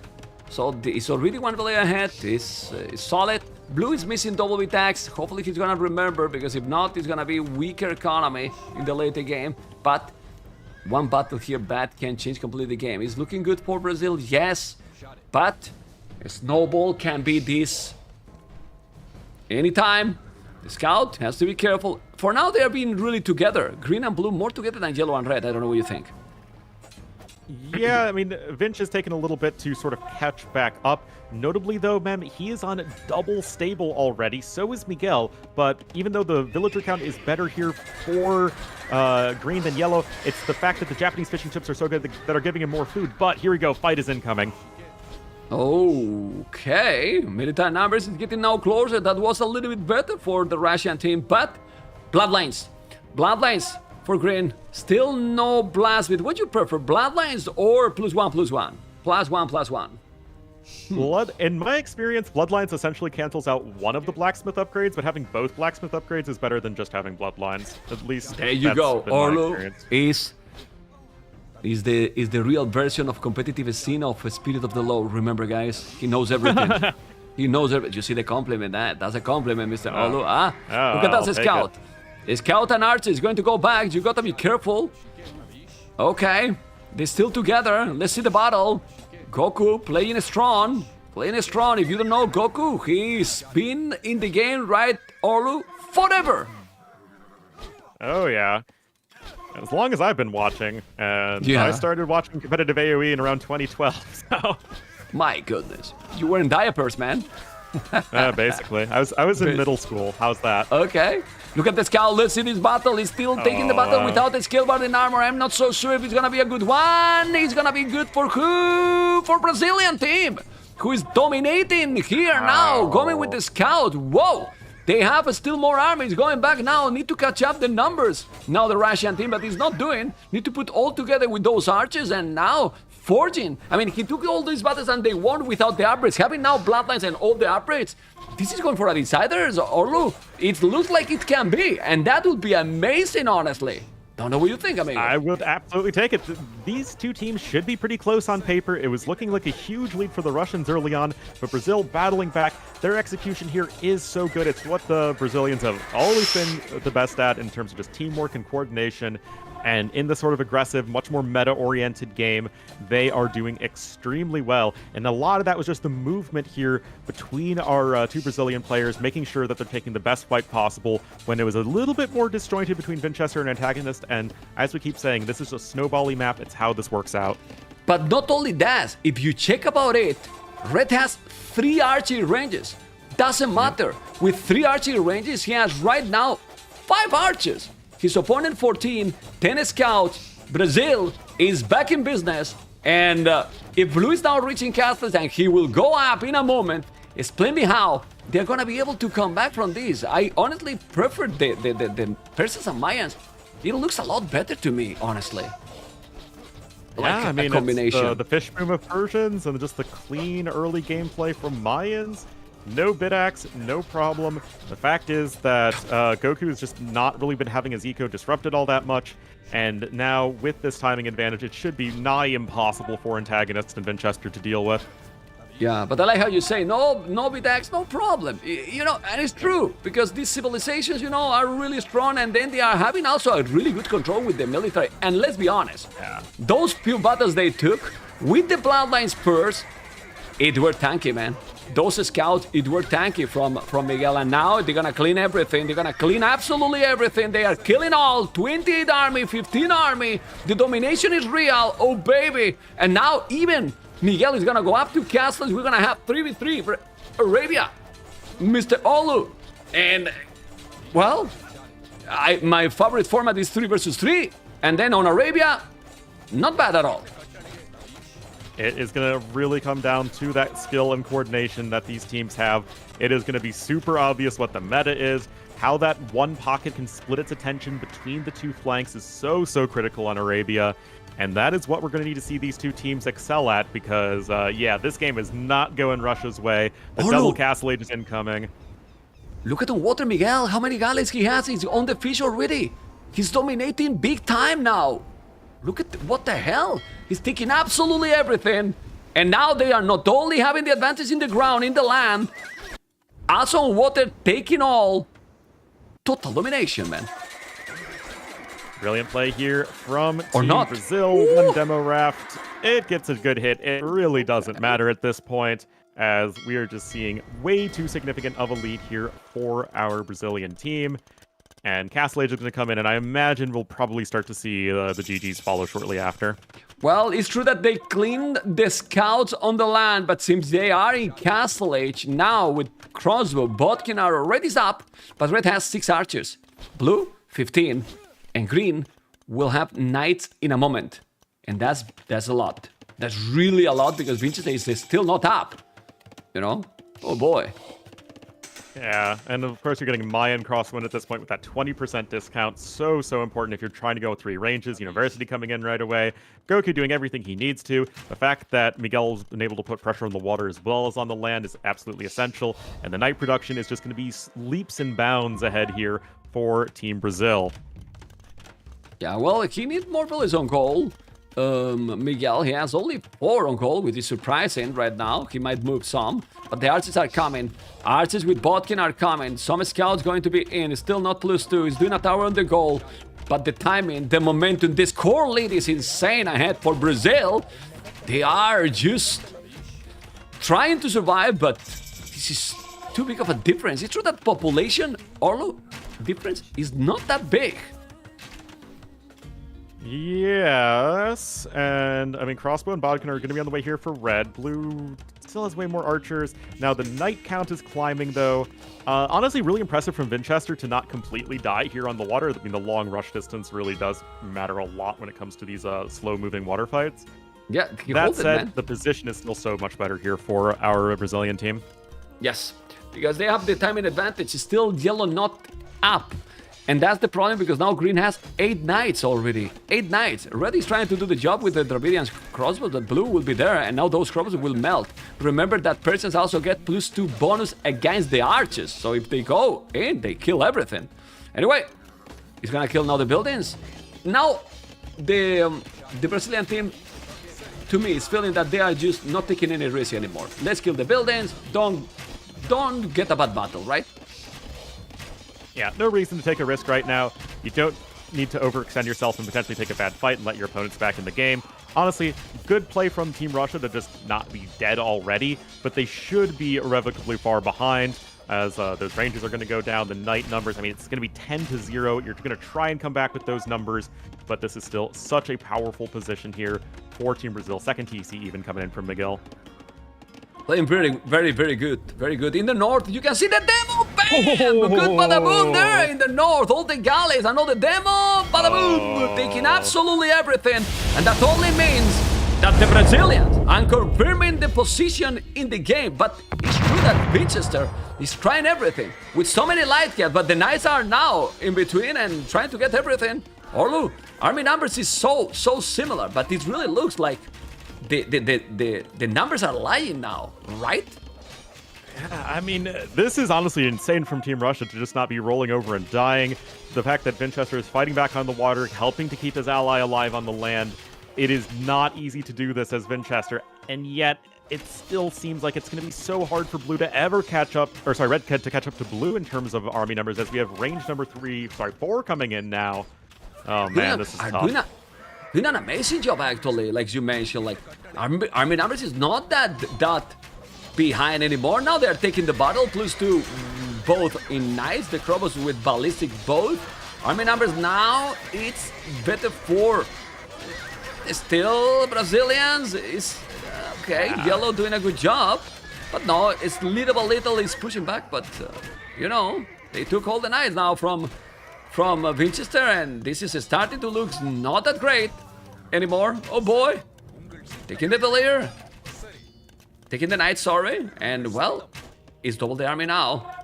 But you can see how hard it is to finish. But now they finish. And game number 5 will happen. Decider, what's going on? Orlu, amazing.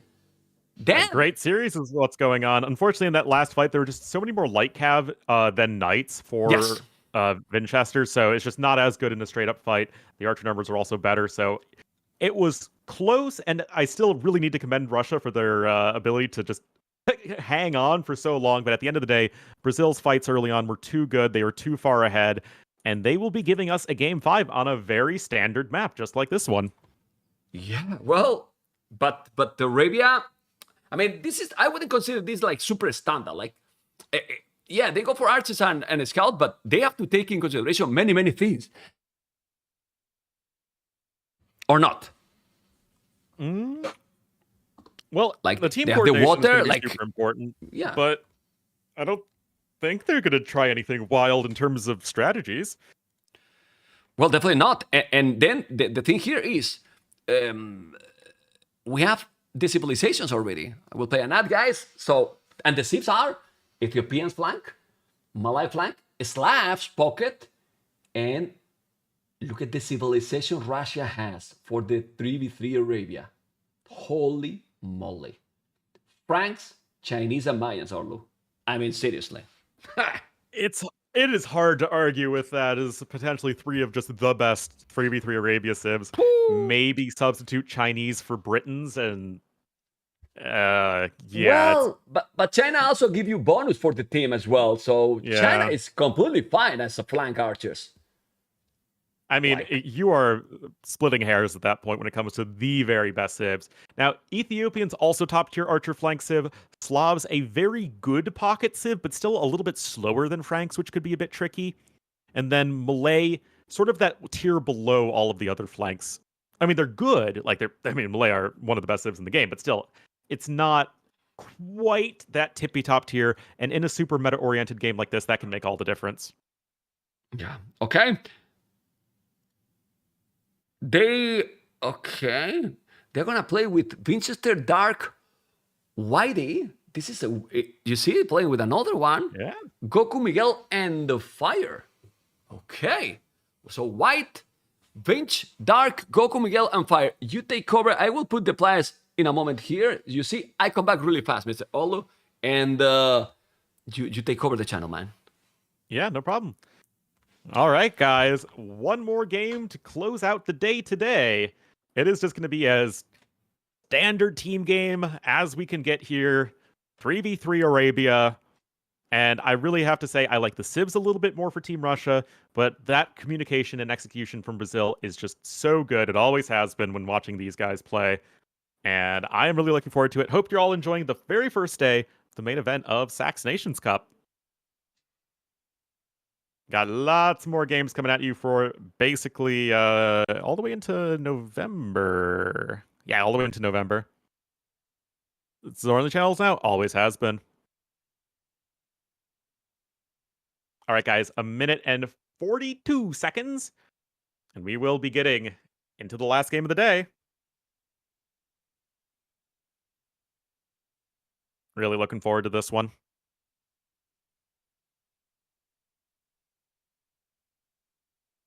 All right, let's see. So tomorrow, guys, while we're waiting, is China versus Canada and Argentina versus Finland. So 2 really, really good sets. And then after that, it'll be the winners bracket, the losers bracket. And then eventually we will just make our way throughout the rest of the event. Russian civs? Well, I already kind of did that with Mem, just a couple minutes ago. But like, when we're really splitting hairs among like the tippy top Arabia civs, which, like I said, because it's so meta-oriented on Arabia, it's so execution-focused, having that small difference can really matter. I like Franks a little bit more than Slavs, so just that much more aggressive. Their bonuses kick in sooner than Slavs. You kind of have to wait to build up those farm numbers. And then Mayans, Chinese, just insanely good flank civs. Yes, Ethiopians are up there too in terms of quality, Malay just not quite as fast early on. Whereas the dog dash has gone somewhere else right now. We're actually pretty fortunate because we're getting a lot of work done in our house right now.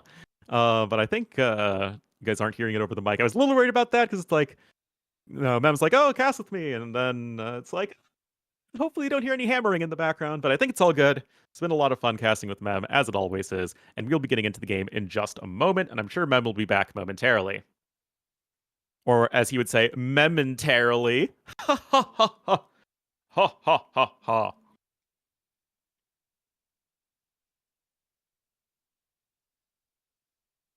We are back.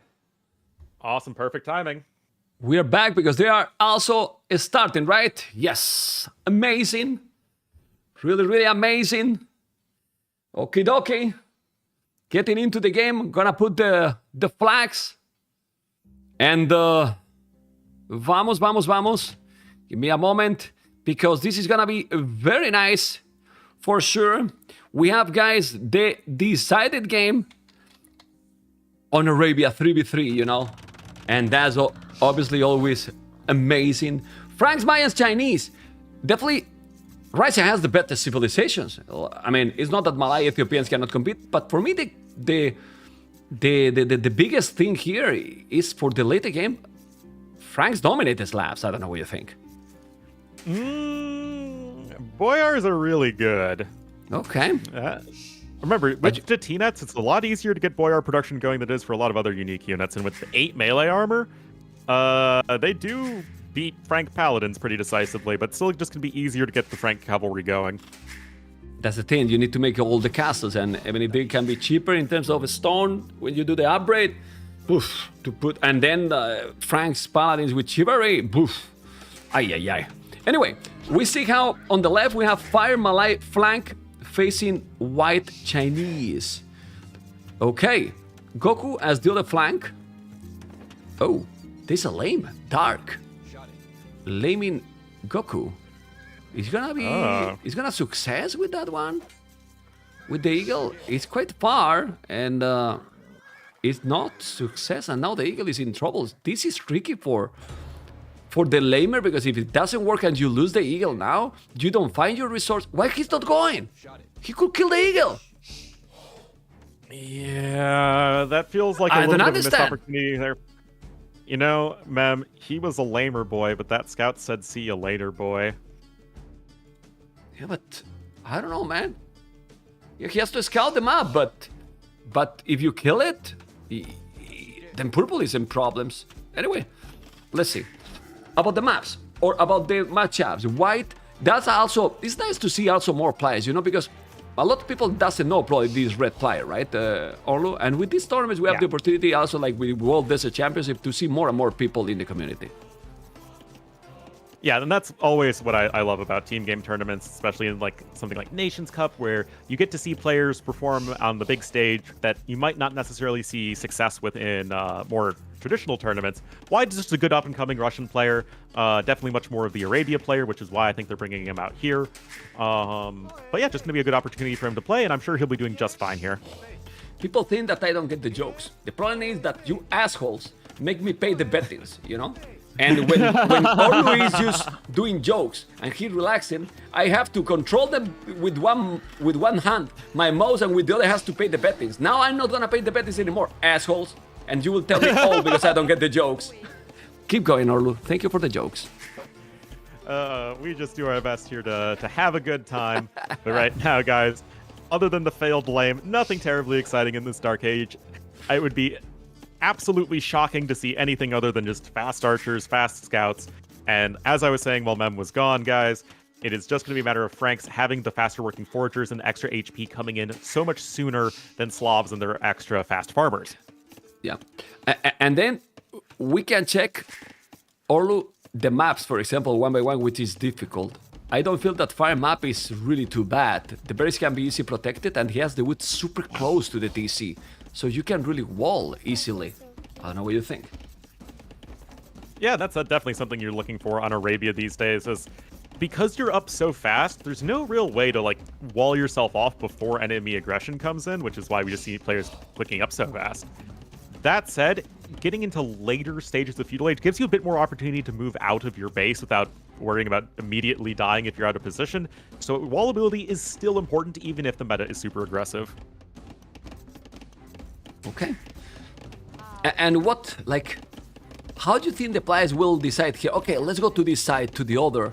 This is one of the things that it would be very nice to probably listen then, to be sneaky on their voice, because you have one pocket, you cannot go to both sides. So where you go first, right? Well, to be fair, it'd be, I think, difficult for us to listen in on them, because I don't think your Portuguese or Russian is going to be quite up to scratch, as is mine. Yeah, well, that's that. Well, I can understand Portuguese. Yeah, that's true. That's true. But with the Russians, and GG will play, you know? So you're right about that. But well, but still, where to go, right? Because green and yellow will have to go to the left or to the right. That's the beauty, in my opinion, for the 3v3s, you know?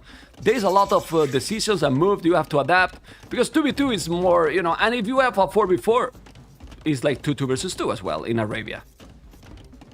Yeah, that is just why those decisions making and the team coordination is just so important in 3v3s. It's one of, I think, the most testing things you can do in terms of just figuring out, okay, who really has some of the best coordination out there.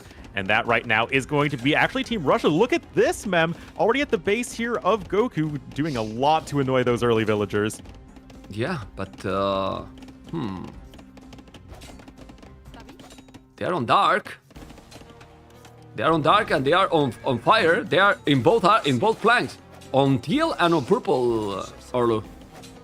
Yeah, and those quick walls needed to happen a lot faster. Now, at the end of the day, both fire and dark are having good reactions, so they are able to defend. It's really crazy right now, the build orders. Orlu, how I'm checking Goku now, double range, plasmid, Minica, and it's still now he's doing the mill. Minute 10, they have all these build already, man. And now fletching in minute 10 as well. It's crazy, man. Seriously crazy. These hamsters are too hamstery for me, man. These fast up times, pure execution. I just can't keep up with these kids. I agree. And I'm 25, so you imagine how I feel. Exactly. Yeah. You know it. Yeah. Well, let's move on. Yellow is walling out to the edge of the map. This is tricky, but I like it. Harder to do it. It's going safer. Look at Miguel walling in circles. Very typical, you know? And, well, I like the walls by dark, you know? It's not being so greedy, but still, Miguel is already coming with 2 scouts only. And still, there's not a lot of army yet, so they have time to wall right now.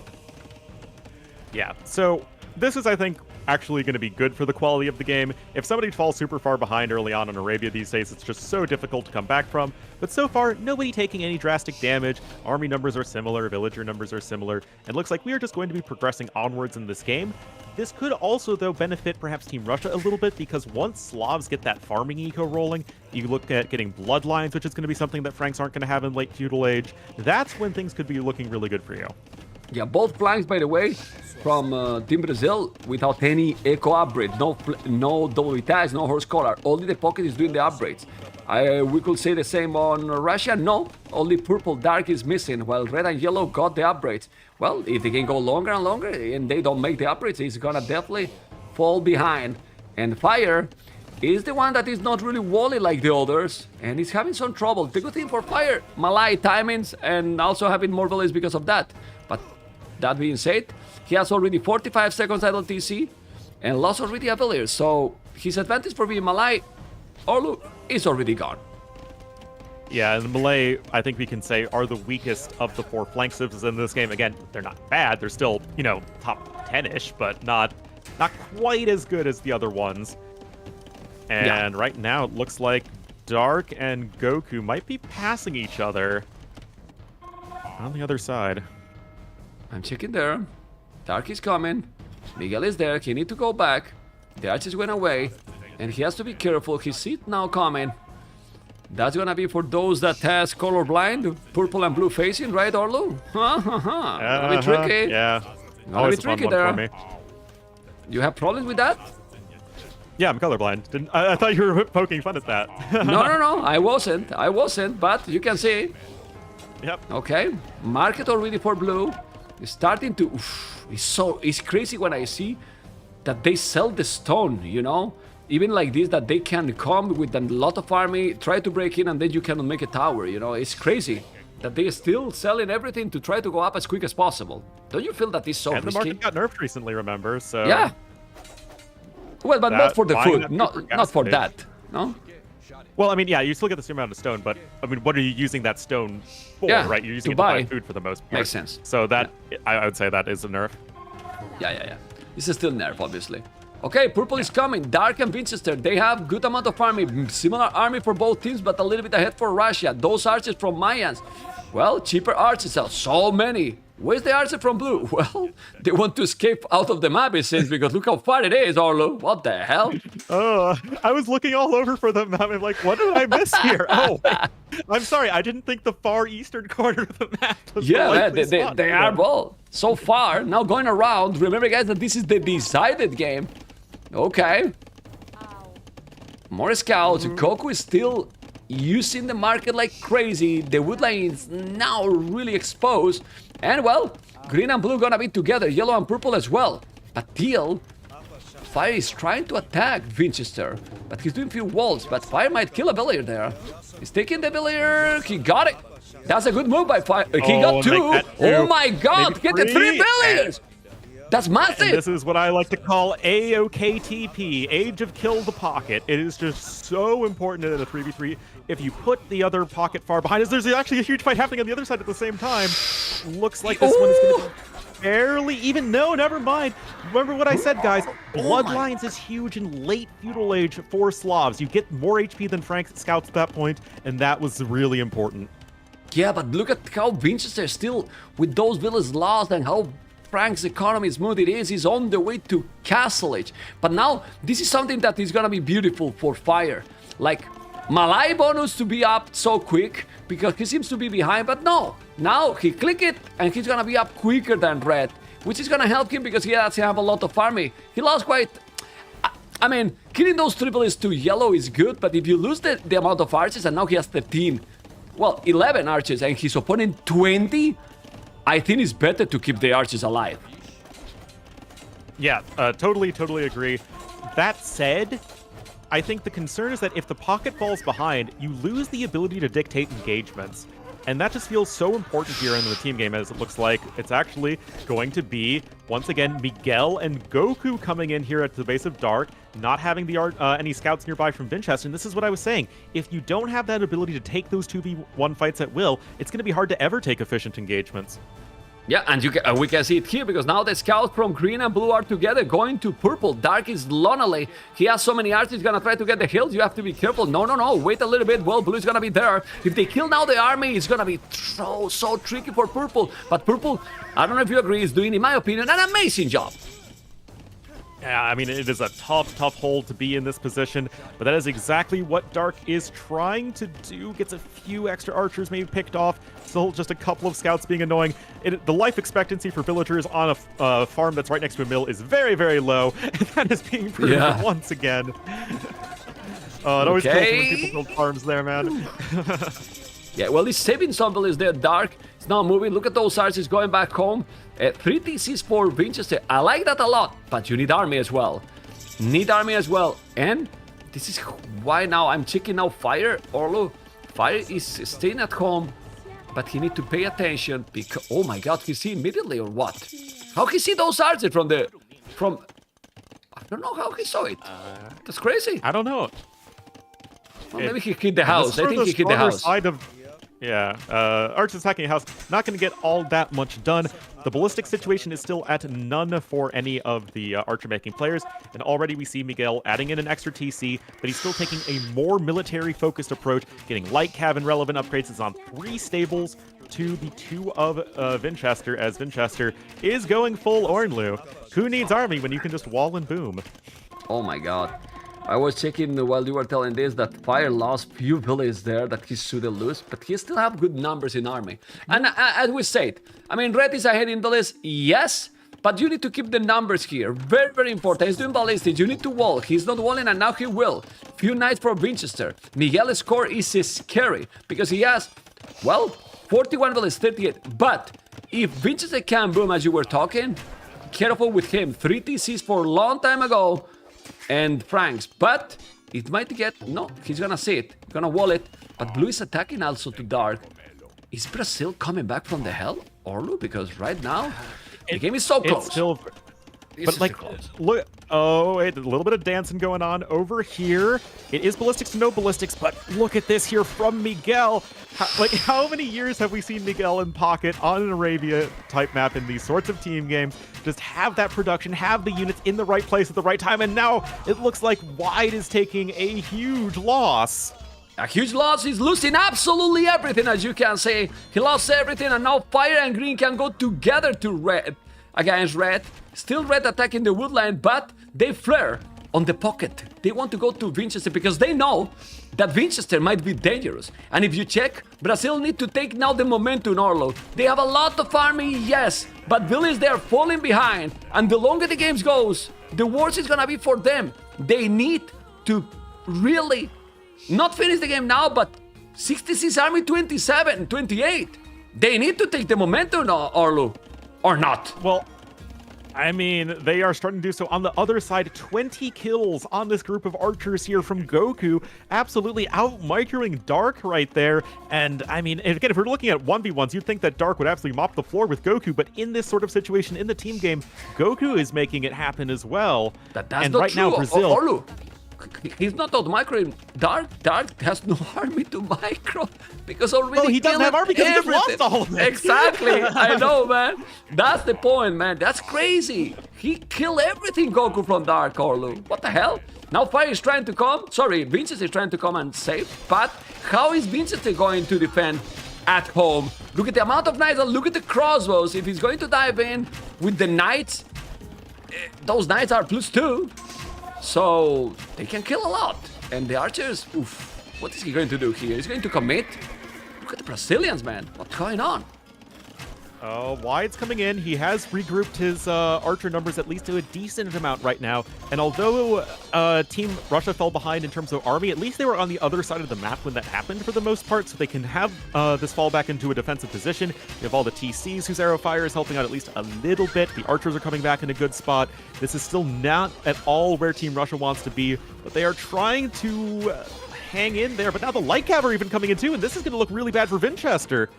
Well, they are in troubles. They are in real troubles. Green is here with the knights, the lighters as well. Blue with the archers still as well. Red is there trying to defend, but Winchester has 12 knights, 57 villages now. 57. Winchester has lost 16 villages already. I mean, he has 3 TCs, okay, but he lost so many. And now purple, we have ballistic, yes, but yes, well, he can remake the army again. 18 with ballistic might do the job. Winchester is still losing so many. It's crazy to control everything. And the game is snowballing a lot. It's still the score is not so far behind because the population with different distribution, Olu, 20 is more for Russia, but army, Brazil with a lot more. And it's still raiding. They're raiding Winchester till death. Yeah, of course, not having even fletching for the TC means it does only 1 damage to those +2 defense knights. The villager count is getting closer, but so is the army count. Everything's sort of starting to level off right now, as the flanks actually seem to be in a really nice position economically for Team Russia. And now it's actually Winchester, who had the most economic approach of all, who's going to be falling really far behind Miguel, who's just cruising at home. Red is up to Imperial in a moment. That can change everything. Yep. That can change everything. Red is gonna no go sling up at to all. Just good play from Wide.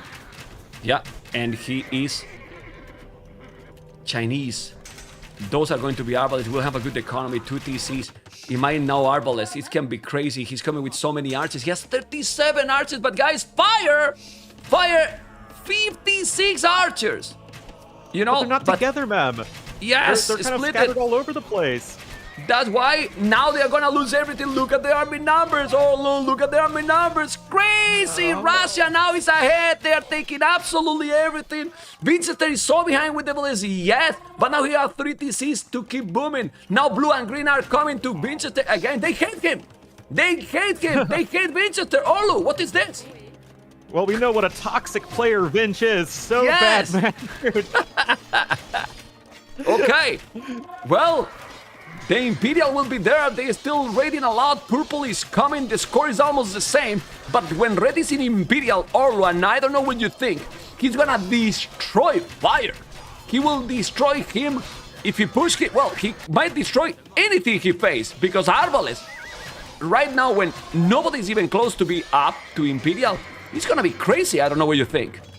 This is an insane game, a perfect one to capstone this series. Villager counts are dead even, military counts are dead even. Right now, it's Winchester who's really far behind. And like I said, you don't want your pocket to be far behind the enemy pocket. That said, this play from wide of all people, again, most of you guys probably have never heard of them, and I don't blame you for that. But, I mean, in these sorts of team games, this is where we can see these up-and-comers really shine. Yes, he's gonna have now Thunder in a moment. I'm checking still those battles in the hills in front of Winchester base that he should rewall. But Dark is now coming with more army. He's here, Fire. Yes, but where's Red?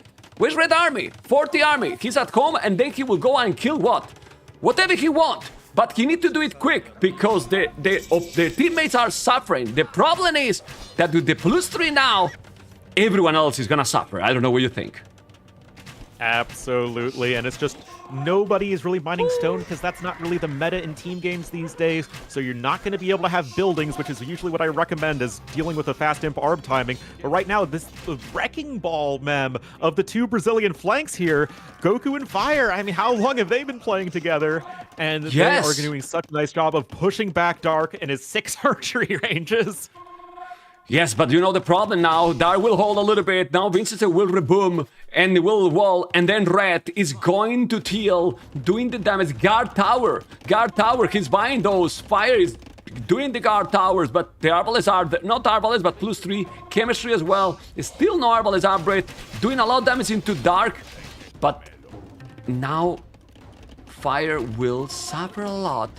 But Red is still need to do the damage. Oh, there's a hole. Okay.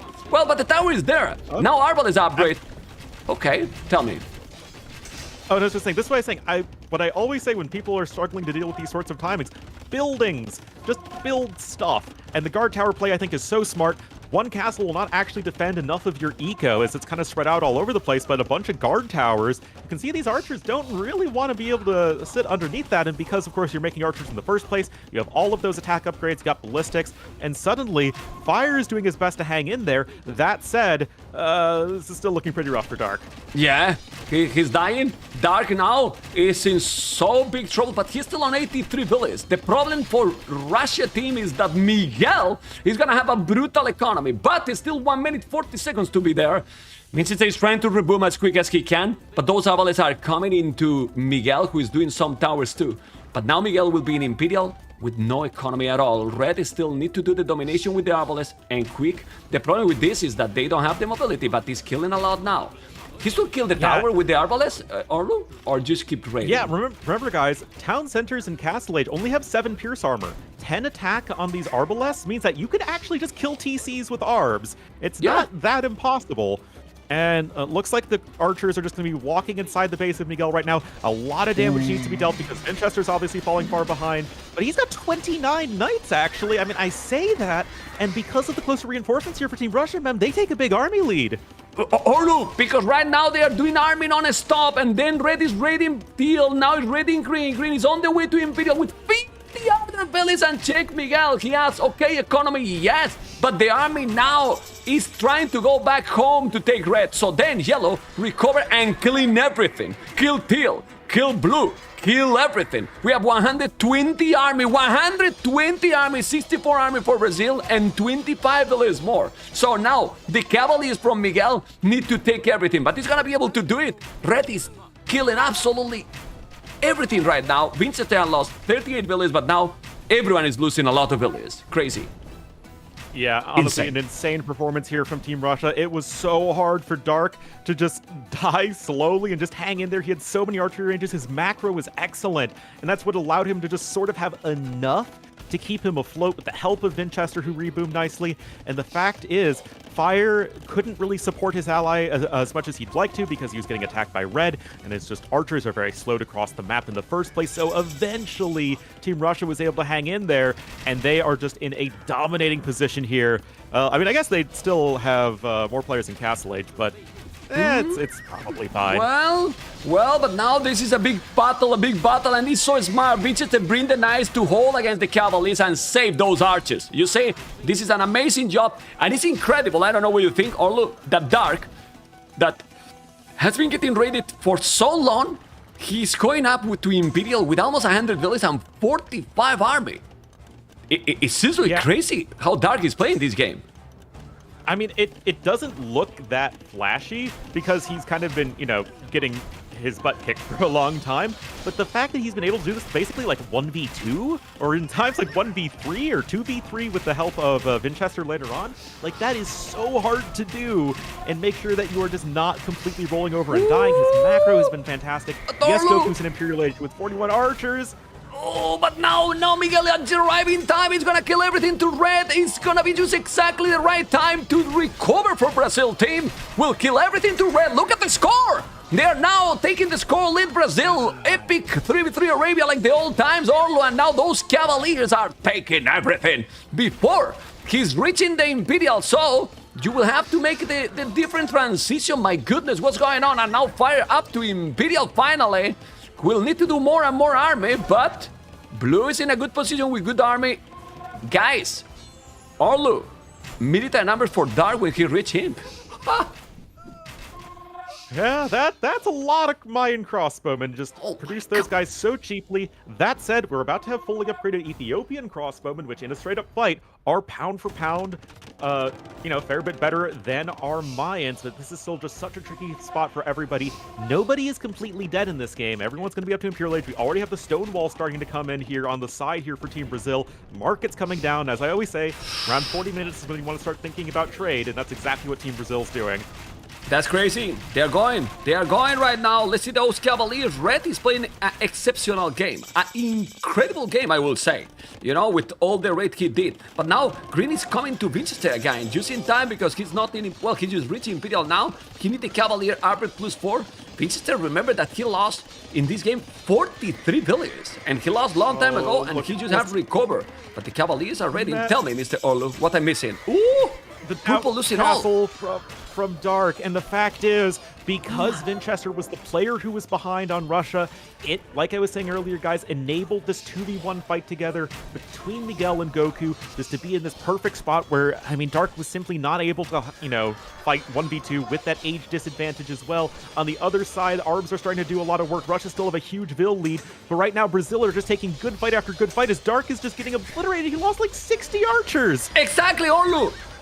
2 minutes ago, I asked you how much army he has. Look at now, he lost absolutely everything. It's still yellow. He's now raiding like crazy to Miguel. Miguel, $100, 26 are idle. Who the hell is winning this game? I don't know, because now Goku is on Vinchester base. And now, Vinchester gonna suffer like crazy. Army numbers, more for Brazil. Villas, more for Russia. But the pocket, I don't know who's winning this.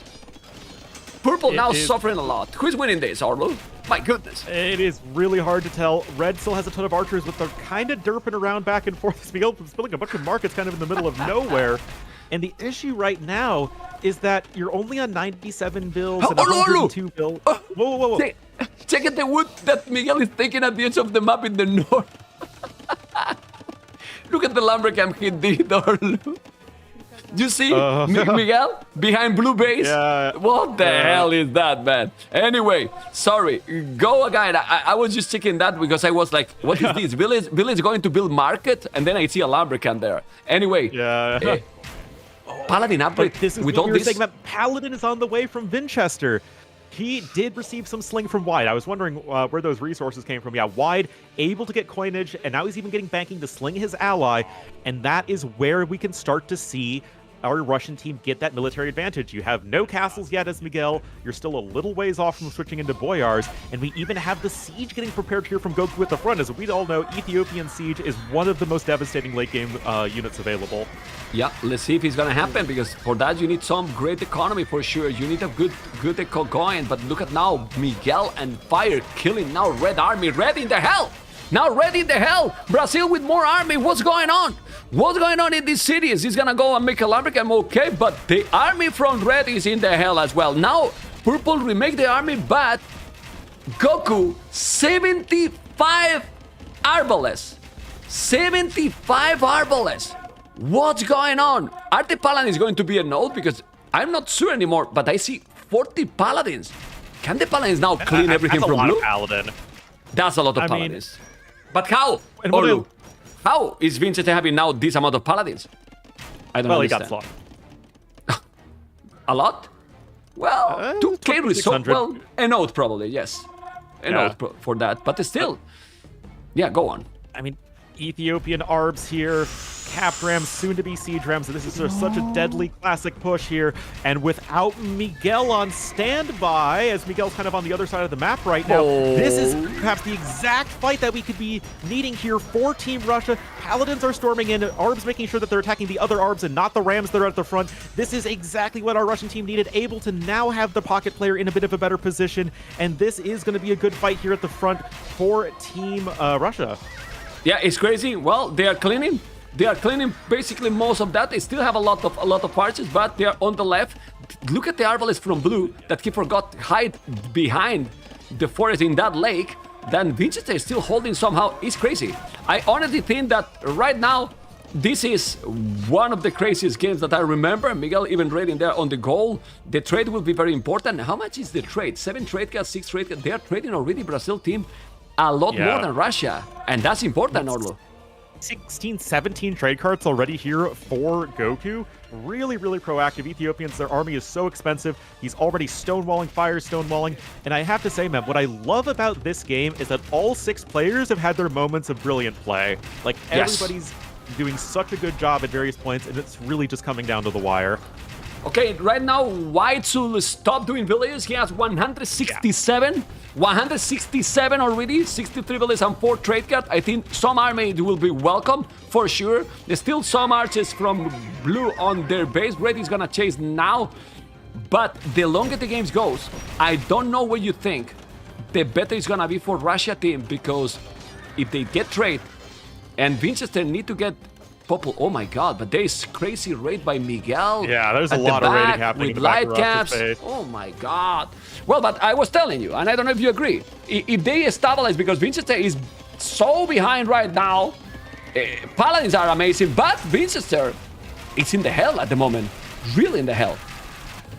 Oh man. Yeah, this is a rough one. I mean, Goku doing so much work with those Arbalests, Miguel being dark active with coverage. his light cav.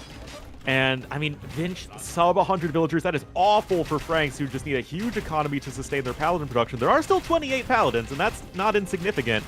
But Olu, Why does he struggling to check clean blue up? army, check blue army now. Look what Dark is doing here over Goku. He cleaned my everything. goodness. Everything. And now Dark 73 Arbalests, doing so many lists, doing trade as well. They can destabilize. I don't know. I really don't know. Because now who is coming now is Fire. Fire is coming over White. And the one who is dead now is still Winchester. Winchester need to recover and quick. He's not even doing villages. Look at Winchester. 94 villages and not rebooming. That's not good. But there is raid with Paladins as well on Miguel base. I don't know where to look, Carlo, and I don't know who is winning this. You need to look all over the place at once. The populations are still very close between the two teams. Yes, Vinch's villager count is low, but he still has 55 on food. So really, he just needs trade cards. He doesn't really need any more farmers at this point to spam his paladins. That's a good Franks. point. That's a good point, yeah. Yeah. Well, I've been casting a while myself, man. I've been known now- to make a good point every once in a while. But the thing is that without trade, Orlu, then it will start to make light caps. And Slabs is better because you can do Hussars, you know, and he's doing now light caps and doesn't have Hussars. I don't know, man. There is raiding all over the map. Red is trying to hold now over Fire, but Fire seems to be now on point with a lot of farming. It's true that this hill is difficult to take it. and he has a lot of skirmishes. I don't know. He's still Redding in the middle, but... Oof. And now Blue is coming with Siege Rams, skirmishers, trying to kill Dark. He got a lot of stone. He could do another castle, but you need something else to stop the Rams, Orlu. This is the army composition from Goku of screw your Arbalest blob. Let's just pick everything that kills archers right now here. As Ethiopians, the Siege Rams are coming in. There just isn't anything that deals melee damage here from Dark. He is in a really precarious position. He needs the support of his ally, but as we keep on hammering in, Winchester is in a very precarious spot, and he's continuing to lose villagers, Mem. Yeah, he continued 91 villages, and now we see how he's getting even slinked by Goku Miguel. Goku is playing a spectacular game, Orlu. A spectacular game really all the time. Now with 126 villages, 42 army, what's going on? Military numbers, the same. But now, Brazil, for the first time in probably the game, is having more villages. That is basically the trade. Because they have a lot more trade. Look at Goku, 31 trade card, Orlu. Yeah, Crazy. he's just been so proactive about doing that. That said, somehow he's getting cleaned up because that's just how this game is, apparently. Now Purple's the one who's getting coinage. We really do need to see Vince start to come back in this one sooner or later, because right now, I mean, things are still on a razor's edge, but the army value is going to be better and better for Brazil going forward unless we can see those Paladin numbers climb up. Yeah, well, Yellow is still, Vincent is still trying to get the Paladin. The key for Team Russia is that Vincent to get the pop limit. He's around 140 population, which is definitely not the population you need and you want to be able to take this game. It's true that nobody is almost at pop limit, right? Orlu, who is pop limit? Nobody at the moment. Fire really. is close, Dark is close, But not 200, not even close. Yeah, not too, actually, hold on. Miguel has like 60 units in the queue. Never mind, he'll get there in a moment. Ooh, okay.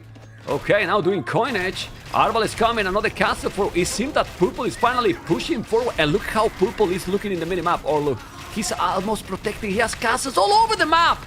Even in front of Yellow. What the hell, man? Tactically, such beautiful castle positioning here for Mayans. Of course, getting extra stone thanks to the longer-lasting resources. You can maybe think about a Plumed Archer switch at some point. Fire now punching his way through the stone walls of Wide. And I mean, there just needs to be so many units all over the place. Wide's castle is going to be, well, getting denied for the time being as Brazil have that little bit of an edge. Oh, he's gonna be denied. Well, Arbalists are coming, but there's Paladins as well. You got no. Look at now. Oh, fire with so many Arbalists. As you mentioned, Blue Marches. The good thing is that Purple has so many trade cards, so he can have a.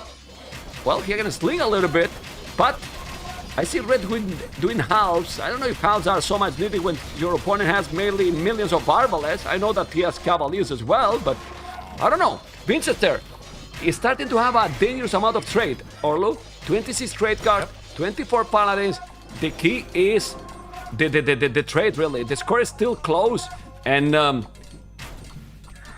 Team Russia still have more army numbers. If they clean this and Vincent get the Paladins going, it's gonna be so tricky, really, Orlu. Really tricky. It absolutely is. Architecture not coming in here from Goku, and still Dark standing tall at the front of his base. He can grab Volche Javelineers if he really wants to. He can even have more stone he can pick up in Dark. He can spam a bunch of very cheap walls, of course, as Mayans. And right now, Team Russia, they're in a really bad spot, but they sure aren't dead yet. Still barely hanging in there as we've already crossed the 1 hour mark in this game, ma'am. I'm not sure, you know, I'm really not sure because I see Red playing an insane game. He's getting ready, he's losing a lot, but he's still 200 population. If he's doing that castle on the left, he needs to do that castle on the left, and now they will do it. The hearts are helping Paladin from Yellow. Purple Dark is not even close to die. He's holding in the middle of the screen for sure. And there on the left, that castle is gonna be up. And that castle is huge for Russia team. Orlu, and they're gonna push fire back. They're losing quite a lot now. Bomber towers in 3v3 Arabia. What the fuck, man? And Torsion and That Giants. is what we call peak AoE 2. Yeah, man. Okay. The best buildings in the game, fortified walls and bonfire towers. And we're seeing both of them. And then people coming in from Miguel as well, man. Yeah. Sorry, but now is when people will tell, well, now it's easy to say, man, this is chivalry now for Franks. This is now when people is gonna be, yeah, now you say that Arabia, Orlu, no matter what, is usually bring somehow the best games. And it happens most of the times in most of the tournaments. And here we are with game number 5, 3 versus 3, over 1 hour game, crazy, and we don't know who the hell is gonna win this game. We have no Great clue. wall coming in just to sort of, you know, try and defend those sides as much as possible. This is also where Malay can struggle a lot here for Fire, who's been playing an insane game. The issue, though, is you're looking at generic Halbs, generic Harbs, and generic Skirmishers, and there is a realistic scenario where maybe we can see Wide get into Chukonu, and that could be really tough to stop.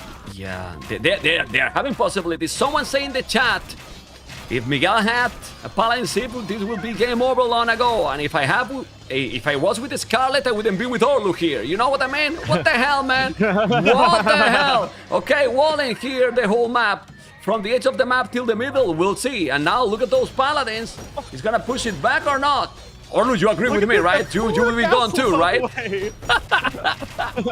Anyway, look at those scouts and the skirmishes. Yeah, go, Mr. Orlu.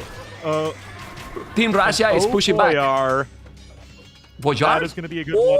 And now the Paladins are going to be having a really rough time against Boyars. Again, 8 melee armor is nothing to sneeze at. Now Onager coming in from Goku. Oh my god. But you know what I'm telling you also? That now is when you need the Chukunus, because the Chukunus are going to be better than the other units against the Voyars, and also against the Arbalest as well.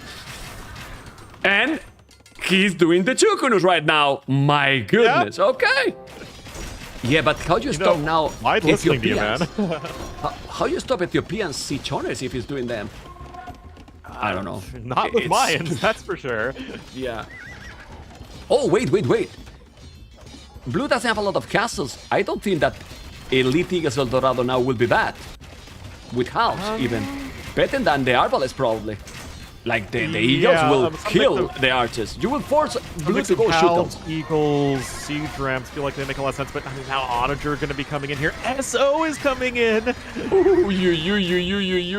Look at the Siege Owners now trying to kill the skirmishes. You gotta be careful. You will need something else than a skirms, Mr. Dark. Dark, 20 farmers, 60 on gold, 61 trade guard. Well, then you need to do something else. On the left, the Paladins are still doing the job. The Voyars are coming. But he got 13 Voyars. His opponent, 36 Paladins. And now, finally, everyone has a lot of trade. The score is still almost the same. But in the late game composition, as you mentioned, Orlu, now it's very tricky. Now maybe the late game is better for Brazil? I mean, Ethiopian Siege, Boyars, Malay definitely are the weak point, but you at least have Bombard Towers, so Fire doing everything he can to get the most out of his civilization. I love the Trebuchets here from Wide, and he's even going to start switching into his own towers. Well, we're watching Black Forest composition now. Late game, yeah. And the most expensive units, Sichoners, Paladins, Voyars, and remember, Slavs could do halves and Sichoners, and it wouldn't be terrible halves with Rusinia. Less mobility, but Sichoners, halves, you kill everything. Mobility matters less when the map is covered in fortified walls. For example, look at the... Ooh. Well, Sichoners killing Paladins now. The Sichoners, killing everything. The Paladins are not a note here. He's gonna lose the castle. I'm checking on Goku's side. I believe you are there too, Mr. Orlu. And those Sichoners with a total domination mode activated. Yeah, they have torsion engines in 1.95 blast radius. That is getting insane. And right now, Brazil are on the march. They want to take this one. Royal Air is coming in because Goku's like, let's just get every single tech with Ethiopians, coming forward with the barracks now as well. And right now, you can start to see that ranks start to fall off a little bit. Mayans start to fall off. Chinese start to fall off. It is just going to be so difficult to stop. Like Slavs, Ethiopians as well are so insane. Yeah. Well, the Elite Eagles are coming. 70 trade cards, Olu. 70 trade cards for Dark.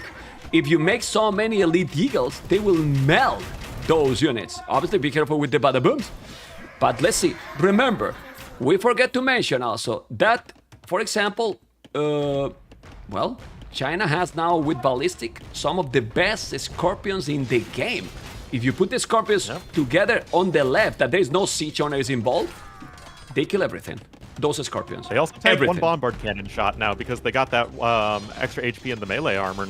So, Yeah. I mean, it's not great against bombard cannons, but they're not as hard countered as you might think.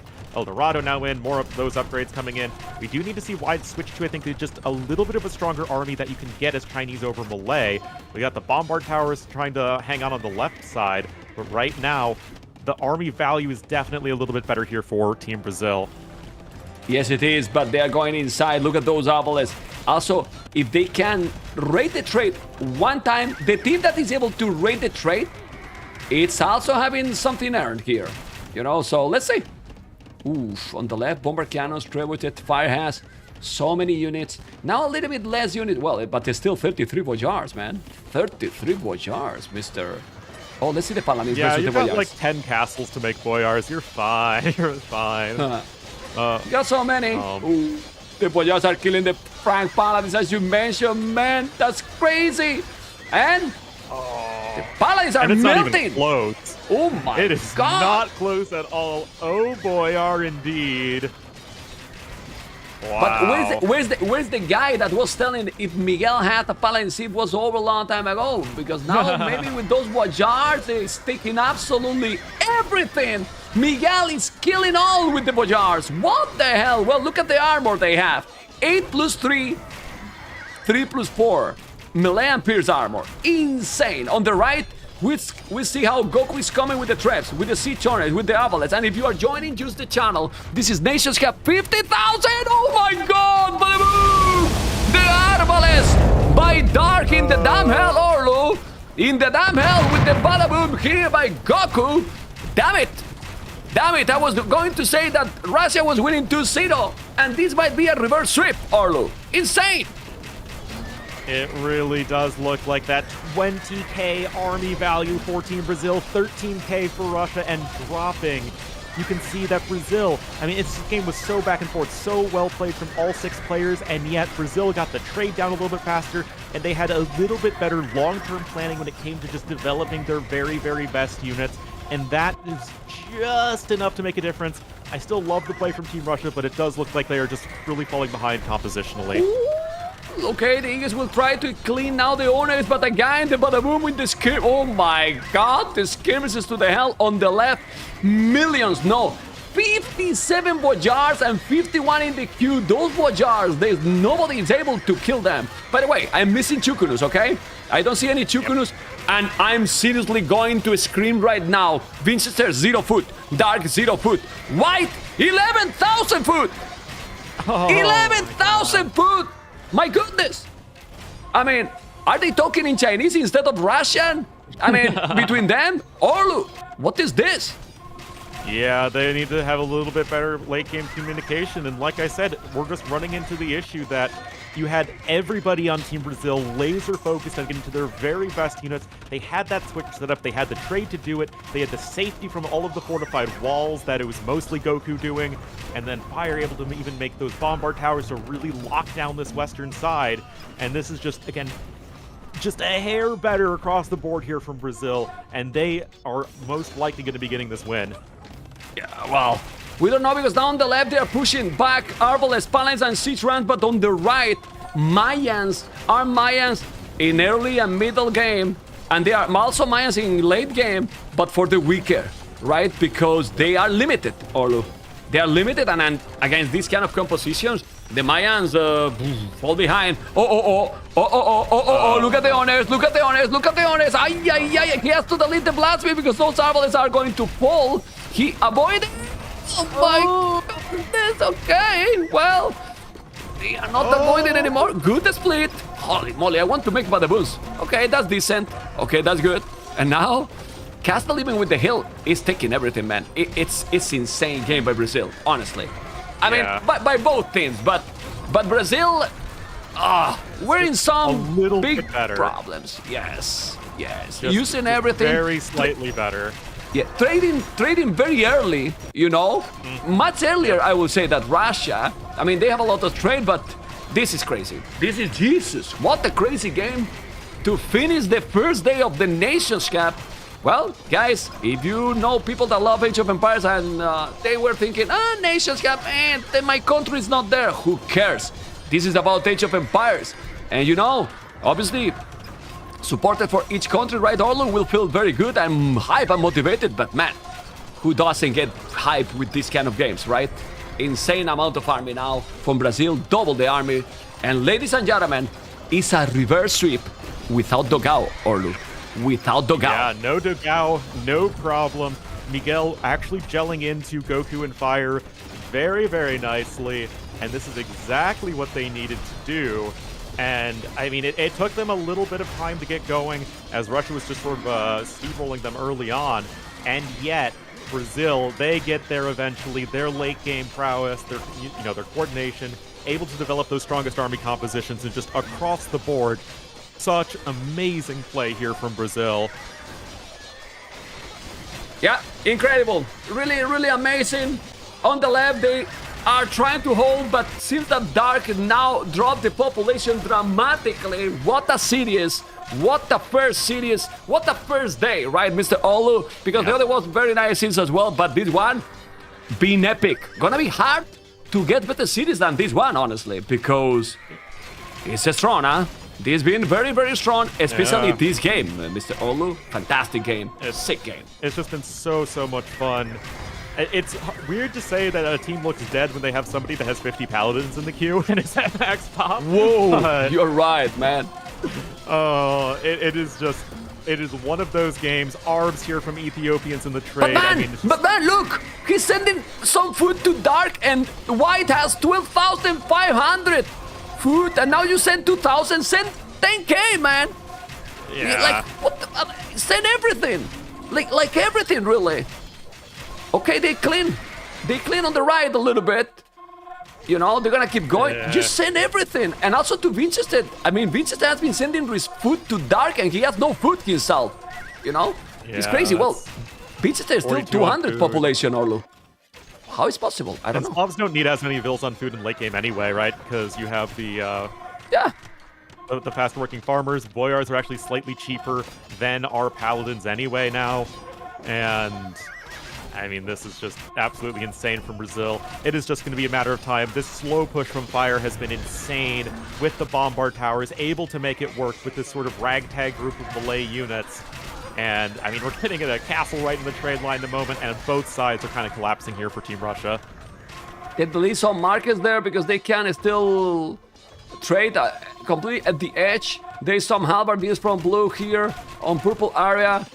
The Bojars still going, 64 Bojars, as you mentioned, so many pines from yellow, but Dark is out of the game. Red is kinda out as well with 87. Yeah, they are, except Winchester. Both planks seems to be quite dead right now. And it will be a miracle that Russia can come back in this game. Yeah, that is just not GG! likely to happen at this point. GG called. Reverse sweep from Brazil. 1 hour, 26 minutes, and 3 seconds to make that play happen. Wow. What happened? One of the best here? 3 Arabia games I've ever seen. Yes, and we have seen a lot, Mr. Orlu. Yeah, we have. And we have seen a lot. This is incredible. You know, incredible. Team Russia did 941 Arbalest, 628 Paladins, and with that army, they couldn't win. They couldn't win the game, you know. Then 700 Arbalest from Brazil, combined, obviously, 400 health, 374 Bojars. And what the game, what the city, what everything, man. You know? Yeah. What everything. That was just a joy to watch.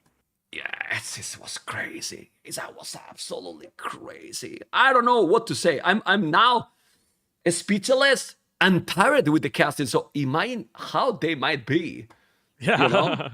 You know? Oh, crazy. I was actually playing this, and I mean, it was. I feel kind of bad for Russia because they were so close, and I so think good. that whoever they face in the losers bracket is going to be in for a rough time. So we'll have to see them play later on in this event, but absolutely earning that one is Team Brazil. Incredible, man. Really, really, really incredible. Oh, man. Oh, man. I go to the interview later moment. Yep.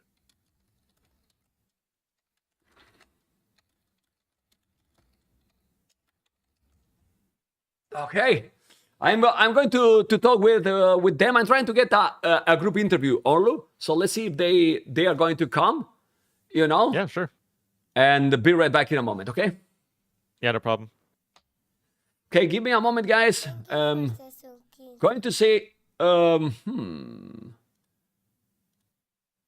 Okay, give me a second.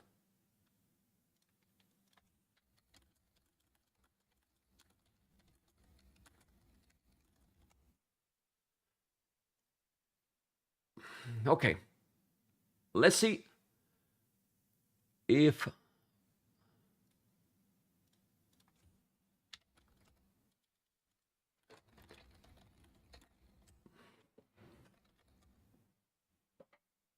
Okay, let's see if we can make here fire. Let's see if I have Goku.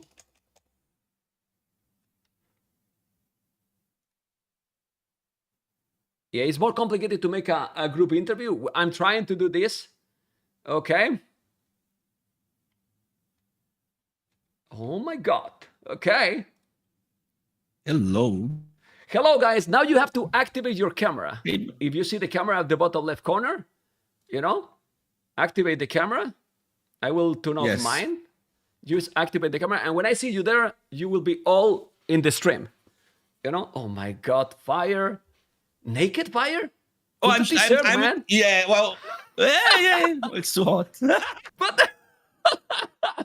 Fire, put the t-shirt right now. No, I'm not co-casting. But you're going to be in the interview. Well, and you're not going to be will. co-casting at all. Actually. Oh, wait. No? Not even tomorrow? Well, if you don't put the Shut t-shirt. up. I was such a... Oh, yeah, of course. No. Tomorrow, yeah. Oh, what? There was a threat? Oh, wait. Yes, it's a threat. Okay, I'm going to bring, guys, everyone to the stream. Miguel, where's your camera, man? Goku, Stark, Fire. Congratulations, Hello. guys. Thanks so much. I mean, seriously. Thank you, man. Hola, Miguel. Hola. Reverse sweep 2-0. The starting was just warm-up games for the team? Yeah, no, like we came up with the idea of not prioritizing cities for a 4v4 when like a 1v1 and 2v2 make the same amount of points, right? Yeah. So prefer to play with the perfect cities for 1v1, 2 and then. And then I we lost my don't- one we versus don't- one. we Basically, don't that's it. We don't throw the 4v4, but like it's not the Don't talk Fire most about important losses. map. Fire, don't talk about losses Yeah, after like, your 1v1, please, Fire, because Yeah, we no, can I'm have not picking you cities know? for him anymore. Yeah. Miguel, how many times is gonna play Fire more 1v1 from now on? I don't think so. He will. Okay. Anyway, is this link that powerful? Because that been some sling in the African clearing, and I believe Goku. Nice to talk to you. That castle in your face, it was a snowball a little bit the game for your team. Yeah, I don't found Winchester base. I protect Miguel with scouts, but my dark is so bad, my friends. I forget to do mill for up, Okay. so I go field late and GG casted my face. GG. Anyway, Fire, by the way, when you're loud, you can put the microphone muted. It's fine.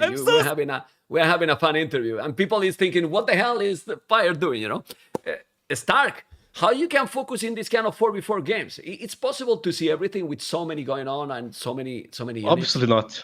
Obviously not. I had no idea what I was doing. Yeah, it's crazy, you know. And then I think there in that game, Russia and Miguel read the game properly because you were the one that was booming quite a lot with Hindustanis, and basically they were attacking you all the time.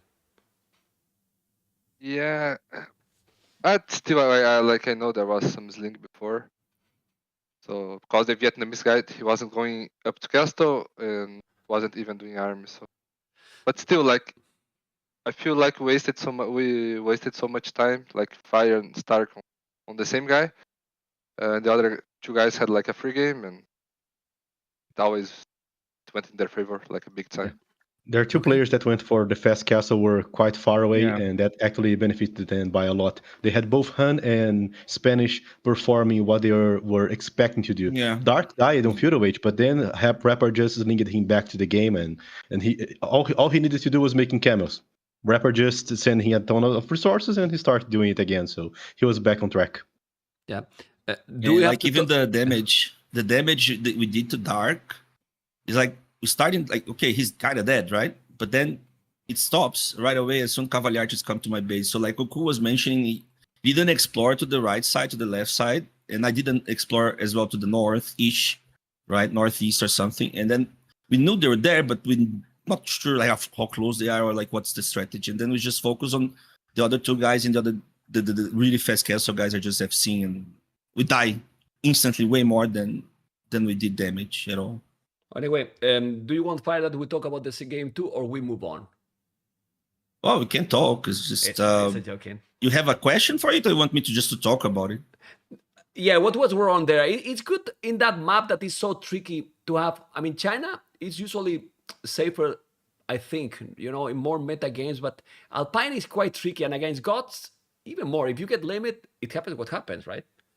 So- Exactly. That's the thing. I shouldn't prioritize killing the villager. Even if I take 3 boars, and then I'm fine. Then he kills 1, and then it's 4-3. But then it's like 5-2. You know. Then game's over because he goes up with like 500 food, and just some army push me back. I push him back. He's a castle age. So it's just like a matter of basically reacting to someone trying to do those shenanigans with unconventional saves, because it's not like you take that, you know he's going to do it, but then I just shouldn't overreact. Just get my stuff, back away, let him take a boar even, and then I'm fine to play Feudal Age and not be pushed back. And you know, if he tries to go up, then I can play Knight's Crossbow even, or Monk Knight and Radiant and everything like that. And China can do well. He's just not taking the damage, which I took. Okay. Miguel, are you telling now by WhatsApp, Dogao, we don't need you, man. We win without you. So message like I, this, thi- I Dogao? think it wouldn't be that hard with him. Okay. Yeah. Okay. Well, but that's also a boost of you know, of confidence to the team. Like in Dogao, we'll know what kind of player he is. You are 2-0 behind. And how was the confidence in the team after that 2-0 behind, Miguel? I mean, we had like the perfect teams for the 2v2. We had a good plan for the 3v3. And I thought we would win 2 games for sure. But the third game, they had better civs. The Arabia, they had better civs than us. So it was pretty scary. So it had to be... Mm-hmm. I couldn't go like early imp because I had no palace, so I started taking like bad fights with knights because I didn't want to go to imp. And then when he had paladins, I thought we would be dead. But then the Voyars, I mean, they were eating the paladins. They were eating everything. yeah, they are really good. They're really, really good. But takes so much time to get into Yeah, them. but you don't know this, but I can tell you one of the big advantages in that game. It was wild. What has been? I don't know how you were feeling if you were so hyped, because not only that you were coming from the 2-3, but also Franks, China, Mayans, as you mentioned, great for Arabia, and then see that hey, we're getting the game and we're winning like this. How was feeling the team? We would love to see the team on boys there. Were you hyped when you were saying, hey, we're getting this? No, I feel like when me and Goku started taking like good fights, I feel like they overcommitted in Feudal a little bit when we killed, like we got their army behind Goku's base. I felt that we were so ahead, but I didn't know that Fire was so behind his guy that like we were killing, and then the score out was always close, and I didn't Yeah, I know was why. behind like on just like behind on Castle Age, and really like all the fights the Chinese guy took. He wasn't losing his army, right? So I was losing them, so I kept doing army, and he wasn't losing them that much. So he kept doing equal, right? So eventually at the middle of Castle Age, I was like, Miguel, are you up? And he's like, yeah, I'm halfway. He's like, no, because he should be up in a second, right? And then he boom up, and then I dropped some towers, and I bought as much time as I could. And I think I did a good job. He ran around all my base, right, and lost a bunch of army. but he still did so much damage to Miguel. Good thing Goku was in a really decent spot in the other side, and they kept pushing, and it was perfect timing as well, killing. They did amazing job in the other side, killing like Dark, like the Mayans guy, like three times, and like literally after he reached Imperial Age, they killed honestly don't everything. know. I honestly don't know how Dark recovered, because it was crazy. You killed him, like you say, several times, but it was insane. Yeah. By the way, you Well, he did really started, well. guys. You started, guys, to trade a lot earlier than them. That gave you a big advantage. Because you don't know that probably, or maybe you knew, but you had a lot trade already. Like you were like with 20, 30 trade cards when they didn't have yet. They got at the end, but that I think brings you back into the domination in the late game. Don't know what you think. Yeah, I told them when I was raiding with Lightcap that I didn't see any trade by then so far. But then Vistra, I don't know how he was making like so many paladin.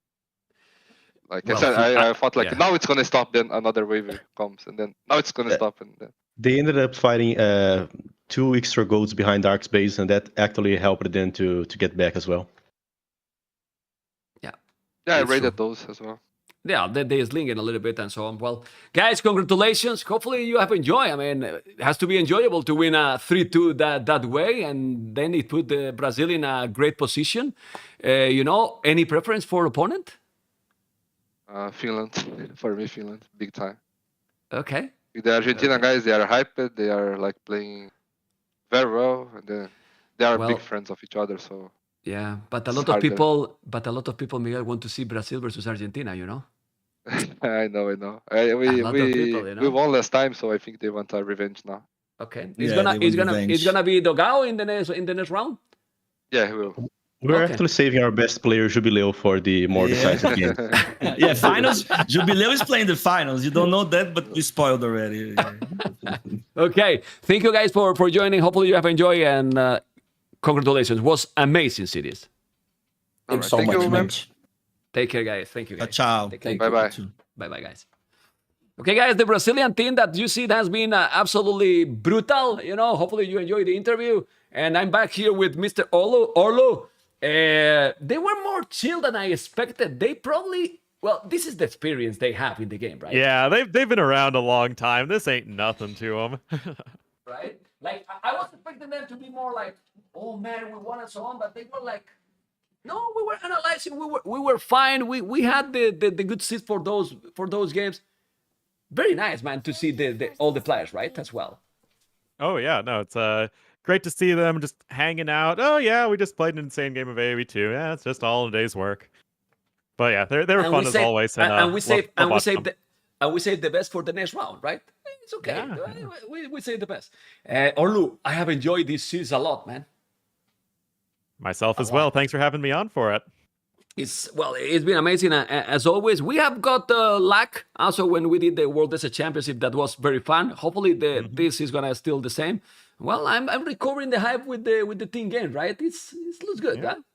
It looks good. It's been a lot of fun. I'm looking forward to the rest of the event. Well, thank you so much, Orlo, and we will be casting together if you want to come for sure. Take care, okay? For sure. It was great seeing you, man. See you, man. Bye. Okay, man. This is there has been a brutal series. Brutal series. I will show you here. I think the result 3-2, and remember that they will face the winner of tomorrow or the loser of tomorrow. Both teams. This is the group B, and this is Group A, Remember that there is a way of playoffs, but that will be, we will see more the next weekend. Remember as well, the price of this event is high, amigos. It's high, but it's a lot. The price is important, but I don't know. What do you think? And hopefully you have enjoyed with the tournament today. Hopefully you like the overlays and everything that we're bringing. We will bring tomorrow Cito and Fire as co-casters.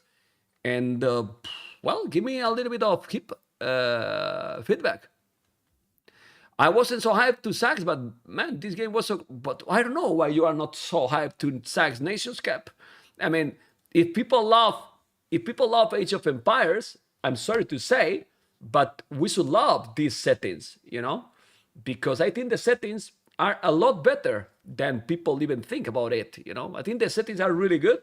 I want to say thank you so much to SAX for for supporting the AOE scene, you know, and yeah, the last one. But if we go and check the draft, you know, here, like African Clearing was crazy as well. Alpine was unfortunate because he got lamed. The Big Freeze was very nice, a little bit slower. And then Coastal Forest, it's what is that map? A bit more about, you know, a snowball, you know? It's a lot better. It's different. It's completely different. I know it's better. Yeah, it's better in 3v3, you know?